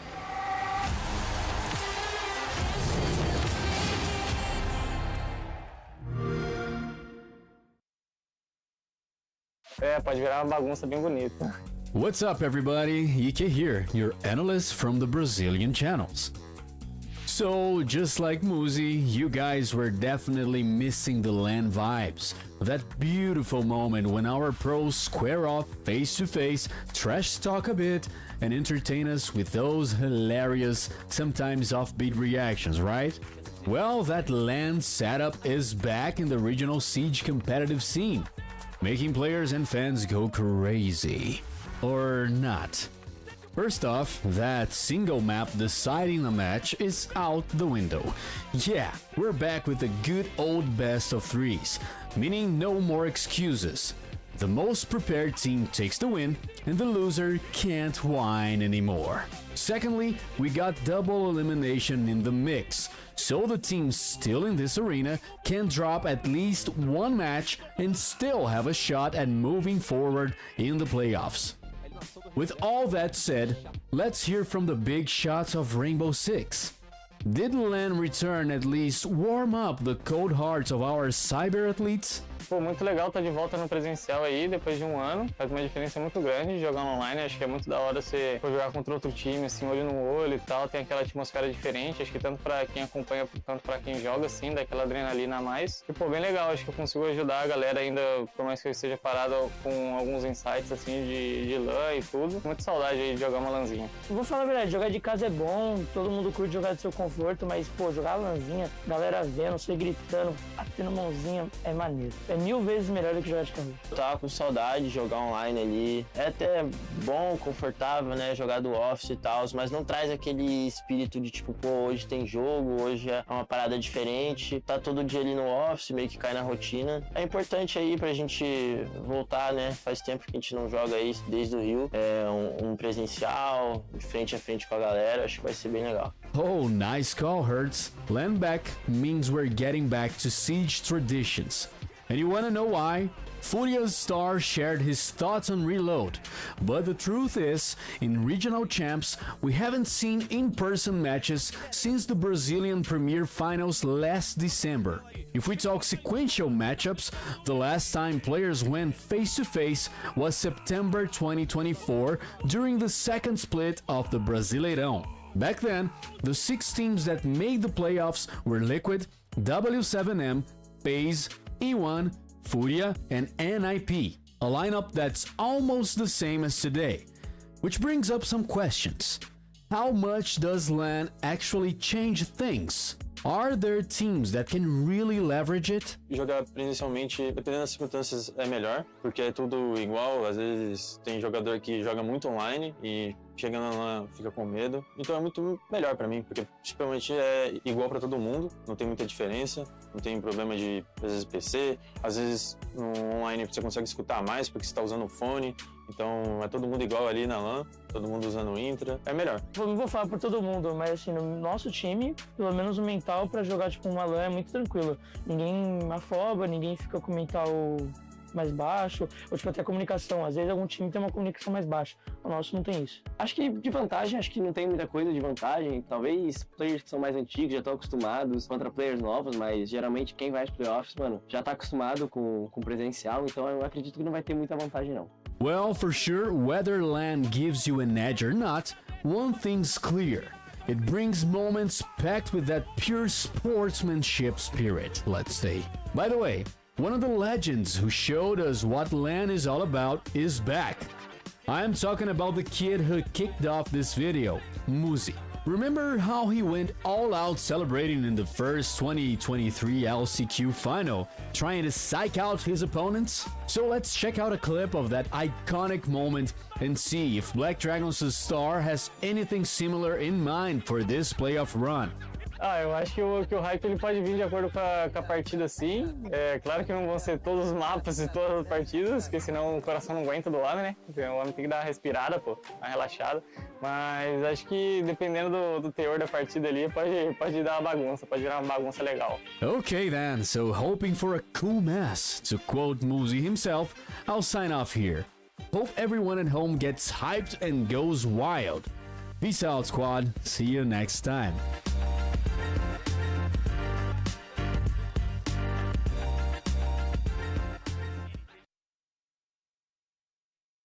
Well, welcome back.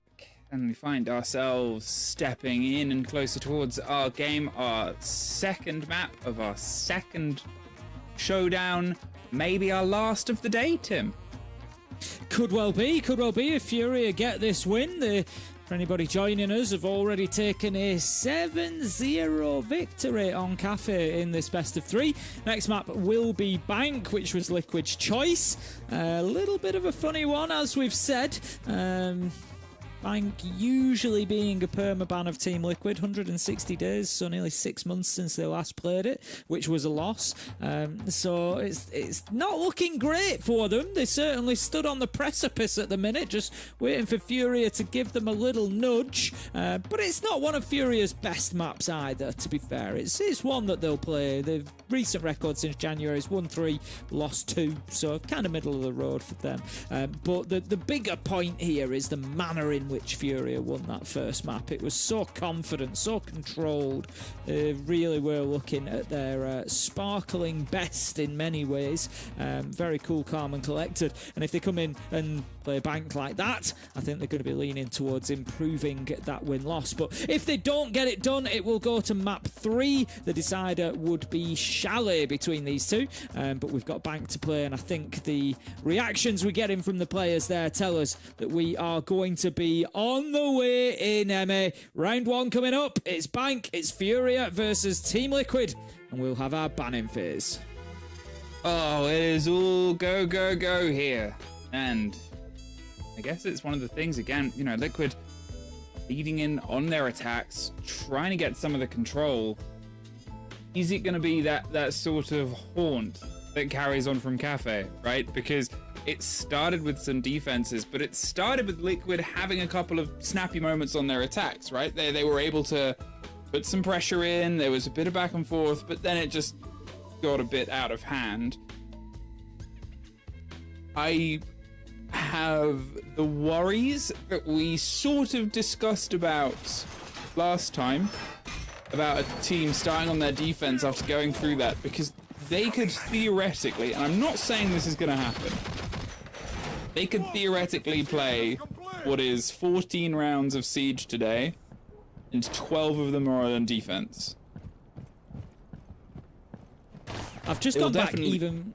Sorry, I've just gone back even further for Liquid to find the last time they won this map, and it was against Black Dragons in September last year, 314 days ago. So that's quite a while. It's a little while, isn't it? Listen, my expert analysis says that's quite a while. I mean, it's the thing about teams of this sort of stature is there's so many terrifying statistics out there. Yeah. I assume JV92 was, I'm going to say a peak from top square is going to be my guess for that. Looking out the window towards the spawn and maybe got taken, yeah, from... Oh, actually, no, the windows look kind of solid. I don't know, I was trying to think where you could get that quick. The only other place would be open, really. Either way, JV92's dead. Think about what he did last map. Yeah, great start for Team Liquid. Maya coming in and getting one. Diaz with another onto Herds. This is exactly what they needed, to be honest. Come in, get a big entry, double down on it. 5 versus 3. What... They just need to win this round now, which is probably, you know, more simple than it sounds. They just now start thinking about how do we... Don't rush things. You got 2 minutes left. Keep working the site. Keep creating that space. You're going to have a lot more of it now that you've got those 2 kills. You got the smoke off the board as well. That's absolutely huge. It leaves us with nade, and we've seen how wobbly the cover from a Tachanka can be for those plant spots sometimes down in server. So it's going to be a big ask. They're taking fights all over the map here, Furia. They can't be doing that. KZ's going to be punished. Yeah, Furia know how this round's going to go, so they might as well run at them and try and get some kills. Liquid cutting them down nicely, and they're going to go 1-0, almost certainly. Well, there's at least Ask dead. At this point, they're planting on the other site itself. They're not being gifted an engagement. They have the cross as well, so even if he wins this, which he won't, but even if he had, he would still have a post plant and 3 people to try and cut his way through. Strong start here from Team Liquid. Everything they needed to do and needed it to be. I don't want to take the round away from Team Liquid. And I can't because I'm not allowed. It's 1-0 Liquid. But I don't... You've tried before. Believe me. But yeah, I don't want to take it away from them. They've done well. I always say you can only play what's in front of you. You can only take the gunfights that are in front of you. You can only deal with what is there in the server, and Liquid have done that, and they've won it. I don't feel like Furia played that round quote-unquote properly, if I'm honest. I feel like coming off the back of a 7-0, they've come in there and they've just run at Liquid in a lot of ways. JV92's got aggressive and either had a peek or, been there waiting at a doorway for somebody to walk in and lost his life. And then, I'm not being funny, but how often are we going to see a defender stood in open area as a Kaid just trying to fight them as they come in through printer window? There's no way out of there. You're dead. You can't go through to electrical and go down blue stairs because there's somebody in electrical. You can't get through to the hatch because the player on printer window. You're dead. Furia put themselves in some very funny positions there, and when there was only 2 left, we had the Tachanka strafing across the bottom of main stairs, just trying to take they were just throwing it. They were just running at Liquid, and I think they'd kind of, it felt like the defensive equivalent of a rush, where the attackers just feel like they're really on top. So yeah, we're just going to flood into site and go crazy. It didn't really feel like Furia played that one properly as such, and I think we're probably going to see some different defences to that coming out from Furia. So it might not be, Team Liquid fans, I know you want to be excited and get excited, but it might not all be as plain sailing as that. I would just have that word of caution.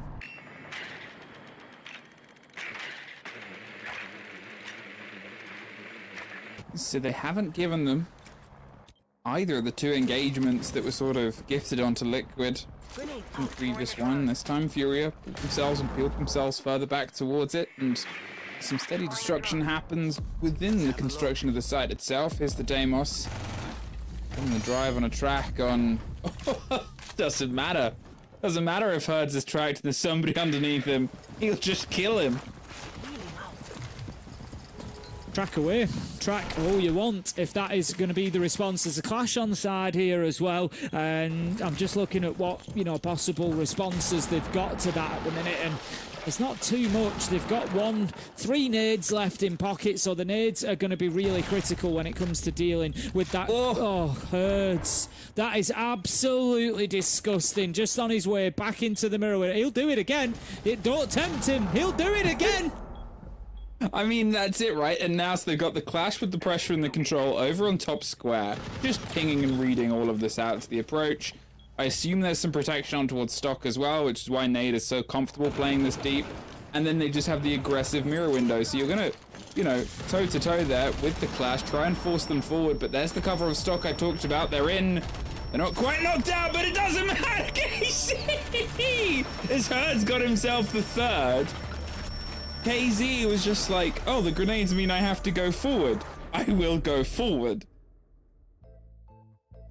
Well, I think Liquid will be wishing that he hadn't gone forward. The Scorpion singing, stinging, and getting a double kill on stock windows. But yeah, look, there's a big difference between what Furia did there in round 2 and what they did in round 1.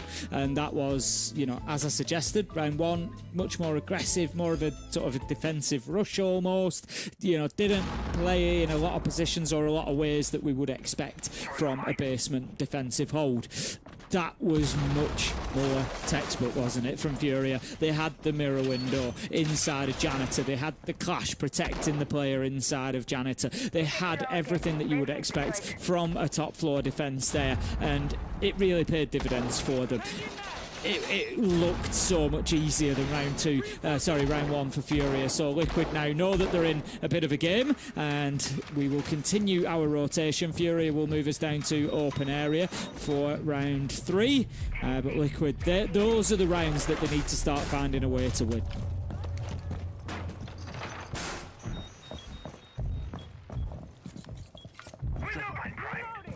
One apiece. But they need to make sure, obviously, that they can keep the sort of pressure up there. Banshee trap on the rotate closer and closer in towards the extension on Archives. It's always one of those positions to play where, yeah, you've got this vertical hold. You've got two options of doing it. You can sort of get castles in, get yourself sort of solid on the Archives, let them try and play against an electrocuted quad wall and expect that, or you do this. Mirror windows, roaming echo drones, Fenrir and Malusi to catch out information, and you just play the map hot. Furia. They want to make sure that every single time there's a swing, there's a position they can swing into, or they can just nab a drone like that to make the approach harder. They are going to do it. A Nook could be a very good counterpick towards this hold and this strategy if gone unchecked, because it is all based on information and moving on the back of it, but there's no stopping that. As I said, everything is just metered and measured. They get 2 quick kills. They're going to look for the pressure on the swing in, but they don't quite have it. Znade tried to find the follow-on fight. It's gone. 4 versus 3 and a rocky grasp on vertical control here, with Herds, though, still... I was going to say still up there. No, they're going to get out before the track becomes problematic. Resets has done well there. I want to give Resets a shout. It was a little bit of a gamble getting in through that window, taking the repel, especially when the knocker died at the top of Gold Stairs. You've dropped 2 players already. If you lose Resets in your Grim at that point, you're done and dusted pretty much. But no, goes in, gets established, gets a kill that actually leads to top floor control as well. So really important play. Sometimes you've got to take a risk. And look at the operators Liquid have got left here. I said last time on Cafe they were suffering to losing those big critical operators. Blackbeard, not ideal. Knock, you kind of just send in Knock in. It's a bit like an Ash really. Send them in, just, see if you can get a pick. If you can, you can. But they've got Deimos, Dockerby and Grim. So they've got lots of good utility here to be able to get something going. They've got to win the gunfights though. Philippox manages to pick up the Yasmaya. Does find KZ elsewhere. Grim, and still very doable for Grim and Deimos here. 40 seconds left to go. They've double stacked themselves on towards Beepers and Herds. He's worried about the watch from above. Just to see if anyone goes into that position, but seemingly waiting for the call on towards the Beepers side, and they've got JV92 on the swing round, and well, there's the track onto 1. If they don't know about JV92, do now. Oh, Herds able to win out his engagement. It's another 1 versus 1. The Deimos trying to get the drop here. Can't. Furia, I mean, it got closer than it had at other times. It's 2 versus 2, but the same way you cannot change a score. Tim, on the top middle of your screen, neither can Liquid. That is a round that goes away from them. I think Liquid, they just suffered too much in the early round there. I think where they lose both of those players, we saw the knock go down, and there was a second that went along with them, and I think it was just it gave them just a little bit too much to do. Had they only lost one of those players, I think they probably win that round, because like I said, they had a ton of good utility. The Grim had used the Bees at that point, but they had multiple tracks left, Dockerby Cole, and so I think they probably would have been able to get it done, but ultimately, it's coulda, woulda, shoulda, isn't it? It didn't happen. Furia were able to get it closed out. JV once again, not for the first time tonight, not for the first time in his career, and certainly not for the last time, just causing a nuisance of himself. Constantly there at the right place, right time, and picking up good fights. So Furia go 2-1 up on the rotation. Liquid need to be careful here. I know I said it, I don't want to be kind of the naysayer, the doom bringer for Team Liquid. And I was a little bit on that first map of Cafe, and I feel like I am being a little bit here on Bank as well. But I don't feel that Furia played the basement hold properly. As I said, you know, there were a few strange positions from them, a little bit of over-aggression, and I feel like they gave Liquid a couple of chances, which, fair play to them, they took. But I just feel like if Furia play this differently, it could end up a 5-1-half. I could see them going through this rotation. The 2 sites they've already won, winning them again, and getting this one locked down as well if they, you know, sort of fix the play style that they had in round 1. So Liquid need to be very, very careful, and that's not a great start. No, that's a bad start. There goes your Grim. There goes what is such a good operator, especially when you're leaning against a team that loves to do things like this and just swing out and put pressure back on. You now don't have that. So what do you have? Pocket full of flashes, and that's kind of it, right? You've got a lot of focus on towards the gadgetry. It's great, you know where you're going. But at the same sort of time on that, when it comes down to the actual swing onto engagements, which is what Furia adore to do, feeding the beast. And there's a second. They have the watch on the pipe now, and that's going to burn for at least 10 seconds, so they have a little bit of time if they want to leave, but they probably don't really want to leave. They're still aggressive here, up on the elevator. Reload. And at this point, you know, it's a cautious, it's a fear. It's a scared Liquid still trying to clear out open without now also, Tim. I talked about losing Grim. What about losing your Hibana on this site? You can see the difference in what I was talking about, can't you? Round 1 to now. You know, the way that Furia are playing this, there's been no early peak. There's been no, I won't say no early aggression, because Herds has been a little bit aggressive up at the top of blue stairs, but he's netted 2 kills and he's played that position perfectly. And you can see the confidence that Furia are feeling here. They've given up blue stairs. They've given up server. Herds has gone back to locker now and said, you know what, we'll just have the smoke canisters for plant denial. You know, I'll keep them in pocket. We'll make sure that I stay alive. And Furia have switched their defence up based on what they've done. As you said, they probably recognise, they might have an idea that they've taken the Hibana down, so they know the hatches are going to be safe. So they know that they're just going to be dealing with garage, main stairs and server single door. And that makes it pretty easy for them. The one hatch that is open, they do manage to take advantage. Liquid fighting back, 3 versus 3. This is the fire that we want to see from them. Okay, using smokes to cover the distance here. Maya does find JV92 as well, who decided to try and put the pressure on towards them, but as I sort of was knowing as they thought they almost lost that fight, but Nesk is still being forced out the door, so where's Maya going to go? They're the one with the kit. They have 20 seconds. They don't really have the time to play against all of the shoemakers, so they've got to try and just push for the kills. So, Philippox is going to try and push their way out. Swings on towards Nesk. All watched and read, but resets goes down as well, and there's the crossfight.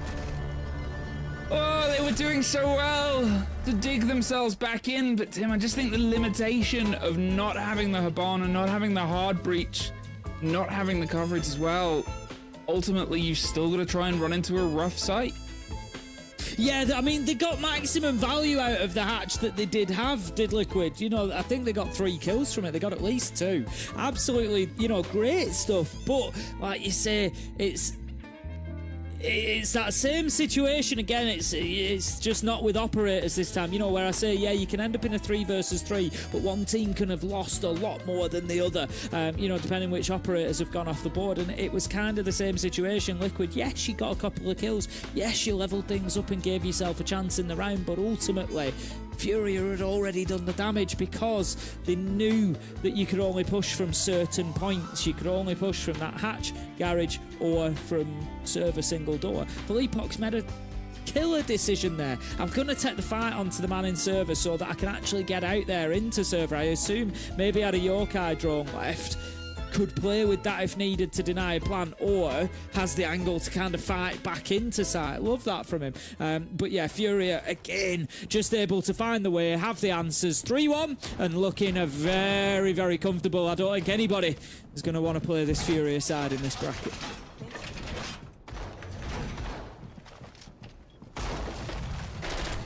Now, where do we go? I think it's just always that question, right? That you pose at the end of it. You find the pressure here. Remember how this one sort of started with some aggressive swings on towards the windows. Liquid have now, unfortunately, not been able to double down on the site that they did find success on.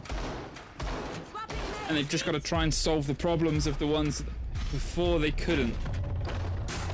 It's a Furia that is fired up by the need and the want to put pressure onto those teams at the top of the board. Again, a very sort of, you know, covered swingable extension here. Got all of this pressure underneath. The Melusi shotgun. Everything you could possibly want to say, come and try and fight us. The only coverage there, obviously, they've got the castle barricade locked in. But will Liquid try and root out that Melusi, who's done all of her own sort of setup and isolation underneath? Or will they just try and pop into the site? My question will be the same as always, and that is, what are Liquid going to do about Janitor? They're in there with Herds and the mirror window, Nitro in hand. That's going to be your plant denial. That's going to be your primary spot. And when that isn't dealt with, it's problematic. I'm looking at what they've got. Sense is going to be key here. They've got no smokes, so I would have liked maybe to see a Capitao in the lineup, just smoke off the mirror window, or they've got the Ash, so you know maybe Ness could go and prioritise that and deal with the glass. But yeah, they need to. No, he can't, because he's going to be taken down. Yes, they will get the underneath cleared, so again could potentially put a little bit of pressure on Janitor from there. I don't think they're going to do that, and whilst they leave Herds in this position, they've got a big problem. Well, they have been able to root out the Melusi at the cost of an Ash, and you know, you might think that's not the biggest sort of risk through, but imagine if you had that Ash to explode underneath Janitors, right? If you've got the kill on Melusi, you could use those Ash charges to root out that position that they've been playing in so aggressively before. Yeah, you can spray through and you can make spots that way, but they will just shoot right back. The Ash will make it a much trickier game to play. It opens up a lot of phantom pressure. They've got the breach on the wall itself. The ROU roll is going to offer some sort of coverage, but as the shield has been able to tuck themselves in just for a pocket chance at a plant, how confident are they feeling? You can see supporters coming around the back and being immediately knocked out. KZ got Maya at top square. There's Felipox with the trade, and you know, Liquid for a second thought they had some grounding, and Resets does just swing in, shoot in. But with 30 seconds and a kit recollected and a cover on the swing, I don't know. I mean, they just kind of swung around them there.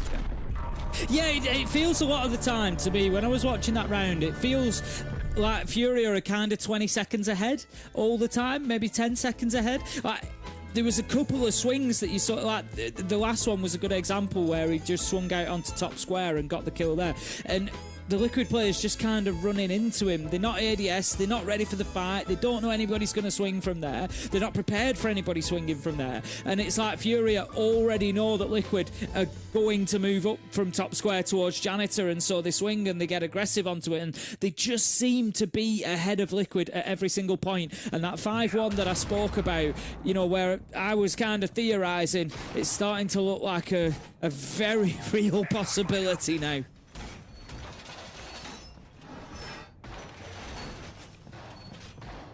Furia, they're just devoted to the idea of getting to the next series so they can beat W7M. I think is the easiest way of putting it. Wanting some revenge tour against an old rival and an old set of players that obviously have some fun, recent and fairly extended history. And Liquid, for all their sort of a slower start against very tough teams, as I commented on at the start of the series, which gave them a bit of a rocky road in towards the league, into then this position now where it's just unfortunately meeting the top of the board. Once again, we had in the league a great aggressive showdown between these two teams. Unfortunately, the form is very different for those two teams right now. And Furia might be about, I made the comment at the start of this, was we might see 12 defensive rounds from Liquid and no wins. We might see 1 win. Or 12 offensive rounds even, sorry. Yeah, it's certainly not looking good for them at the minute. This is a must-win round. Maya is going to help them towards that end. Manages to pick up the kill onto KZ. Filipok's taking a lot of damage and losing his life as well. Nesk managing to get that one. A 4-2 half really wouldn't be too bad. They are now 2 versus 4 here. Diaz has been picked up and is on low health, but again, Furia just continue fighting back. Maya does manage to take down Hertz though. JV92 on the vigil in a 1v3. Liquid, surely this has to be your round. I mean, there's a swing round from JV92 and he gets 2. Oh, it's a trade! No, it's not. Oh! I Really, really the camera cut. I it thought that was a trade for a second. But Liquid get it. But it couldn't have been closer. I love the confidence to flip to the Bosch G in the 1v1. The confidence to flick to the Boss G and then go for the peak as well. Obviously didn't have to immediately go for the peak. Expected the player to be coming in, which is why they did it when they did. But... oh. That was online, that could have been a trade. It was so close. That really could have been a 1v3 from JV. The 2 that he got, you know, spinning around the corner onto the hatch and then catching the second as well. It was absolutely winnable. And he took his chance. The Bosch G, of course, having its nerfs not too long ago now. Still going to be a kill's a kill to kill if it's a headshot, but at distance and through objects, the drop-off is a little bit more severe now. So he really was putting it all on the line for a headshot, really. There was JV. Unable to hit it, but still, Fury are going to be happy with that. A 4-2 defensive half. They come away, you know, looking very solid. It was a good round. Round 6 was a good one for Team Liquid to be winning. At least carry themselves a little bit of momentum onto the second half here. The bans are coming in. Castle and Echo being taken away from Liquid. Meanwhile, they take Grim and Ying, which I think is a great banning pair to take away from Fury. There's a lot of power that they could use there. But Deimos, keep your eye on KZ. They bring it. Oh, they're just bringing everything. Lion, Capito, Deimos. It's going to be ugly. Ace charges. They're going to try and get them onto that mirror window that I've spoken about, looking into Janitor. Try and get that area cleared out. But, oh, KZ switches away, actually. That's quite interesting. I would have expected the Deimos to be playing in underneath, in and around archives, lockers, looking for that vertical opportunity up into sight. But no, chooses at the last minute to move away and to bring those Rotero drones. Yeah, they're just to angle to try and keep the pressure up. There's a lot to slow it down in the sort of stead of it. Obviously, I'm kind of curious whether Tubarão is going to really throw themselves in. Do they expect a long drawn-out play on the breach? There's nothing to immediately play against it unless the Kaid is sort of tricking, but it's not the most comfortable trick to play in. So maybe it's just going to be a Janitor's wall sort of locked down and make that impenetrable and make that a really tricky backline. Use the Clash to offer the support here and keep that wall going alongside Ask. I mean, you've built a lot in that case behind the mirror window, and you did say it before, how do you solve a problem like Janitors? It's going to be something that will add on towards that. Looks like Furia, they're just getting some of this early work done. Bring the coverage on towards that. I'm going to throw the Selma behind it. Are they going to do what I expected and try and get rid of it? There's the freeze. There'll be a clause of follow-up. I don't know. Impact nade won't be possible, really, as Clash doesn't have the angle from playing outside of Janitor. So, yep, Janitor has been pretty effectively dealt with by Furia there. Nice big breach in it, so it's going to be very difficult for anybody to play inside of. There goes the air jab, so now nobody can move in. Can be taken out because there is the mirror window looking on in there. And this is the problem they've got, the secondary angle coming in towards Janitor. They have to keep themselves really tight in here, but look at the space that having Janitor cleared out gives them. The plant goes down, they now play on the windows, and we know how difficult this is to win once that diffuser is down. Now that you can't really... just pushing the Clash into the air jab as well. Now that you effectively can't go out of the windows because of the ADS in, you have to wait until you hit the ground to ADS. It's a really difficult retake. Felipox finishes it off, and it's a great attack from Furia. 5-2. It was just brilliantly put together. Really, they showed their sharpness. They showed where they needed to pull the pressure on towards it. They did everything to sort of cover the utility. They did everything to sort of make them have to work on their defense. And, you know, they couldn't quite net the results that they wanted. Instead, we'll go down towards basement, play against the hatches. Again, they've got the Tiburon, they've got the Kaid. This one is obviously a lot more obvious in how they can play against it, but I was wrong before, so it might not be the obvious route that they want to take. I think it's that sad sort of comment that we made at the start of the series, where we said, you know, there can be these huge players, but some games they'll be brilliant, some games they won't be. Unfortunately, Nesk and Diaz are two of those players right now. They've just struggled to get in towards bank. We know how defining they can be on their games. This just hasn't been their game. It comes back to what I said, doesn't it? You know, this is the problem for Liquid. They have amazingly talented players. Consistency is just an issue for a number of them, and it creates such a roller coaster ride for them as to, you know, what performance you're going to get out of Liquid, and they are quite frankly unplayable some days, and then others they just, as you quite rightly said, struggle to get themselves into it, and that's the reality for Nesk and Diaz at the minute on Bank. And like I said, it doesn't surprise me on a map like Bank that Liquid just don't play. You know, a very tough choice for them. You know, Fresh was saying to me that, you know, the other option really was Lair. With the way the bans went, it would have been Lair or Bank for Team Liquid, but ultimately Fury are pretty good on Lair. But the problem is, Fury are pretty good everywhere.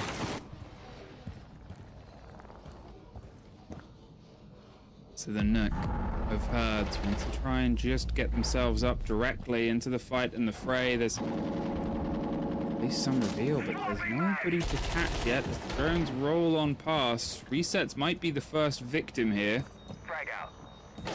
Oh, they'll hear the beepers. They know there's somebody either side, and gives a bit of the game away, but it's Nest that goes down to KZ. There's JV, and it's just like they're being executed. Surrounded by a Nook, and the Nook drew them in, and the others locked them out. Ask does fight the way up. And they were able to get rid of the Deimos at the same time, but now it's a... Ooh, I was going to say a 2 versus 3. It's a 1 versus 3, and they're inside the building. They're inside the floor. They're within 1 round of getting this series put to bed, Tim. The call was coming from inside the house, they already had the problem. Elevator had been dropped. JV manages to get the kill. Furia as just looking like a different beast, essentially. I know we've said that already, but it is just the reality. Put them onto defense, put them onto attack, it just doesn't matter. They look absolutely phenomenal tonight. I'm running out of superlatives to use to describe them realistically. You know, Liquid are struggling a bit. Don't get me wrong, yep, there are players who are struggling to get themselves into the game, but I think largely it's just because Fury are denying them that space, they're denying them that opportunity. They're winning every gunfight. You know, every time Liquid run around a corner, there's somebody ADS looking at them. It must feel like they're coming out of the walls.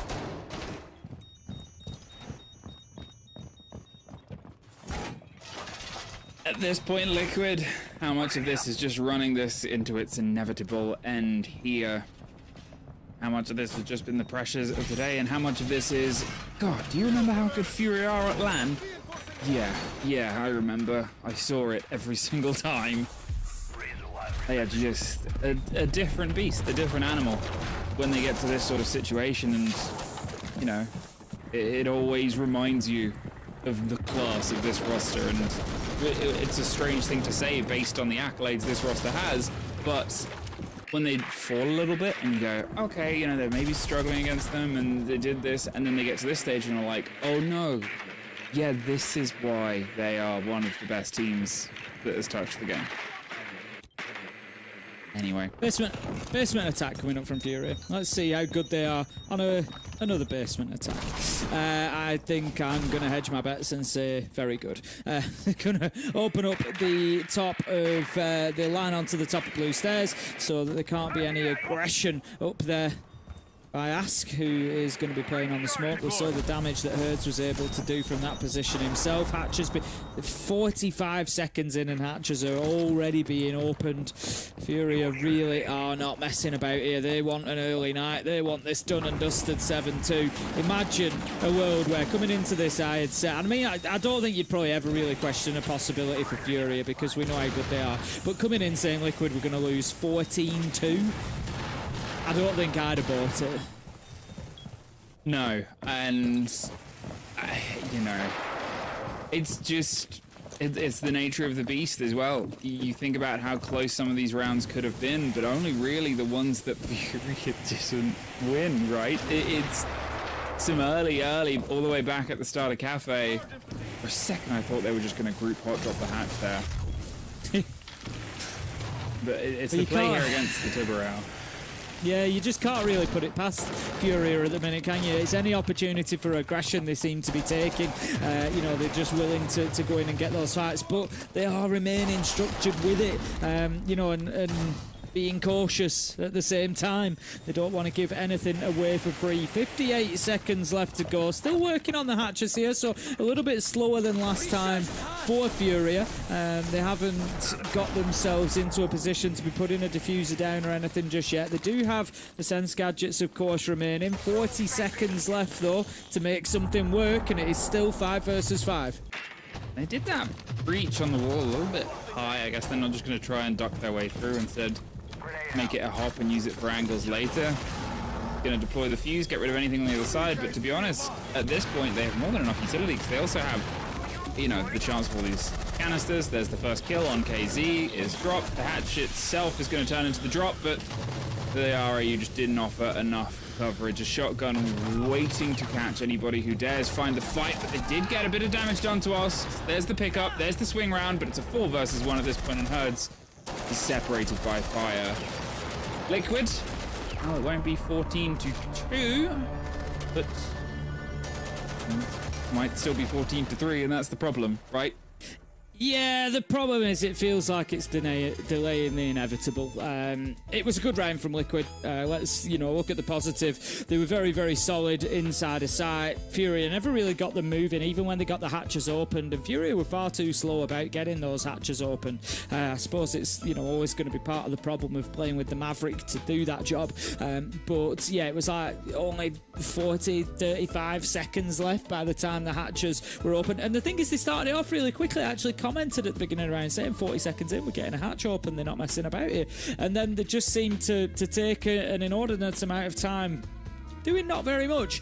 And that gave Liquid the opportunity, and they were more than happy to take it. They got sight locked down well, had the angles. I love the fight up onto the hatch. It's the kind of aggression that Liquid do need to play with now. You know, the 6-2 down at that point. What have you got to lose? You've got to just throw it all at the wall and see what sticks. So where normally, yeah, you might try to avoid those uphill battles through a hatch because often the height advantage will win that one out. It didn't in that case. And Liquid did really well to make sure that they kept themselves in that round and that they were well in the driving seat and in command. So good one from them. 6-3 we find ourselves now. The big problem facing Liquid is they have to go for a full rotation still. Even on top of that round, they still need to get every defensive site won back to back just to get to overtime. It's a big ask. Deploying ADS. At this point as well, with the limitations of, you know, the ace versus sort of out combination there, you can play yourself against the castle, you can slow things down, and with the echo drone, the read of information, but it's just limiting more and more information, right? The control of the map is something that they don't want to find, but they want to be able to just suddenly hit you. They want you to think you know where you're looking, Furia, and then, oh no, they're behind you, as we saw with the Nook round, as we saw with the other round that they were successful on. And just the immediate sort of drop down on towards the hatches. Still, we have time now to get things worded out. We've got Felipox on the Monty, that the most common sort of, I guess, shield-dependent team. Not to say that other teams are dependent on the shield, but we've seen a lot of shield teams in the current meta. And we know Felipox is very good, Monty, so can he try and draw some of that focus I was talking about before? Just lure the play in against the front of him, which seems like he might want to just push up Spiral here alongside some support, draw them away from the idea of a breach on top square, and then probably also then hit that. I don't know if the drone just spotted out the player in behind the desk. I think the pings will say that they did. So Furia will be aware of that position. Need to make sure that they just don't go running headlong in if they try to move up these spiral stairs. Air jab there is going to prevent any aggression coming down those stairs at least. Whilst Furia continue to prod and poke and look around. Yeah, why not? And look around for that first opening kill, get that entry. They've been doing much better on the entry this time. Herds is actually 4-0 on the entry so far in this game. Well, shield versus shield, and they're just calling out information to each other, but KZ gets Nesk, so that makes the swing round to support a bit tougher, and I'm not entirely sure what the blind was there. Ask got in that position for that fight and couldn't get it. Fought in. Diaz and resets all that is left. Diaz does find Herds in the meantime, but there's KZ quick with the trade. As I said, they love to strike and surprise, and Furia, I think, surprised nobody with that result. An absolutely brilliant day at the LAN office for Furia. Yeah, they wrap it up in quick style. 14-3 overall, winning into... we saw the map bans, and we said that this might be a tough day for Team Liquid. Cafe starting on the attack, and then Bank. It was always going to be a big ask, and it was far too big an ask. Furia have played phenomenally on top of it as well. They certainly haven't made it easy for Liquid to get involved, so they come away with a very solid win and move through into the next phase of that upper bracket. I mean, it's sort of the thing about the juggernaut that is this team, right? Is they'll just step it up at points. They have that habitually. As I said before, Liquid, in the grandest history of Siege, have gone through one of the longest rosters without a change, and then they changed things not a huge amount of time ago. They're still finding the cut of their teeth, and they're still not done yet. It's a lower bracket run potential. They can still get themselves to the final. That is a few games away. Tim, thank you for the pleasure of keeping me company today. That is all for you and I before we throw it over to our desk to round us out. Thanks, guys. Actual champions on the day overall. Thanks a lot for doing what you do. I think for a lot of people, you would just assume natively that Liquid probably didn't have much of a chance against Furia on paper, solely because Furia was the better team. Then you add in all of the context of what's gone on in the SAL over the past couple of weeks, how Liquid has been struggling and then came back into it at the last second, how Furia looked like they were a little bit strange at the very beginning with a couple of losses, then came back in and looked like they were right at home, especially today in a LAN context. It's rough the way that Liquid went out, but Jack, ultimately, we can't say that this was against expectations either. No, I don't think it was. I think in reality, we thought as soon as, well, maybe even before the map veto, I think, well, especially when we saw the map veto, we felt that Furia were going to get this done one way or another. I thought, though, that Liquid were going to put up a bit of a better fight on their map pick of Bank. And I think really it comes down to mentality and maybe expectations. I feel like Liquid may be feeling Furia to Furia. And I think that maybe affects them a bit too much.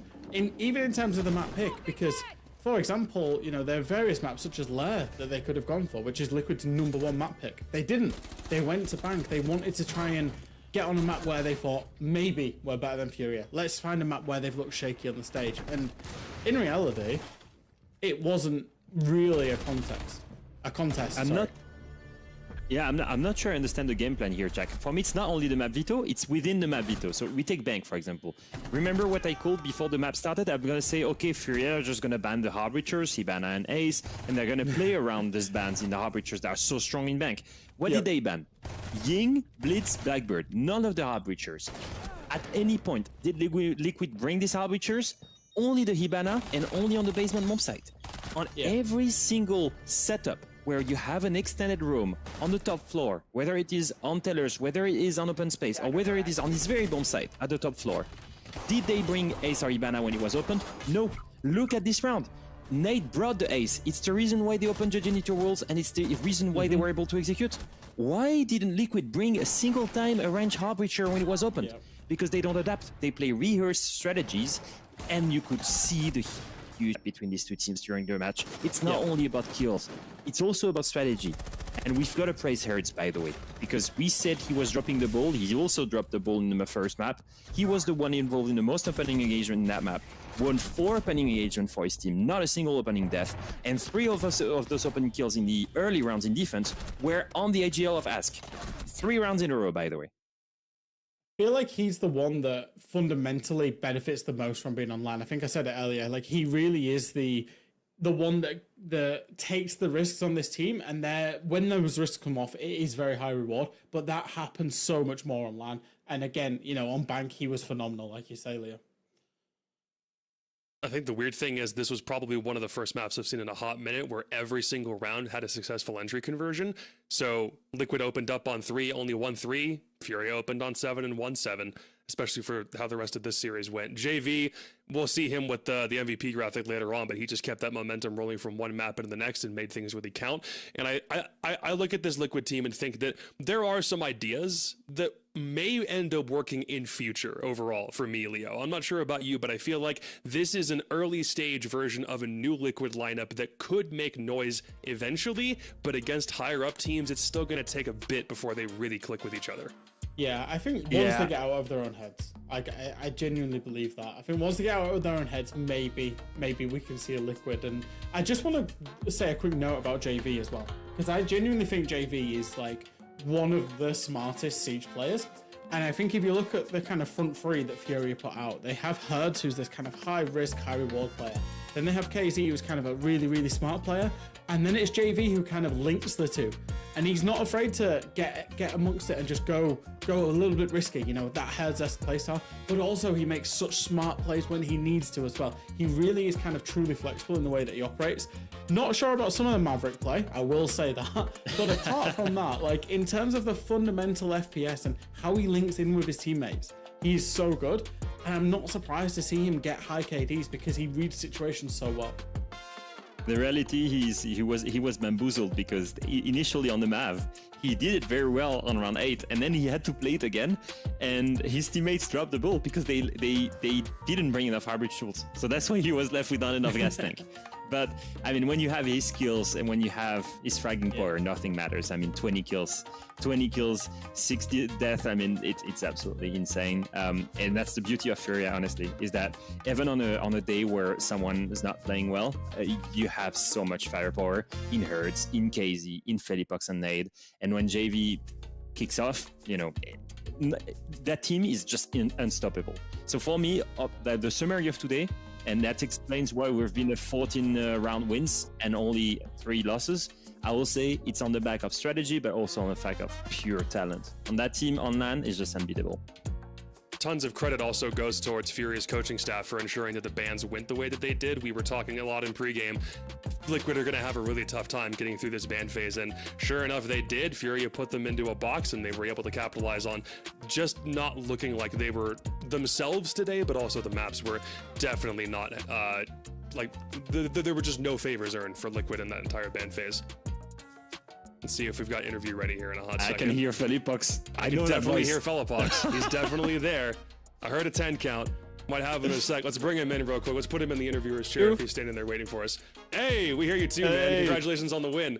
So, we talked a big game early on about how you guys coming back on LAN was going to be usually where you perform best, is LAN versus online. How much of a difference did it make to you guys to finally be back in your element today?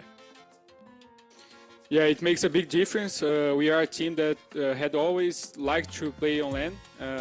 We are not an online team, and especially when we're playing BO3s, we play really better than BO1s. So today it was a good day for us.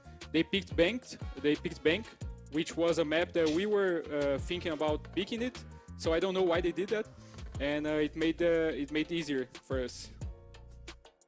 I just want to come on to those map picks for Felipox. The Cafe made sense. The Chalet made sense. Like, you guys comfortable on both of those maps. You love them.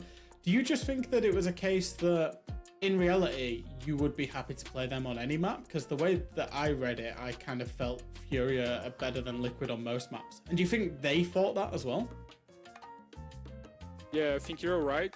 When we were discussing the maps during the week, I said exactly that. Like, I had a feeling that we could win against them on almost every map on the pool. So it was really tough for them to choose a map to pick and to ban. It was really good for us, the map pool. I think today, Felipox, we saw you guys practically at the level that we saw you beat everyone on Reload. Like the same synergy, the same firepower, the same gunfights. Why do you think that just comes alive at LAN?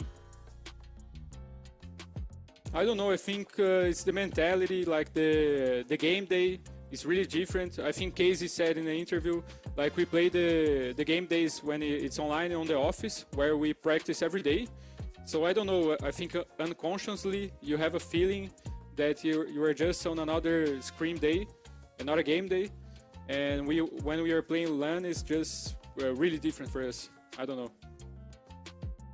You got through the first round. It is what happens when third and fourth place can't get into top two, but you don't have to worry about it anymore. You're now at the point where FaZe and W7M got that first round bye, and you have W7M coming up tomorrow, but you did beat them in the online best of ones earlier. What are you going to do between now and your game tomorrow to make sure you can do it again? Yeah, W7M is a really great team. It's always a tough match against them, but the last two games that we faced them, we won. So I think we know how to play against them, and I think they are a little bit scared of us, and we are going to use that on our advantage.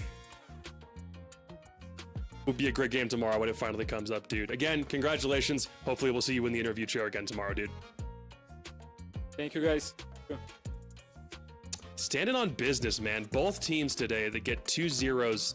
There's very little that looked like it really got past them. Very little weaknesses that I think that you could say that are easy to find out and exploit. Because, Jack, how much of this just felt like both of the teams that lost today just shot themselves in the foot more often than not? Yeah, it felt like a little bit of a procession, I thought. I think if we reference the first game of the day, the Black Dragons game, I thought they maybe looked nervous, being, kind of first time as a team on LAN in playoffs under this pressure. And I think for Liquid, I do think, in addition to them maybe having some kind of mentality kind of block sometimes when there's pressure, I think specifically against Fury, a big team that, I was looking at the map, Vito, and I was just like, I can't work out which map where if I was Liquid, I would think I'm better than Fury. And I think when you're going into that and you're picking maps and you're thinking that, like, you've already maybe lost at that stage. And I think we just saw that play out. And it probably was the worst opponent for Liquid to face, honestly. I feel like you could even want to play a FaZe or a W7M going into LAN, looking at the stage, rather than Furia fueled up on hey, this is our first LAN match since winning Reload. If Liquid had played against NIP today or against Black Dragons, we would have seen two completely different matchups, I think. And it's by no means to say that it's an excuse for Liquid. I will just say that what we're gonna see tomorrow, the way they're gonna be playing against likely Black Dragons, I think it should be different. I think we're gonna see other teams. I think it was a huge wake-up call today. Extremely one-sided, yes, but usually those are the best losses to take to really have a wake-up call and big alarm that's gonna change the way you play. If I'm FaZe and W7M, I may be a little bit concerned going into the games tomorrow, considering both of their opponents had at least one map that was a straight 7-0, and it does make the docket for tomorrow's games instantly more entertaining as a result, because the wins that Furia and NIP got today were the best case scenario heading in to round 2 of the playoffs tomorrow. We'll start off with FaZe and NIP, and then move on to W7M and FaZe. Feels like both of these are clashes that have happened so many times in the past, but now slightly different look in a best of 3 scenario, given the ways that W7M and NIP have slightly different rosters heading into this stage. But Leo, overall, both of these games should be amazing. They should be. I will say though that second one, W7M Furia on LAN with the level that we've seen these guys play, honestly, that's gonna be an absolute banger. I will say that NIP today probably benefited more from Black Dragons really dropping the ball, from them really looking, stellar compared to Furia. I think NIP looked a bit weaker than Furia in demolishing their relevant opponent. but yeah, I mean, that W7M Furia game, that one is gonna be an absolute banger. Yeah, absolutely. And of course, these games, the winner will get invited to WC as well. So, as you can see on your screen there. So, massively important for both of these two teams. I do agree with you, Leo. I think NIP maybe benefit the most from their opponents today.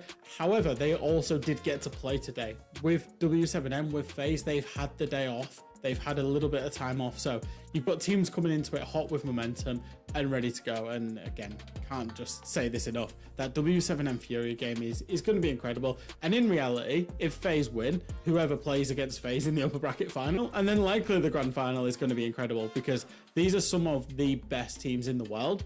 You know, I said it before, I say it again, you've got major champions, you've got 6 invitational champions, reload champions in there, and they're all going to be playing against each other in multiple best of 3s.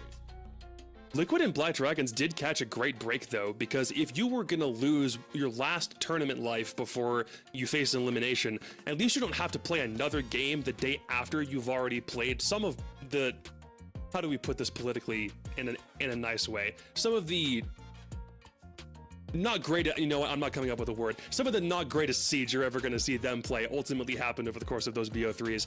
But now you're not playing tomorrow. You're letting the guys in the upper bracket fight it out to figure out who your opponents are going to be, and you're not worrying about immediately having to transition. You've got some time. You have about 6 days from right now, one, to figure out who you're meant to be playing, and then how to come up with your best counter and make the lower bracket run that gets you as far as it needs to. So ultimately, Jack, both of those teams still... They could be good, but they're just going to have to wait and figure out who they're playing before we have any idea if they can make a lower bracket run in the first place. Here's the problem for Black Dragons. They play the loser of W7M Furia. Oh, no. Oh. Yeah. Oh, so boy. if you thought NIP was tough, it's going to get even harder from here. And keep in mind, like, I think one of the things that we maybe didn't speak too much about, but Makina's dropped the ball halfway through the stage, and especially at LAN. First LAN match, he went 6-16. And he's going to have to face Furia or W7M at LAN. Oh, man. So that's going to be a really rough one. I think in their shoes right now, I'm more looking at how much experience I can get from this. And once again, I said this, and it was weird for me to see them have the nerves and be stressed, because they have nothing to lose in this playoff. They should not have been in the first place. If you look at the team on paper, Loud should have been there. And that's why I think they should come into the next one free of any pressure and try to have fun. That's the most important thing. All 6 teams still have an opportunity to push for top 4. Some of them are going to lock it in tomorrow, but ultimately, that's tomorrow's problem. We should get out of here so that North America can finish up the rest of their playoffs as soon as we are done. They pick up the slack right after us, so make sure that you don't go anywhere, because it's the last time you're going to see NA Pro play for a little bit up until Stage 2 begins, and a little bit of internationals mixed in there as well. But overall, we got to get out of here so that they can get their day started. We're all done for the day. Gentlemen, thank you very much for hopping on with me. It was great to get the opportunity to do it with both of you, even if it's in an online context. It still means a lot that we were able to do this at this point. We're all done. We'll be back with more SAL tomorrow, but make sure you stick around, because NA is just right around the corner. Have a good one.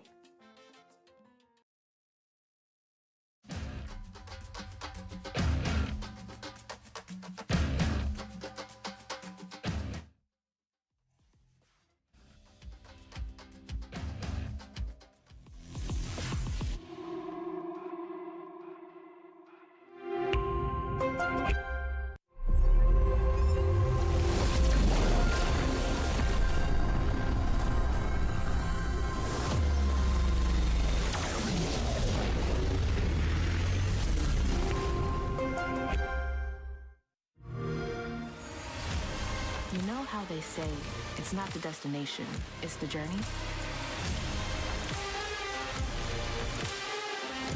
And the journey of 1,000 miles begins with a single step.